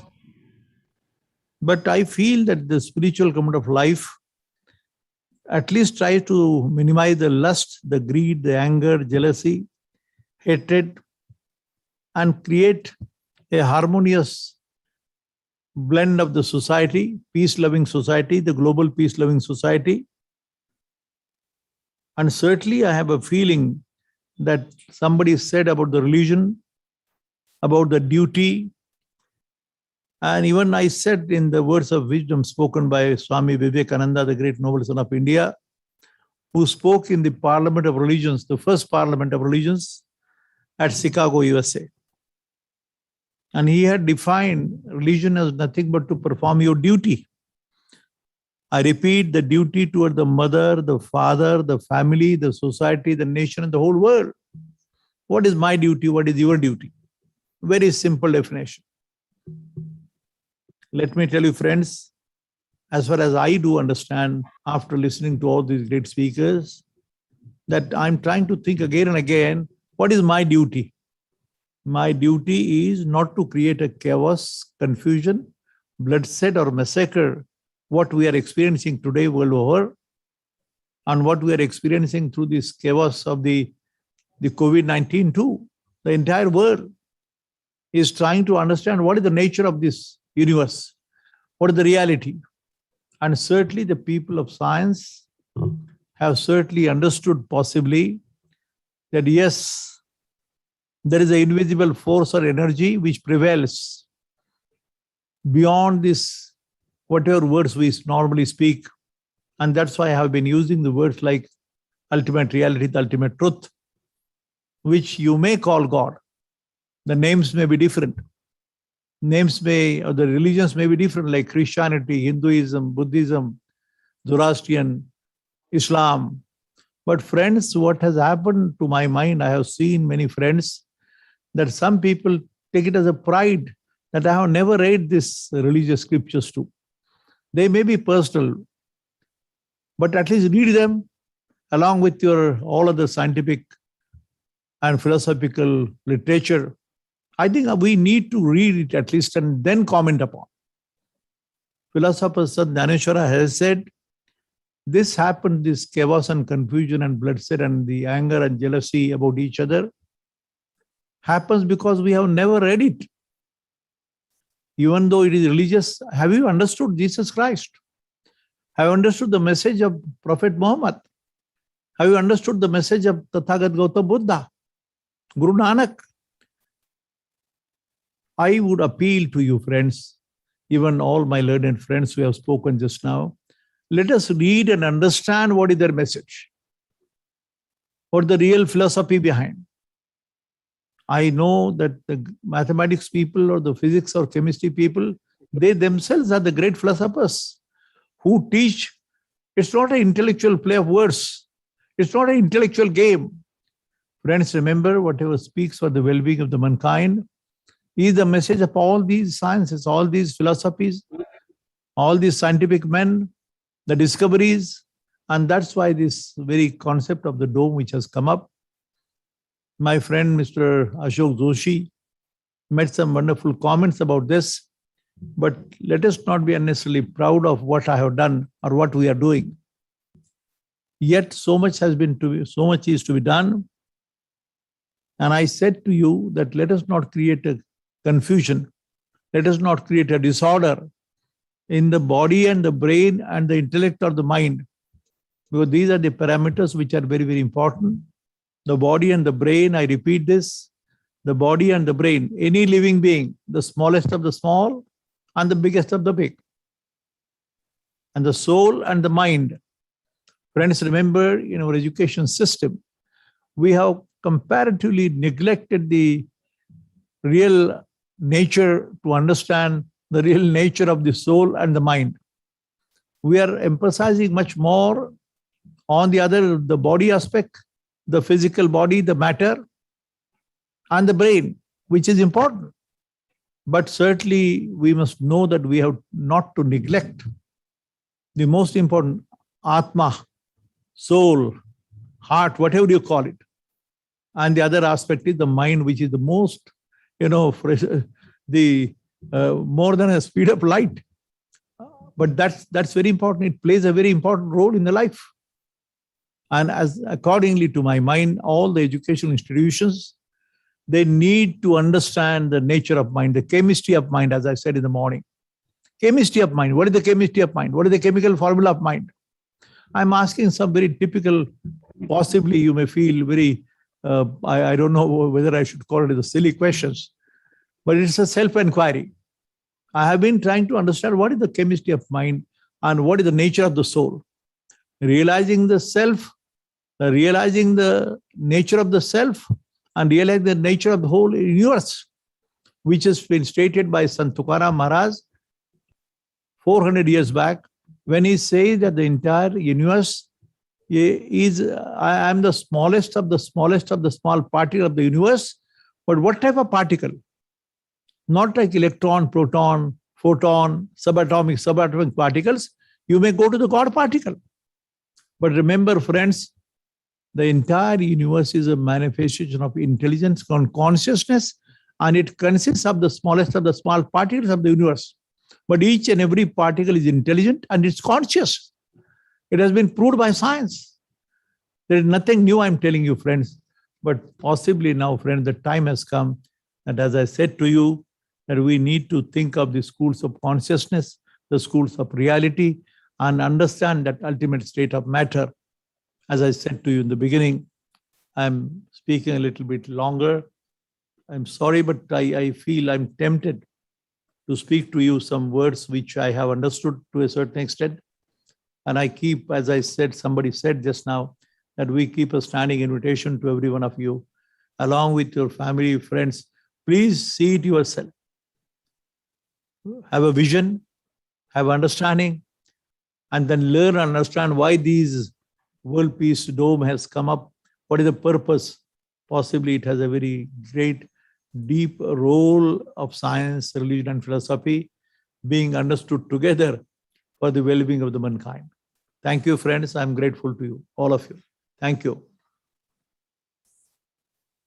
Sir, thank you. Thank you so much. Your words are always inspiring.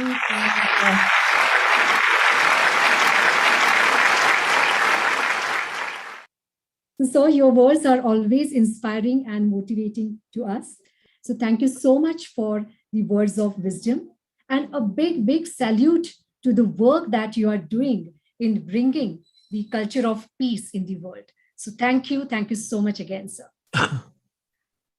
Now, may I request Professor Dr. Jayant Khandare, Director, MIT WPU, School of Consciousness Studies, Pune, to propose vote of thanks. Good evening to all the family and friends who have been here. In the paucity of a time, I shall keep my vote of thanks very short and sweet. It's a great honor and privilege to express vote of thanks for the program and the event that has been conducted. And as Mahatma Gandhi has said, you must be the change you wish to see the change in the world. I think today's speakers have definitely mentioned about, these are the leaders. With great privilege in expressing thank you to our Honorable Professor V.D. Karad sir, who has not built the biggest dome in the world, but he has given the phenomenon and phenomenology in the form of a consciousness. And the real revolution is the evolution of a consciousness. I'm grateful for the speakers who have set up the context today, Dr. Samit Khandeparkar, and he mentioned about the context of role of religion in the modern and scientific culture and the consciousness. I'm very grateful to Dr. Elizabeth Denley, who actually mentioned about the science itself is a pure knowledge. Science is a band of consciousness, very well defined actually the consciousness of a science. My own professor, advisor, Dr. Kanan, who had visited the MIT campus and Dobe in February 2018. We worked together at the Detroit laboratory, who mentioned about the science as the inner standard of life and not standard of living. And he transpired material consciousness into the supreme consciousness. Thank you for those wisdom of words. Very grateful to Dr. Vistap Karbari, who has been our advisor at MIT since some time. He mentioned the fundamentals of nature science and the interaction of science, religion, and philosophy very well in defining the modern education. And he mentioned that education is the most powerful tool to change the world. Those are the wisdom of the world from Dr. Vistap Karbari. Dr. Brian Green and our Mr. Ashok Joshi, both practices modern sciences into the business and essence of a science. Especially Dr. Joshi mentioned rituals and spirituals, defined silence into decibels and the 0 decibel into 0 entropy. And I think that was the most defined simplicity of mentioning how rituals and spirituality in India has not been silenced, and probably the next generation has to teach our students the importance of a silence. Mr. Condon Smith Hansen mentioned about how the Christianity has been defined worldwide and how the progress of religion has been entitled into the humanity. And finally, a very sweet address by Honorable Professor Vishwanath Karad, who always mentions the importance of beginning schools like School of Unconsciousness. I'm very thankful and grateful for organizing this event, starting from Mr. Rahul Karad sir, who has been always a spirit, our young leader, in organizing and supporting this kind of an events. Our VC Ravi Kumar Chitnis sir, Dr. Prasad Khandekar, who has been supportive from that side. Dr. Archana Chaudhary, you and your team has really organized this event very well, flawless.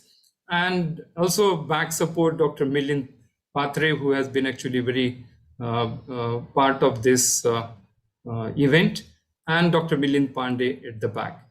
So good evening to everybody, and thank you all of you for contribution to this great event, which will be remembered by the School of MIT now and ever. My praise and wishes to all of you. Over to you. Thank you. Thank you so much.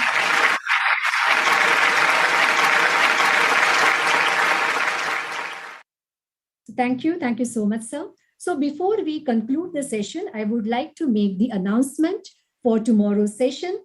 So tomorrow's session 6, it will be academic leaders session. So VCs and academic leaders, they are going to grace this session, and the session is going to be on value and values. Tomorrow, we would be having Dr. Sunil Rai, Vice Chancellor, University of Petroleum and Energy Studies, Dehradun.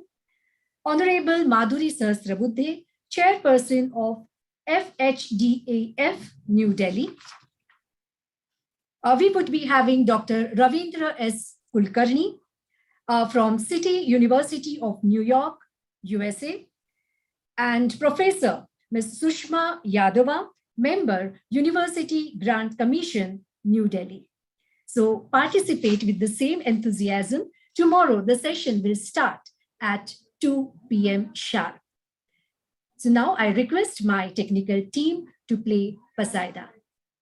I request